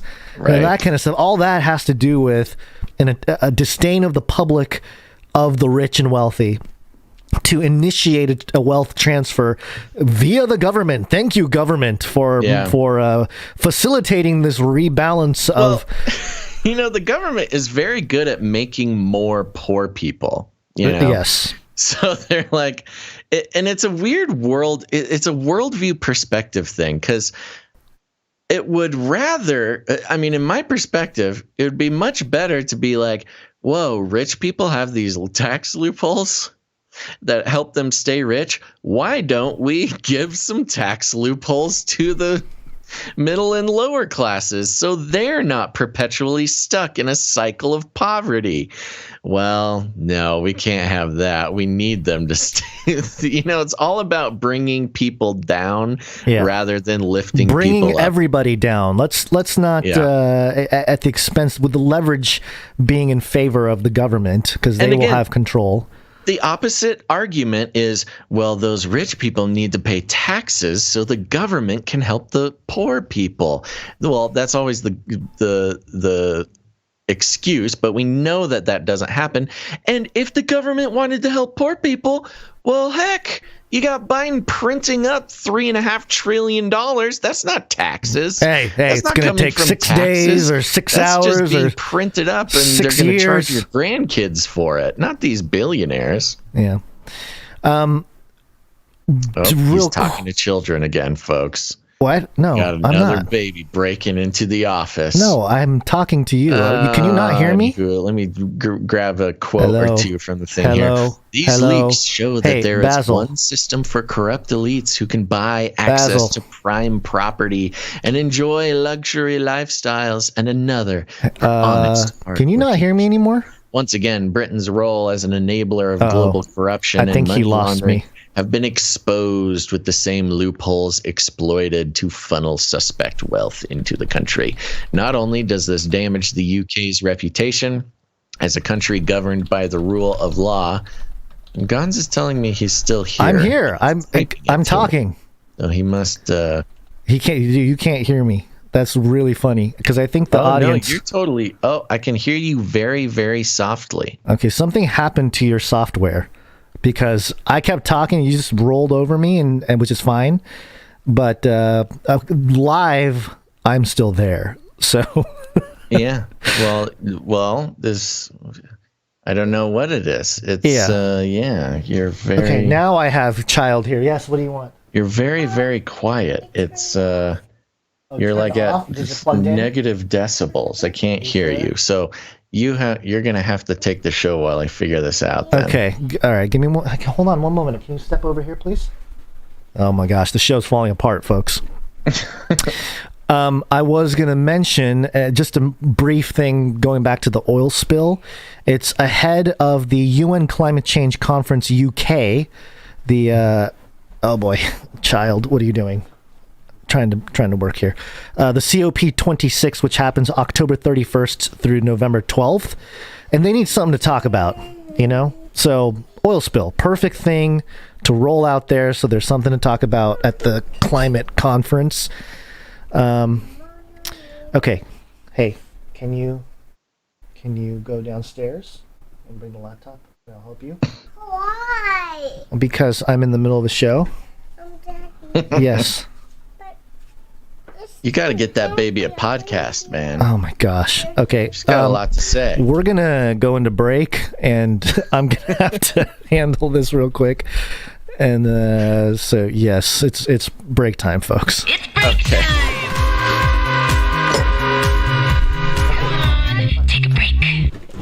Okay, we're going to take another quick break. This one, we are also going to be thanking producers, but as you know, if you've been listening to the show, there's more than one way to produce the show. We like to call it producing with your time, your talent, or your treasure. We thanked those producers who helped the show out financially on the previous break, and now we're going to take some time and thank those producers that help out the show with their time and their talent. And this can include all sorts of things. You, dear listener, maybe you're a producer, you can't, or maybe you want to be a producer and you can't help out the show financially. Well, there's a lot of other options. If you're a creative person, any sort of creative person, if you create art, if you create music or jingles, or just to know your way around, some sort of editing software, you can become a part of the show. And certainly, as you've heard, there's plenty of jingles, stingers, ISOs, isolations, things like that we play on the show. And at this point, almost all of them are created by producers of the show. It's very valuable, and it brings a lot of production value to what we do here. So we're going to take a second and thank some of those creative producers who give their time and their talent. Okay, we're doing it. We're doing it. All right. Yes, people that come in with their time, talent, appreciate you. Timestamps were done by, I believe it was Christine C. Yes, Christine C. on Friday. Thank you very much. Thank you very much for those timestamps, Christine C. And if you want to see some of Christine C's wonderful work, you can tune in to not the live show, but the YouTube post afterwards, where we put those timestamps. Helps you navigate the episode a little bit better. They also show up on our weekly newsletter that will have all the sources that you've heard of so far. Yep, and I don't think we got any new jingles after Friday, but one of the things that we got to figure out, Basil, pretty quickly here is our Proton Mail reached its limit on free space, so we got to become paying members of Proton Mail, which is fun. Yeah. So if you sent a message to us on Proton Mail between, I don't know, a few days ago or whatever, we haven't September 30th. We filled up on September 30th. Okay. So if you've sent something to the Proton Mail in the past 4 days, we probably didn't get it. Yeah, unfortunately. But yeah, we'll just upgrade that. That's okay. So we have some artists to thank in the process here. One art, please. Oh, I'm seeing emails come in now. Interesting. We'll see. Emails within Proton Mail, but we'll address it later. First piece of art we would like to showcase is from Dame Allie. One RC, another one from Allie now. And here it is. We have a note. And the note says, Super Soldier. And, yep, that's it. Super Soldier. Well, she sent a link to an article about, what is this, Russian super soldiers? Russians developing exoskeletons, wearable robotics, Facelikethesun unmanned aerial vehicles as part of Armed Forces Future Soldier Program. So, yeah. Mm-hmm. And we've got this depiction here of the Facelikethesun. And it's pretty futuristic. You know, you've got the full helmet with the screen visor. You've got sort of a tessellated body armor, which I'm sure has all sorts of cool functions. And some really stylish looking moon boots. And up at the top next to this super soldier, she has written, "This is the way." This is the way. A very Mandalorian look for sure. Yes, for a military outfit. But yeah, there you go. Looking forward to those Russians breaking in. Storming in and vaccinating all of us. Gosh. Wow, that's not terrifying at all. Thank you very much, Ali. We've been following the super soldier thing for years, and Russia is always at the cutting edge, whether it's from cloning Scythian horse riding warriors, creating robot soldiers, or just the coolest gear. Russia really does their job as far as bringing on the apocalypse. Yeah. Very well drawn here, hand drawn. Good job, Allie. Thank you very much. Next piece is from Sir Dove. One art piece from Dove. And this is we got a note. Peace had the idea for this one last week after you guys shared the article about that toilet cleaning robot that stares you down the entire time he does his task. We catch up. Yes. We catch up with the filthy Flippy on Mike Rowe's new hit TV series or TV show, Dirty Robo Jobs. Hope you guys like it. Keep doing what you do. Now keep praying for Ians. That's right. And it's exactly that. It starts with a remake of that really bizarre marketing picture that we had from last episode's Flippy update, where you got the robot cleaning the toilet and then sort of the spirit, the soul of the robot floating above the toilet and giving a nice big high five to what's this guy's name? Mike Rowe? Mike Rowe. Yeah. Mike Rowe. Giving a high five to that robot. That little robot, just so you know, has a nice little square and compass based logo. So you know he's a Mason bot. Mason bot. Yeah, but hey, they are in the bathroom, and you do see the tub and the shower peeking out from behind the shower curtain. Is that Joe Biden? I almost called him Joe Rogan. Yeah, this is Joe Biden. He's got robot and toilet cleaners, beautiful derpy Baphomet styled shower curtain there. We know where he shops. We've got some Uncle Joe's Boy Your Hair Smells Good hair therapy sitting on the counter there, of course. Filled. We've got the full range of Sir Dove Easter eggs here hanging on the wall in the bathroom. We've got the iconic picture of Basil and Gons taking pictures next to the Bidens as they sit in their chairs.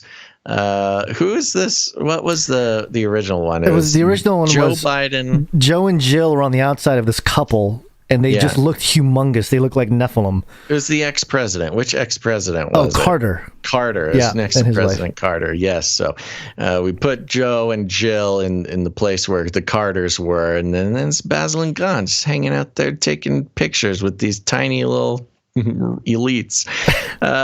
And you know, the rabbit hole goes even further, because within that picture you've got the picture of the Canary Cry radio. Right. Yeah, it goes multiple layers in. It's so many layers. It's an inception.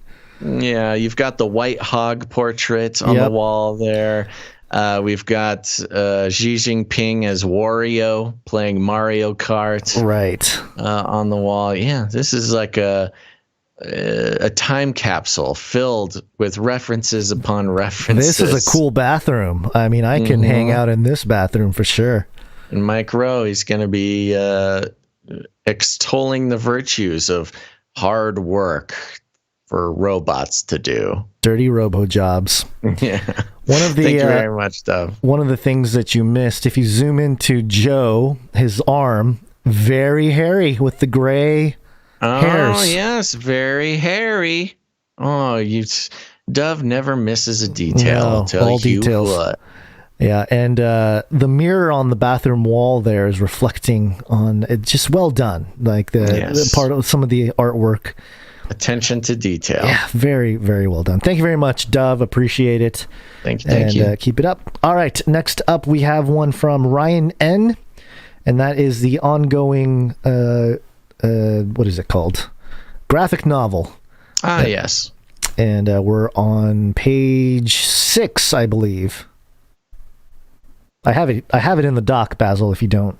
Oh, you do? Wow. Yeah. We actually have art in the doc now. Yeah. Oh, I'm looking at it. What a wonderful, makes life much easier. Okay. Yes. Thank you very much, Ryan. And let's see. We've got the next page of the epilogue of the graphic novel. In the first cell here, we have Sun storms exploding off of the sun and going around the magnetic poles of the earth. And the text here says, the sun scorched the earth with great heat, burning up plant life and humans who were unable to escape its rays. Next cell, we've got some comets falling down and the sun blacked out by a eclipse here. Exhausted, the sun then burned out. And like moths to the residual heat, the stars fell to earth. Dun, dun, dun. And we've got a desert scene down below, leaving only darkness and a lone, consistently full-blood moon as the only luminary. Dun, dun, dun. Things just seem to keep getting worse for the Earth in this epilogue, Gons. What will happen? How are we going to get out of this? Sounds like some passages from the book of Revelation there. We've got some, we've got some flat earthers getting triggered in the chat because we have a globe Earth being depicted. Welcome to my life, Ryan N. Thank you very much, Ryan N. And we got one more piece from, and this one was one that I forgot to mention last episode, but it was from Mike B. And pretty self-explanatory. It is Greta Thunberg. Her face photoshopped onto, I don't know who this is, some kind of cyborg creature lady. Do you know who it is? I don't have it. Oh, it's the Borg Queen. Oh, Borg Queen. There you go. Yeah, from the Star Trek movie. Okay. There you go. Yes. Greta Borgberg. Yes. It all makes sense. It all now. makes sense. Greta Borgberg. All right. Isn't it Thunberg? Thunberg. Ah, there you go. Yes, thank you. Greta Thunberg. There you go. All right. Thank you very much, Mike B. Appreciate it. And appreciate all the artists, jingle makers, people that contribute their time. We really do appreciate it. The show would not be the same without you. And so thank you. And indeed. We just briefly want to mention the meetups. Canary Cry Meetup. CanaryCry.Meetups.com. Go there, learn how to start your own meetup locally, or go to one of these. Ohio Canary Cry Meetup, October 30th at the Basil Pizza and Wine Bar in Pearisburg. Ciara also has some save the dates for NorCal November 6th, SoCal December 4th, and she's open to ideas for the 2022 year. My gosh, we're almost in 2022, Basil. It is the year. Okay. As it is written, so it shall be. EU Meetup, Mr. Jag is running that one. The Vienna Christmas Market on the 27th of November. Contact Mr. Jag at protonmail.com. We have Louisville, Kentucky, October 31st. The Louisville KY Meetup at 7:06 p.m. Or if you're awake at 6:66 p.m. Mile Wide Brewery. It's kid friendly. Contact Tony. Awake, Sleeper, and Rise at gmail.com. Then we have North Idaho, October 16th. Josiah is hosting that meetup at the how do you say this? Coeur d'Alene? Coeur d'Alene. Coeur d'Alene. That sounds like one word. Coeur d'Alene. Contact Josiah B. Dyer at gmail.com for the North Idaho meetup. And we're waiting on more word if there's going to be another one in Arkansas and in Oahu, Honolulu. So, yep, that's all the meetups taking place. Find some people near you. Talk freely about the issues that concern you. Make friends, make family, and go hang out. That's right. Very important fellowship in person as much as we enjoy our time online together. There's been marriages have come out of these meetups. There's been all sorts of fun stuff. So go connect with people just like yourself. You know, everybody's on the level, and it's good to know people in your area that you can call upon if things go completely sideways. So go to CanaryCry.Meetups.com. If you take a look, see if there's one happening near you. If there's not, go ahead and put one on yourself. You can see instructions there at CanaryCry.Meetups.com. We love to support anybody trying to put on a meetup. We'll talk about it every show. And it's really important to do that. People just get involved, meet each other, go do it, or else. This is fun! again? Or did I can't tell now. Anytime it goes silent, I can't tell if... You're talking over the jingle the whole time. Oh my gosh. Yeah, something is going on. Hold on a second. I'm going to disconnect something. You continue with the show. Okay. Well, I think we're done thanking people in terms of the break here. So thank you to all the producers who came in with their time, talent, or treasure. We appreciate you. And we're looking forward to the next episode, 398. Oh boy, 400's coming up too. So might do something we gotta fun. think of like some special thing to do for that. Some people were suggesting we do like the 400 nights, but I don't know. See, the 333 knighthood, we can't pass the 333 knighthood. Mm-hmm. But I don't know. We got to do something special for the 400. So if anybody out there, any producers, any listeners have any idea for something special we could do for episode 400, let us know. Email us at CanaryCry.Radio@gmail.com. Yep. Okay, let's wake up here. End of break. Yes, it's wake up time. Hey, yo, wake up. And it's time for some great reset / I have Metaverse. I need to make a Metaverse jingle. Okay. Somebody make a Metaverse jingle. We need a great reset. Learn to use the dark side. Yes. Okay, so we'll start it off. We'll start it off here from the Washington Post, and you should probably get that "Called It" jingle ready, Gons, because, well, we called it. This is coming from WashingtonPost.com. The headline, "Give Amazon and Facebook a seat at the United Nations." Called it. It's getting harder to distinguish brands from nation states. The resemblance is not simply semiotics. Logos, flags, anthems, jingles, taglines, mottos, mission statements, constitutions, founder stories, official histories, terms and conditions, legal codes, structures, customers, citizens, shareholders, legislators, boards of directors, executives, chairmen, monarchs, CEOs, presidents, and oversight boards are judges, or even size, though the comparisons are startling. Walmart Inc. employs roughly the population of Botswana. Microsoft Corp's market cap is greater than Brazil's GDP. FedEx Corp has 5 times more planes than Air India Ltd. The more substantial resemblance derives from the breadth and brand of ambition and the depth of our brand dependence. Brand dependence, Gonzo. Mm-hmm. Take the current global chip crisis. Nowadays, ever-increasing tracts of the world economy rely on the pure wafer foundry market, of which 55% is controlled by the Taiwan Semiconductor Manufacturing Co.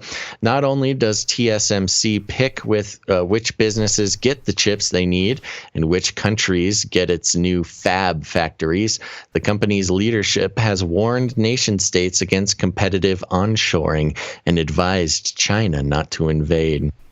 Quote, "As to an invasion by China," said TSMC's chairman, Mark Liu, "let me tell you, everybody wants to have a peaceful Taiwan Strait because it is to every country's benefit, but also because of the semiconductor supply chain in Taiwan. No one wants to disrupt it." Do you have something to say? Yeah, the Chinese just flew over Taiwan. I think it was yesterday. We have the story. Again, huh? We have this story in the additional stories somewhere under China. Here we go. The threatens China with flyover. Yeah, it was the Asian polyglot view. China flies record 52 planes toward self-ruled Taiwan. And it was reported today. Fun. 56 fighter planes towards China flew 56 fighter planes towards Taiwan on Monday in the largest show of force on record, continuing the 3 days of sustained military harassment against the self-ruled island. So, yeah, this is getting interesting. The computing goods, the control of the resources there, and China trying to power play that. This is very fascinating. Yeah, but that would have a global impact on all computers. Yes.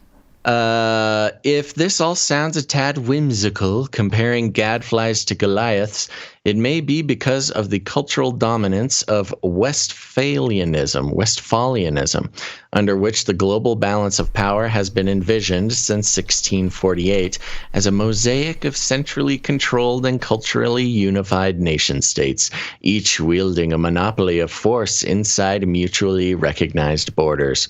In reality, of course, these Westphalian axioms have always been more or less fluid. State sovereignty is regularly pooled, military, legally, and economically. Central control has repeatedly yielded to demands for democracy and regional autonomy.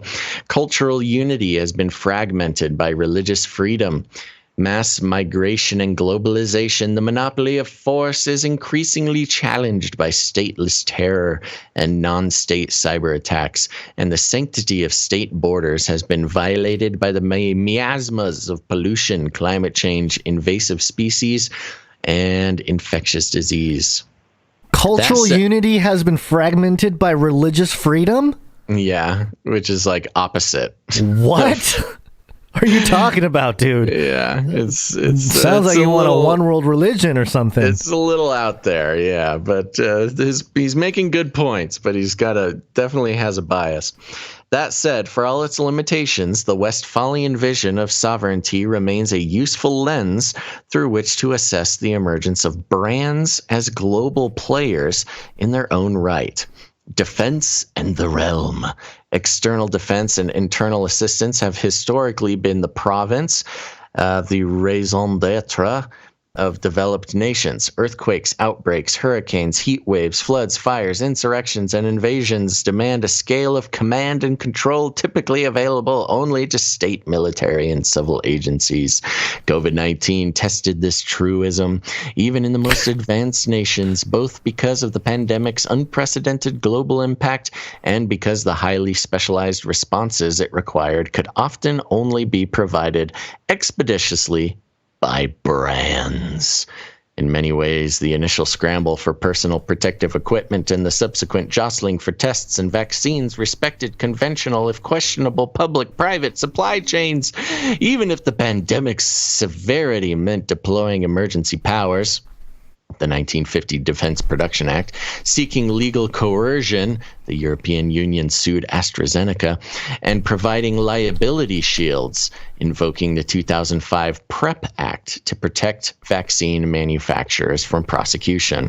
More novel was how nation-states turned to private companies to solve the unprecedented challenge of contact tracing entire populations.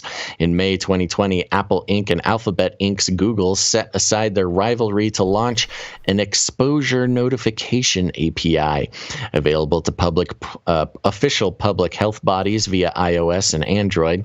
By September 2021, more than 40 countries and 25 U.S. states had plugged into this API, including initially resistant nations like England, Finland, Germany, and Norway.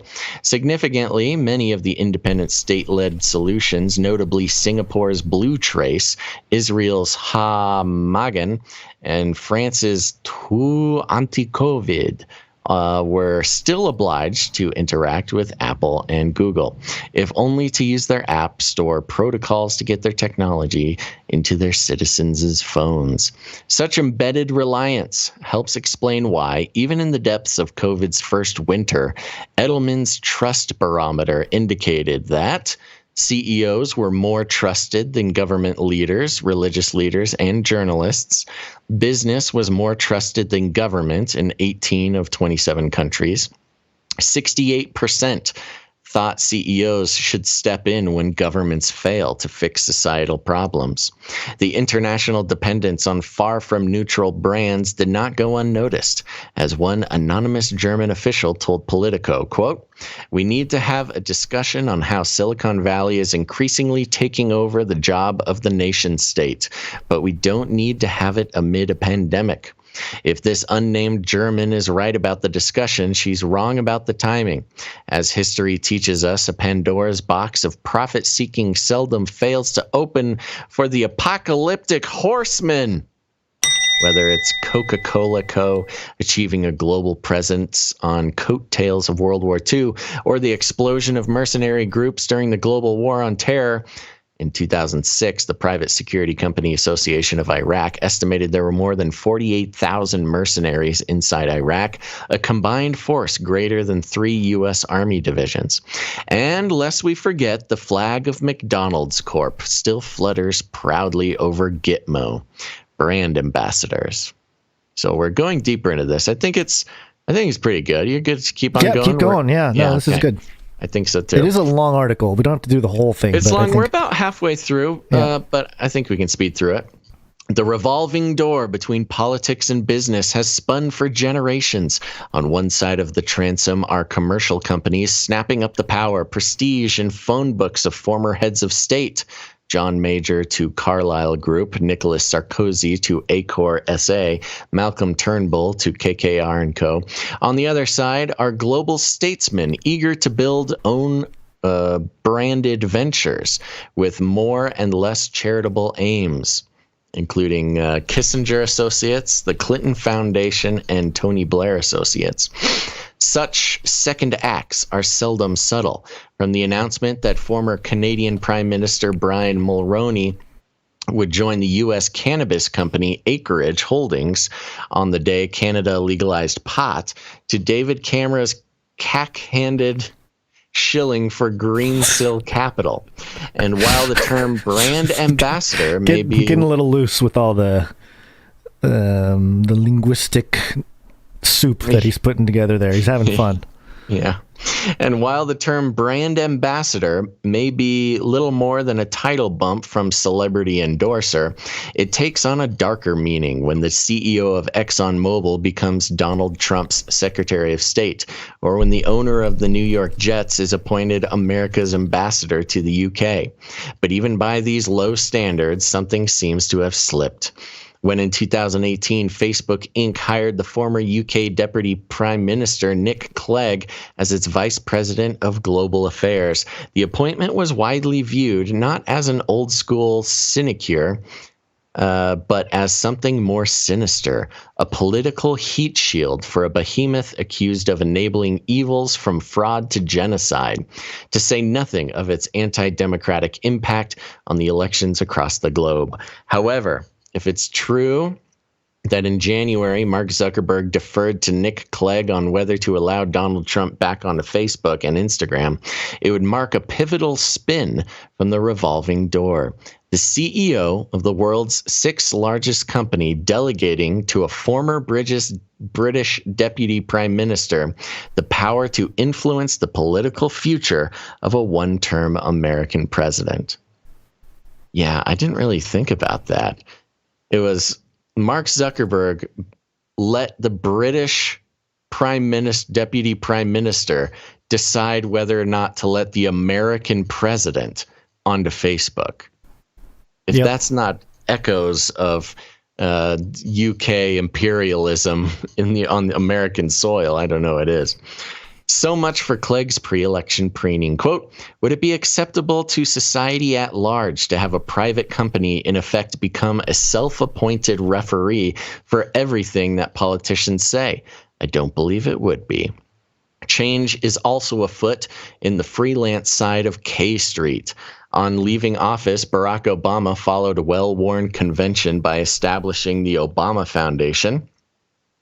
More unexpected was his decision to create Higher Ground, an independent production company that immediately struck multi-year deals with Netflix and Spotify, and executive produced American Factory, the very on-brand Oscar-winning documentary exploring labor relations and trade with China. The Obama playbook of a branded content second act beyond books and speeches will inevitably attract a new cohort of youthful former statesmen keen to wield soft power and earn small fortunes, unfettered by orthodox gatekeepers. On quitting the royal family, Prince Harry and Meghan Markle lost no time in establishing their own indie shop, Arkwell Productions, inking copycat deals with Netflix and Spotify and collaborating on an Apple TV Plus series with the brand powerhouse Oprah Winfrey. Naturally, such stellar brands don't twinkle alone. Off they rocket to a galaxy of VIP constellations: Aspen, Alfalfa, Davos, Jackson Hole, Munich, Milken, Sicily, and Sun Valley.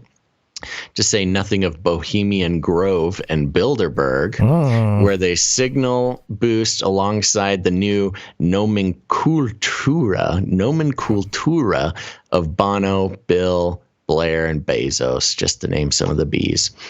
Move fast and break laws. Oh man, there is still quite a bit. I'm telling you, man, this is a long article. Yeah, you're right. Okay, I just scrolled fast the first time I scrolled through it. So, yeah, they move into a whole nother thing about how corporations are able to do more. Yeah, and they break laws without getting punished for it. Right. Meaning they have more power than governments do. Yeah, there's a section called UN branded. I think that one's a good unbranded, UN branded, unbranded. The United Nations currently grants observer status to some 120 intergovernmental organizations and specialized agencies, from the Sovereign Order of Malta to the International Seabed Authority. Is that the Knights of Malta? Sovereign Order of Malta? Sounds related. Well, they're both Malta. The Sovereign Order. They both have Malta. I don't know. Look it up real quick. Yeah. Doubtless, these bodies do admirable work, but is the Parliamentary Assembly of the Mediterranean vastly more vital to global democracy than Twitter? Or the International Telecommunication Union more unifying to international telecoms than Google? And if such brands might be granted observer status, why not full membership? In 2011, the Republic of South Sudan became the latest country to join UN after its people voted overwhelmingly to secede from the North. Last year, South Sudan's GDP was $4 billion, roughly equivalent to 2% of Jeff Bezos's net worth, or 0.2% of Amazon's market cap. A pandemic that made countries poorer made CEOs richer. Of course, such comparisons are not simply about relative sums of money, but power.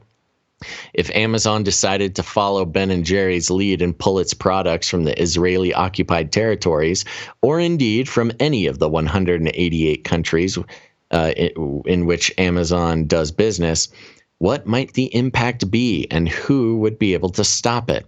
No third party has seriously impeded Facebook's growth, influence, or toxicity, certainly not its much vaunted oversight board or even Congress, which regularly beclowns itself in the presence of disruptive CEOs.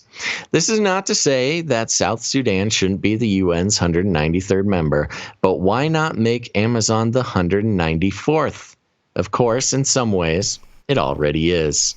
Despite the UN Secretary General's rabble-rousing condemnation of billionaires joyriding to space while millions go hungry on Earth, Antonio Guterres would doubtless jump at a meeting with Jeff Bezos with at least the same alacrity as he'd sit down with South Sudan's President Salva Kiir. Equally, if President Kiir could address either the General Assembly or Sun Valley, is it obvious which he would choose? We are so used to brands leaning towards liberalism, or at least paying lip service to it, we risk mistaking cynical head fakes for genuine conviction, especially as our apparent reliance on them grows.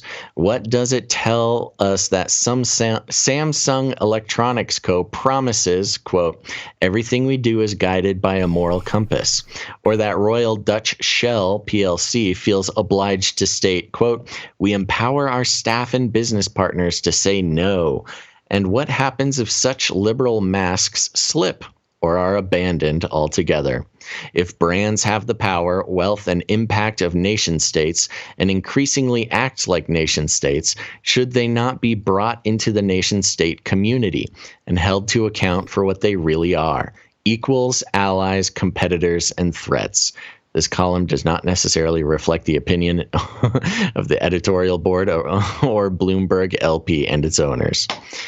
Yeah, so there you go, Gons. We got to make Facebook a nation state. Let them in on the UN. Yeah, first off, the Sovereign Order of Malta, more clearly, the Sovereign Military Order of Malta is precisely the Knights of Malta. So there's that. The Knights of Malta are in the UN. That's crazy. Yeah, but pretty standard. Not as crazy as Google being part of the UN, I guess. This is crazy to me because I think 2018 was when I released Age of Deceit 3. Maybe it's 2019. But basically, it was the idea that instead of nation states how we see now, we're going to see corporations become like nations states. Yeah. And it was based on the passages of the lion and the bear and the leopard in Daniel 7, comparing it to Revelation 13, where they appear again and they form this like final world government type of thing, the final beast. And I find it interesting that this author here probably knows nothing about our material or the Bible per se. I mean, maybe he does, but also talks in terms of the brand. And if you go to Revelation 13:16, where it talks about the mark, you look at the Greek form of the mark, the Greek word, charagma, and Helps Word Studies defines it properly an engraving, an etching, figuratively a mark providing undeniable identification like a symbol giving irrefutable connection between parties. And so, you look at the etymology, it became as part of, how we use it as brand, like a brand logo type thing, brand name.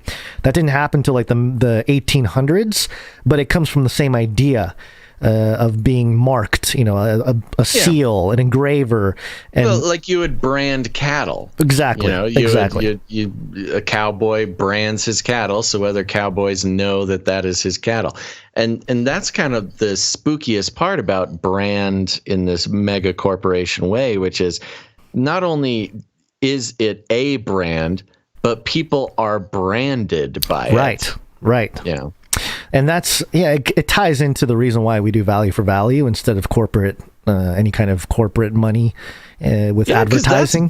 That's the other thing about advertising. If we are carrying the brand of some other company, we are branded by that company. I mean, whoever it is, if it's some, MeUndies underwear subscription, and we're out here shilling for underwear subscriptions, carrying that brand, being paid to be marked by that brand. I mean, that is a very problematic way to do what we do. Yeah. And it goes to show that a lot of the prophecies there probably has to do with more of this type of thing, where it's a world power, because the UN effectively is the facilitator of world governance, and so you would think that it would come through them before anything else. My goodness, I've been disrupted many times today. Yeah, are you being disrupted again? Yes, again, but it's okay. Chatty little girl. Yeah, she's busy bothering me today. But anything else on that? I mean, I was just surprised to see it so soon. This idea of bringing Amazon and Facebook to the level of a nation state, which is something I've been saying for years. Yeah, we've been on that for a while. I think it's interesting also coming out on WAPO. This is a mainstream outlet that a lot of people are going to read, and I thought it was very interesting how concerned they were that what if these corporations stop being so liberal? Yeah, that was weird too.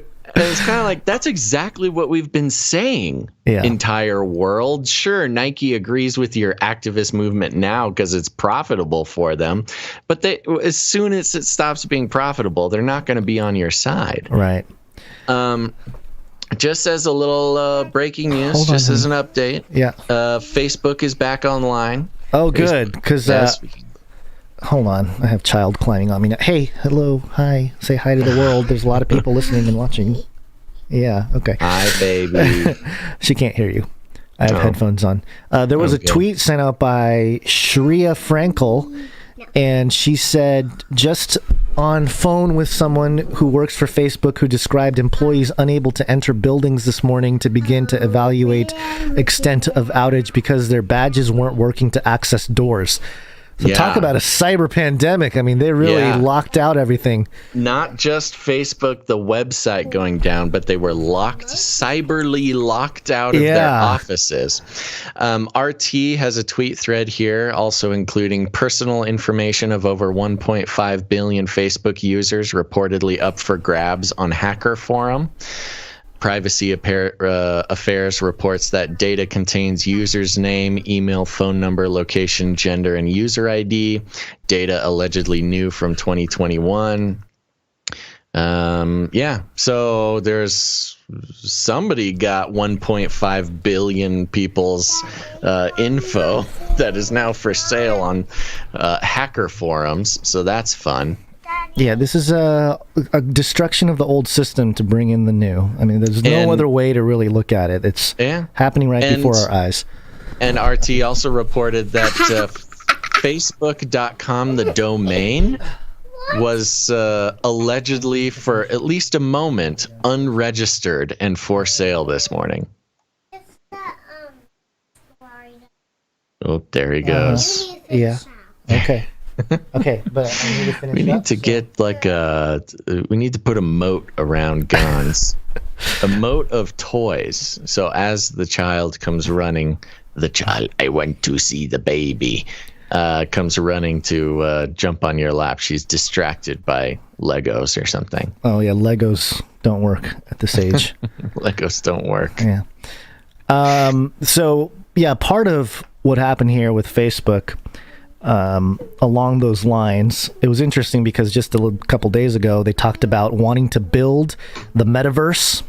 And IndiaTimes.com headline: Facebook wants to build an ambitious metaverse, but it's full of challenges. And I'll just read the bullet points. Facebook is set to invest $50 million, which is not a lot of money, to build its metaverse, a digital world wherein people may use devices to exist and communicate in a virtual environment, bypassing the current dividing line between the digital and the physical. For this, the company is partnering with multiple organizations to make the metaverse real. For years, Facebook has invested hefty sums into virtual reality and augmented reality. Now, a sum of all tech development seems to be nearing its summit. Can we trust Facebook, the same company accused of neglecting user safety and privacy for years? So it'll be interesting. I think we're going to have a few different metaverses at first, and then, we'll probably have a lot. And then what'll happen is kind of like how Google and Yahoo and some of those survived. You're going to have something similar. Yeah, it'll be like a .com boom for virtual real estate. Right. And then you'll have some companies that make virtual citizenship, honestly. Oh, yeah, of course. Yeah, Cardano's building the whole DID, digital identification thing, which is part of the whole process here. And then some companies will make a lot of money doing the interoperable thing, making sure people can jump between metaverses. There's a lot of money to be made there. There's a lot of crypto projects doing that. But yeah, you'll start hearing about interoperability and being able to traverse here. So, and this is part of the NFT craze too. You can't have a metaverse unless you have a scarcity of digital items. And that's what NFT and Bitcoin and everything brings to the conversation. So keeping that in mind is part of the strange world we are headed into. And, part of a lot of the artwork, we use that like synthwave, retro wave style. Yeah. And it's because we're just headed straight into the digital multi-metaverse world here. And I just want us to realize and know that we're all in for the ride. And it's going to be some interesting times in the next few years here. That'll be a blast. Not dismissing the whole idea of Amazon and Facebook being having representatives like a nation at the UN. Which, I mean, can you imagine renouncing your citizenship to the U.S. and just pledging your allegiance to Facebook? I am a Facebook citizen now. Yeah, I do not live in America. I just live on America. I'm not an American. I am a Facebookan. The geography in which you reside will become less and less important. I mean, it's already barely important. Yeah. Well, that's the thing. especially when you consider the Pandora Papers and everything out now. You know, you just move your money to a different geographical location. That was in my notes. This whole idea of the Great Reset, all the themes. The older generation, they're crazy. They're out of their mind. They're not doing anything to help us. You know, blah, blah, blah. Build back better. Blah, blah, blah. They're exposing world leaders and how they've already created this worldwide network with investments in all over the world, properties and real estate. And if you think about it, the billionaires and those who consort with them already sort of live in a metaverse. They are pulling everybody else into it on their terms, and that's what's troubling moving forward here. But yes, end of the nation state is something we will likely see in our lifetimes, lest the Lord returns and, Yeah, like you said, it's something we've been talking about for a while, but after basically everything that happened after COVID made it seem much more realistic that that's going to happen. And just picked up the speed. Everyone had to be online all of a sudden. Yeah. It just makes too much sense. Right. All right, so let's talk real quickly about AI, and then we'll call it an episode here. Artificial intelligence. And the first piece here comes out of China. This is the South China Morning Post. Good news, Basil. Chinese AI gets ethical guidelines for the first time, aligning with Beijing's goal of reining in big tech. Reining in big tech. Yeah, they're doing us a favor there. Oh no, what happened to the article? Oh, here it is. Yeah, I mean the government that locks up Uyghurs and for no reason, and then harvests their hair and their organs and forces them to work, and then lies about it to the rest of the world. Those are the ones in charge of the ethics of AI. Yep. China has revealed its first set of ethical guidelines governing artificial intelligence, placing emphasis on protecting user rights, and preventing risks in ways that align with Beijing's goal of reining in big tech's influence and becoming the global AI leader by 2030. Dun, dun, dun. Telling you, man, the world elite, 2030. the world elite just said, here's the finishing line, 2030. Whoever wins will have the stakes to world dominance for the next century, the rest of the century. I mean, that's really what's happening. It's crazy. Yeah. Humans should have full decision-making power. The guidelines state and have the right to choose whether to accept AI services, exit an interaction with an AI system, or discontinue its operation at any time. The document was published by China's Ministry of Science and Technology, MOST, M-O-S-T, last Sunday. The goal is, quote, to make sure that artificial intelligence is always under the control of humans, the guidelines state. What if all this time, Basil, China has been fighting for humanity? Turns out they're the good guys the whole time. It's all a ruse from the West to go against them when they're trying to preserve our freedoms. Oh, that would be a curveball for everybody out here in America. Quote, this is the first specification we see from the Chinese government on AI ethics, said Rebecca Arcasati, an analyst at the German think tank Mercator Institute for China Studies. Quote, we had only seen high-level principles before. The guidelines, titled, quote, New Generation Artificial Intelligence Ethics Specifications, were drafted by an AI governance committee, which was established under the MOST in February 2019. In June that year, the committee published a set of guiding principles for AI governance that was much shorter and broader than the newly released specifications. Quote, China is ultimately opting for a heavy-handed model where the state is thinking very seriously about the long-term social transformations that AI will bring, from social alienation to existential risks, and trying to actively manage and guide those transformations. Arcasati said, quote, they are remarkably forward-looking in their thinking. The document outlines 6 basic principles for AI systems, including ensuring that they are, quote, controllable and trustworthy. The other principles are improving human well-being, promoting fairness and justice, protecting privacy and safety, and raising ethical literacy. The emphasis on protecting and empowering users reflects Beijing's efforts to exercise greater control over the country's tech sector. One of the latest moves in the year-long crackdown has been targeting content recommendation algorithms, which often rely on AI systems built on collecting and analyzing massive amounts of user data. The new AI guidelines are, quote, a clear message to tech giants that have built entire business models on recommendation algorithms, Arkasati said. 10-4, message received with the whole situation today. However, the changes are being done in the name of user choice, giving users more control over their interactions with AI systems online, an issue other countries are also grappling with. Data security, personal privacy, and the right to opt out of AI-driven decision-making are all mentioned in the new document. Preventing risks requires spotting and addressing technical and security vulnerabilities in AI systems, making sure that relevant entities are held accountable, the document says, and that the management and control of AI product quality are improved. Almost done here. The guidelines, I think, yes, almost done. The guidelines also forbid AI products and services from engaging in illegal activities and severely endangering national security, public service, or manufacturing security. Neither should they be able to harm the public interest, the document states. In 2017, China's State Council set out an ambitious plan to leapfrog the U.S. to become the global leader in AI.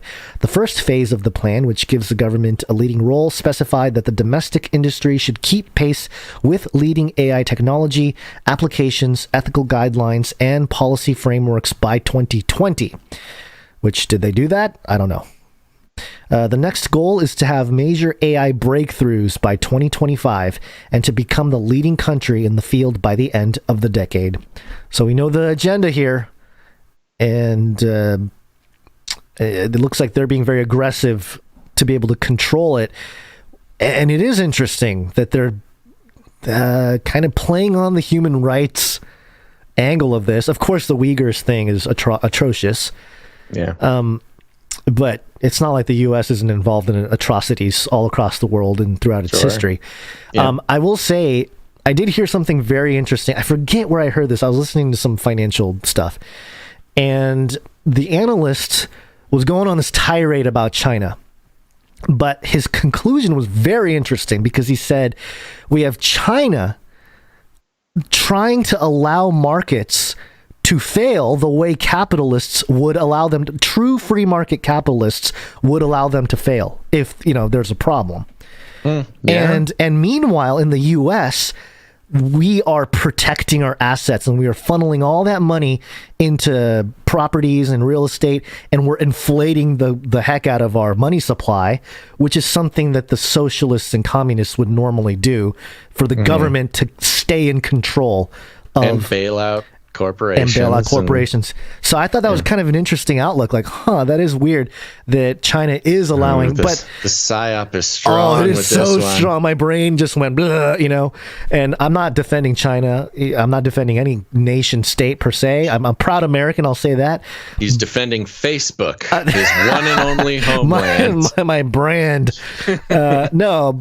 See, that's the whole point is we're supposed to have the seal of God. We're supposed to represent Jesus. That is our brand per se. If you want to use those words. Here's another thing.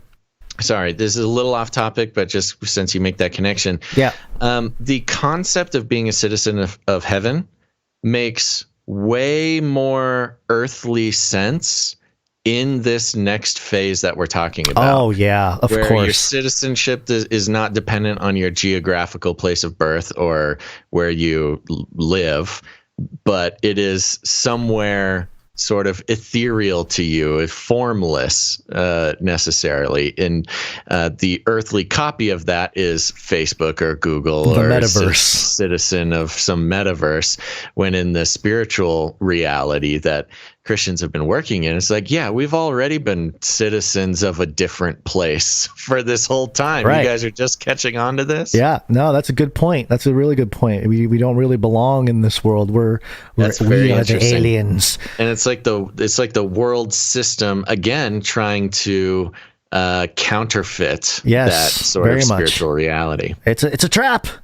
Yeah. And just a couple headlines, just checking out around the world here.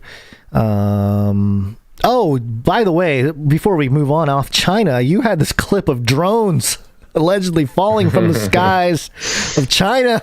Yeah, I wasn't able to track down the source of it, but it was a fun video. You know, they've been having these drone shows in China and across Asia mostly. And, you know, the question always comes up. Oh, looks like it could be a disaster if they all came down. Well, a video came out of China of a big drone show and just thousands of drones falling out of the sky onto a crowd of people.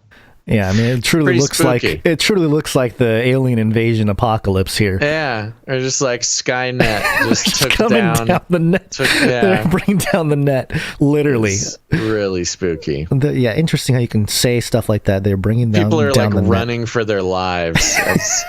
These glowing balls of machinery descend down upon the people. Yeah, it's pretty wild footage. Again, we don't know what the source exactly is, but. Worth noting with all their outages out there, and of course it's going to come to America with the Facebook outage. So they are back up, you said. Facebook? Yeah. Yeah, I'm on our page right now. Yeah, so wow. Facebook is back up, Instagram's back up. That's a long delay though for Facebook. That is a very long delay. And you know this shows the fragility of this corporate nation state thing, because it took 8 hours of them having some sort of technical issue for the company to lose bajillions of dollars, not just in lost revenue, but also stock price. I mean, due to the stock falling, Mark Zuckerberg lost $7 billion this morning. Can you imagine? Yeah, I've had some portfolio drops that sunk into my tummy, but that would not $7 billion. Oh, like in a matter of hours, you're $7 billion poorer. I can still cook my meats. I still have enough to cook my meats. He just goes out and electrocutes a goat just for fun, just to feel something. Yeah. So there you go. That's China, all the stuff happening there. And just to real briefly, just to survey other countries around the world here.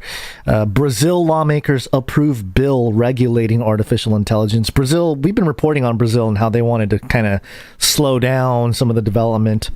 And they did just that, at least according to this article from jurist.org.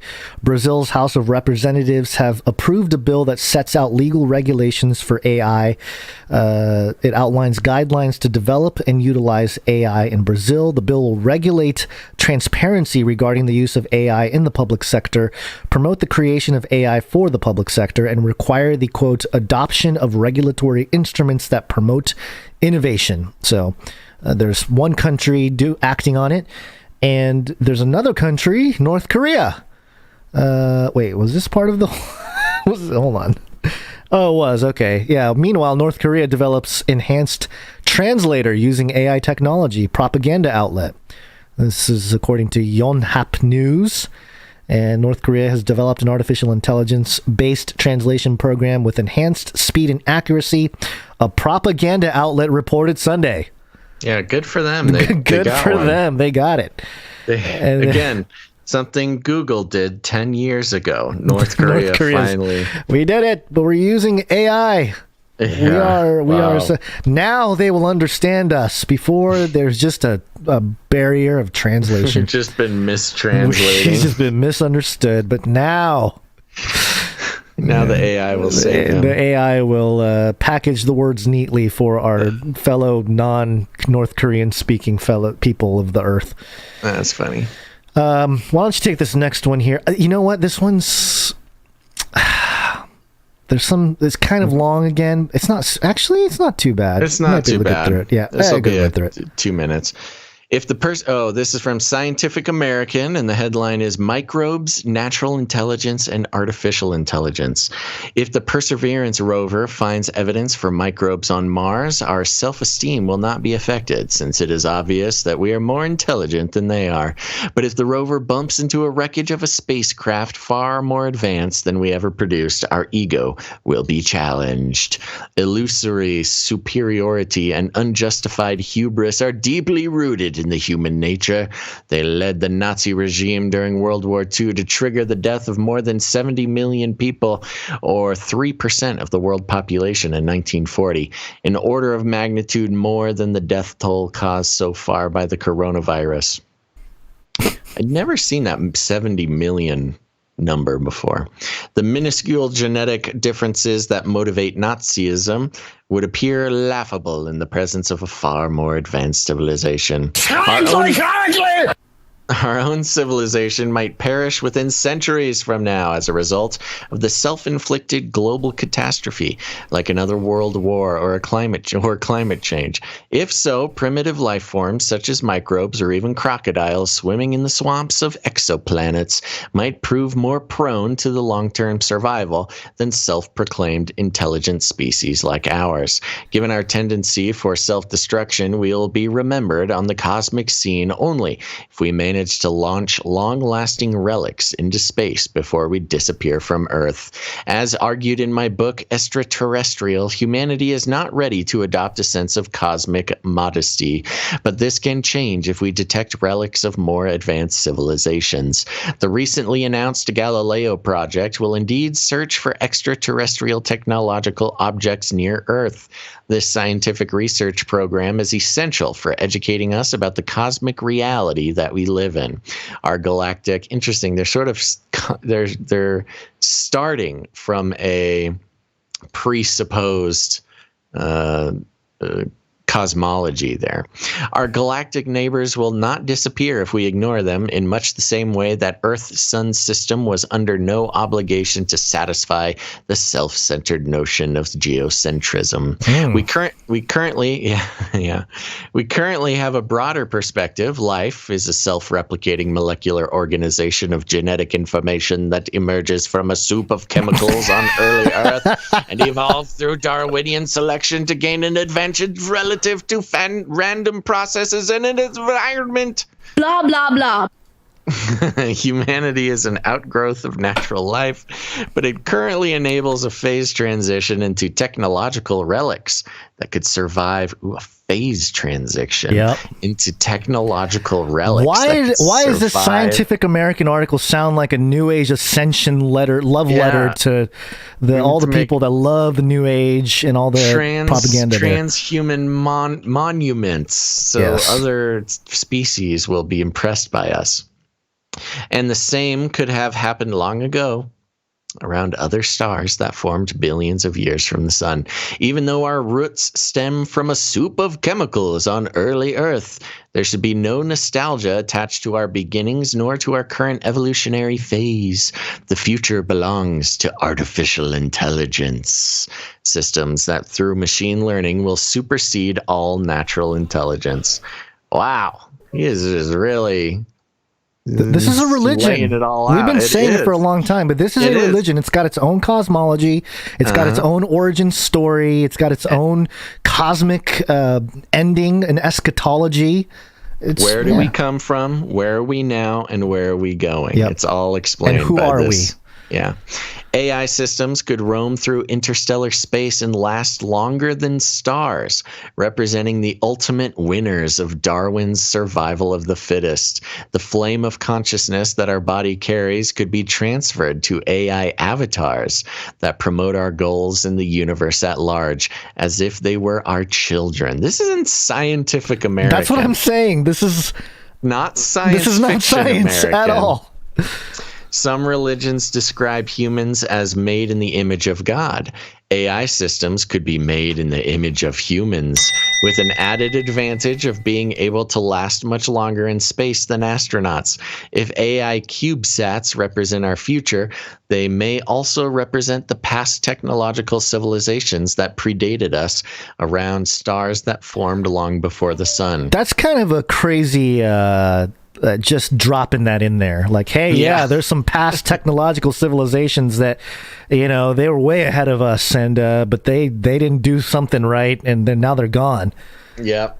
Well, I mean, the whole thing, the whole cosmology is based on that. Yeah. It's a foundational piece of the cosmology is, oh no, there's time goes back so far that there were definitely super intelligence before we even existed. Right. Which is kind of like originally was an ancient aliens type of thing. I mean, that's quack conspiracy theory, UFO bro stuff. And now it's being published in Scientific American. Yeah.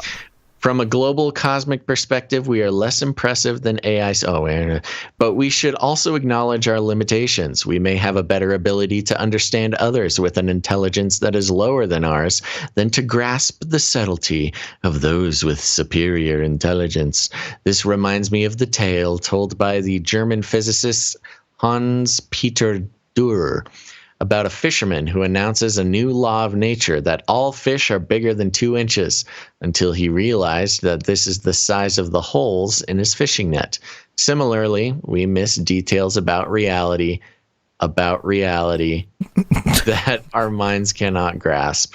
Wow, this article just Matrix deja vu. Similarly, we miss details about reality that our minds cannot grasp. I bet you he read that. It seems on purpose. And he was like, I'm going to leave it in there just to mess with people. Just to make a point. If they're this far in the article, they deserve a little brain mind mess. Decades from now, it ends like this. Decades from now, AI systems might outsmart us. At that time, caution will be required. At that time, after the AI systems outsmart us is when we need to worry. If AI systems will qualify for tenure at prestigious universities, their tenure might last for a very long time. Ooh, what a delightful humor, he ends with. I think we've read from Avi Loeb before. Avi Loeb. He sounds familiar. Yeah, is it a he or she? I don't know, but yeah, probably he. About reality. Yes. Yes. A pen. Yes. A pen will satisfy the child. Asking for a pen. AI destruction. Child wants pen. She's got to write a check. Yeah. Okay. Let's see. We got a Nephilim update, and we're going to call it a show. Nephilim update. And this is NintendoLife.com. Cool. And there's a new game, Darksiders 3. Yeah. And there was a review. It's on the Nintendo Switch there. And, I'm not going to read all of it here, but it says that we're pretty big fans of the Darksiders franchise here at Nintendo Life. These games may pilfer their core mechanics from all over the shop and make no attempt to hide the fact in the process, but they're pure comfort food, cozy, familiar, resolutely old-fashioned in how they go about their business, and for the most part, a lot of easy breezy fun to boot. It goes over the idea of Darksiders, and they got puzzles and all kinds of fun stuff. And then they get to this part here. Darksiders 3 puts you in the steely shoes of Fury, one of the last Nephilim, and a bit of a grump, as it's a she, sets out to take down the 7 deadly sins in exchange for the promise of a position as leader of the Horsemen. Remember that? Whoa. That was kind of gnarly. I remember the Darksiders. That was the whole thing. You play a Nephilim, you want to become a Horseman. Yeah, whole deal. Things get underway pretty quickly here with a boss battle in the first 5 minutes against Envy. And over the next 13 hours or thereabouts, of course 13 hours, you're pretty quickly funneled through the rest of the sins as you puzzle and platform your way across cities and swamps, festering pools, bonelands, lowlands, and more. But there you go. You're Darksiders 3, another occasion where a Nephilim is... You play a Nephilim. Just sympathy for the Nephilim there. We need to identify with the Nephilim. Nephilim update. Okay, folks, there you go. That is officially a show. Thanks for tuning in to this episode of Canary Cry News Talk. We'll be back on Wednesday. Wednesday will be October 6th. October 6th. Put it on your calendar. Make sure to like and subscribe and turn on notifications, all of that fun stuff. Subscribe, bell button, all. Like, subscribe, bell button, all. And remember us, producers, for Wednesday's episode. We are all caught up on the backlog of producers there. So Wednesday, we'll be thanking a brand new batch of producers who have decided that they do not want their independent media producers to be branded by the new metaverse nation states of advertising companies or their clients. So if you don't want to be packaged up like a piece of meat for the future meat grinders of artificial intelligence flying through space, go ahead and become a producer of the show. Just if you get any value out of the show, it's your opportunity to put some value back in, and we'll be happy to thank you on Wednesday. But I do want to thank one more time our producers of this episode, which includes some producers of last episode, and that is producers Aaron J, Child of God, Michelle and Brian, Joe O's, Ryan M, Sir Casey the Shield Knight, JC, Scott K, G from Oz, Heather Russ, Daniela O, Albie S, Jared Ellis S, Malik W, Craig B, Souffle Girl, Giantsbane 16, Gail M, Brant W, Sir Samus the Night of the Fishes, Veronica D, Doctor Who Done Dat, Runk Smash Ciara, Shagan, Daryl H, and Juan A. Thank you all for committing to keeping this show going and committing to keeping Gons and I free from the marks of these big corporations who are seeking to change the very world that we stand on. Thank you to our timestampers, our jingle makers, and our artists. You bring a lot of value to the show, and we appreciate it very, very much. Now, if you're out there and want to become a producer of the show, first of all, if you want to produce with your treasure, you can head on over to patreon.com/CCNT to join up for on a monthly basis there. We appreciate it very much. There's also some bonus episodes that are logged there for you. But if you don't like Patreon, you can head on over to CanaryCryRadio.com/support. CanaryCryRadio.com/support. That's right. Go check it out. And while you're at it, go check out CanaryCryMeetups.com. CanaryCryMeetups.com. Get connected with other individuals, other human beings just like you. Don't let the nation of Apple swoop up all your time and attention. You need to connect with other rogues who are not submitting to the new nation's branding. Let's see here. Where was I? Oh, yeah, CanaryCryMeetups.com. But you can also help out the show in other ways. Like you can share it on your social media, share it out with your newsletters, post a bulletin piece of paper on a bulletin board at church, whatever the case may be. Oh, that does remind me. We need to set up the Canary Cry street team stuff. It's about time we start putting that out. Whatever the case may be, share the show. It's word of mouth is the best way for new people to find the show, and we appreciate it very much. You can get creative with it. Like I said, you can print out some of the Canary Cry street team materials that'll be up soon, but you don't need to just print it on like a piece of regular printer paper. No, go ahead and get an ancient piece of papyrus, feed that through your printer, put the CanaryCry.Party materials on that, roll that up, wrap it in beeswax and a piece of leather, and then go out into the desert and just bury it deep and bury it good, because in about 5,000 years some archaeologist robot artificial intelligence will come by. They will uncover the ancient papyrus with CanaryCry.Party on it, and they will look at it and they will say, oh, let's time travel back to this time and see what this is referring to. Then the artificial intelligence archaeologists from the future will time travel back to our time.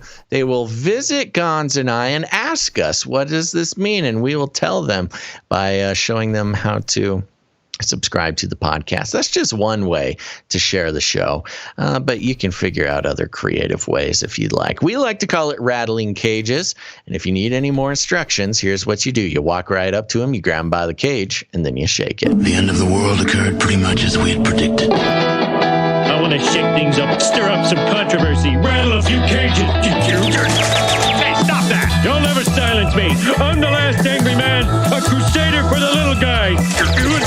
Leave the bird alone. Never. Rattle a few cages. Rattle a few cages. The human race will have every opportunity to improve. And if they don't? Ask Noah. That's right. Just ask Noah. Gons, any last words? Yeah, make sure to visit CanaryCry.Newstalk.com. Click on the most recent icon there. Look at all the show notes. And I say that in particular because today's show notes, the stuff we didn't get to, the additional stories, it's a massive list. Again, about 70 different articles just for today. And not just articles, but clips and all kinds of resources that, again, we covered and we didn't cover. So, and then the emails, I just finished the emails. That'll go out in about an hour or so. I scheduled it on the mailed chimpers there. So hopefully you guys who are subscribed to the mailing list will get it shortly. Go sign up. Go to CanaryCry.Party. Sign up for the newsletter. You'll get all of our resources. All right, everybody, there you go. Thanks for listening to this episode of Canary Cry News Talk. Make sure to tune in next time.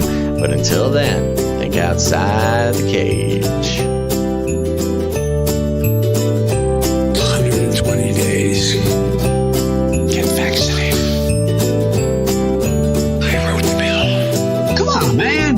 Stigma minority. Give me a break. Remember, reality is an illusion. The universe is a hologram. Buy gold. Buy! I want to shake things up, shake things up. I want to shake things up, shake things up. Leave the bird alone. I want to stir up some controversy. I want to rattle a few cages.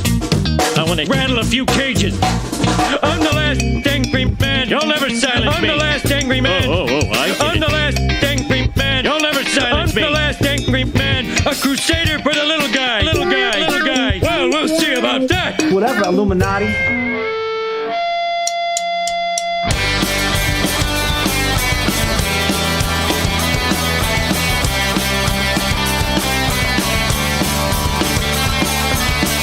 We're made by the evidence. Screw your freedom. Give me a break. Everybody loves waffles. You're moving up with lots of charm. Come on, man, you're just an arm. Whoa. Hey, Flippy, please don't take my girl. Flippy, don't take my girl. Hey, Flippy, please don't take my girl now. We need a great reset.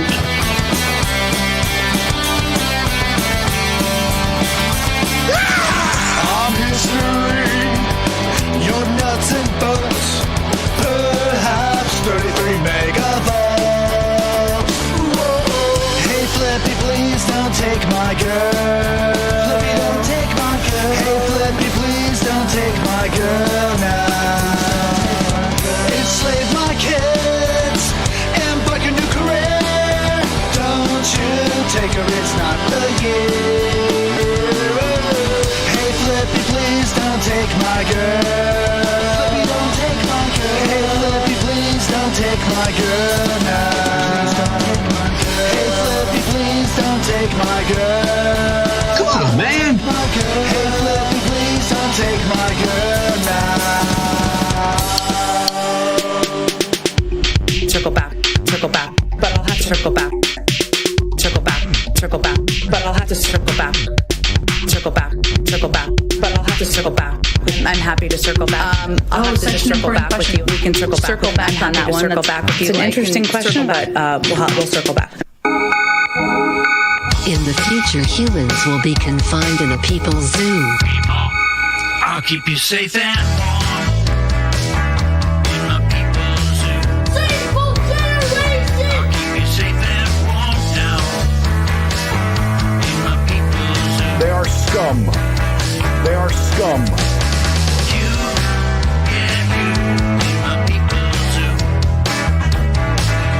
Keep the cameras on. In my people's zoo. Demonic power. Look it up. Keep the cameras on now. In my people's zoo. You can't handle the truth. You, yeah, you, in my people's zoo. We will launch a new age.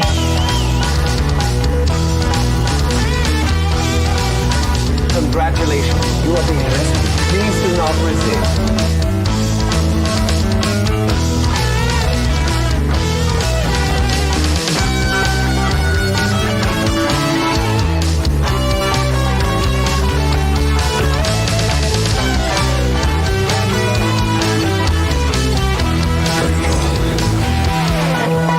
I'll make you fat and sassy. In my people's zoo. I tried to tell you. I'll make you fat and sassy. In my people's zoo. You, yeah, you. Come on, man. You, yeah, you. You, yeah, you. In my people's zoo.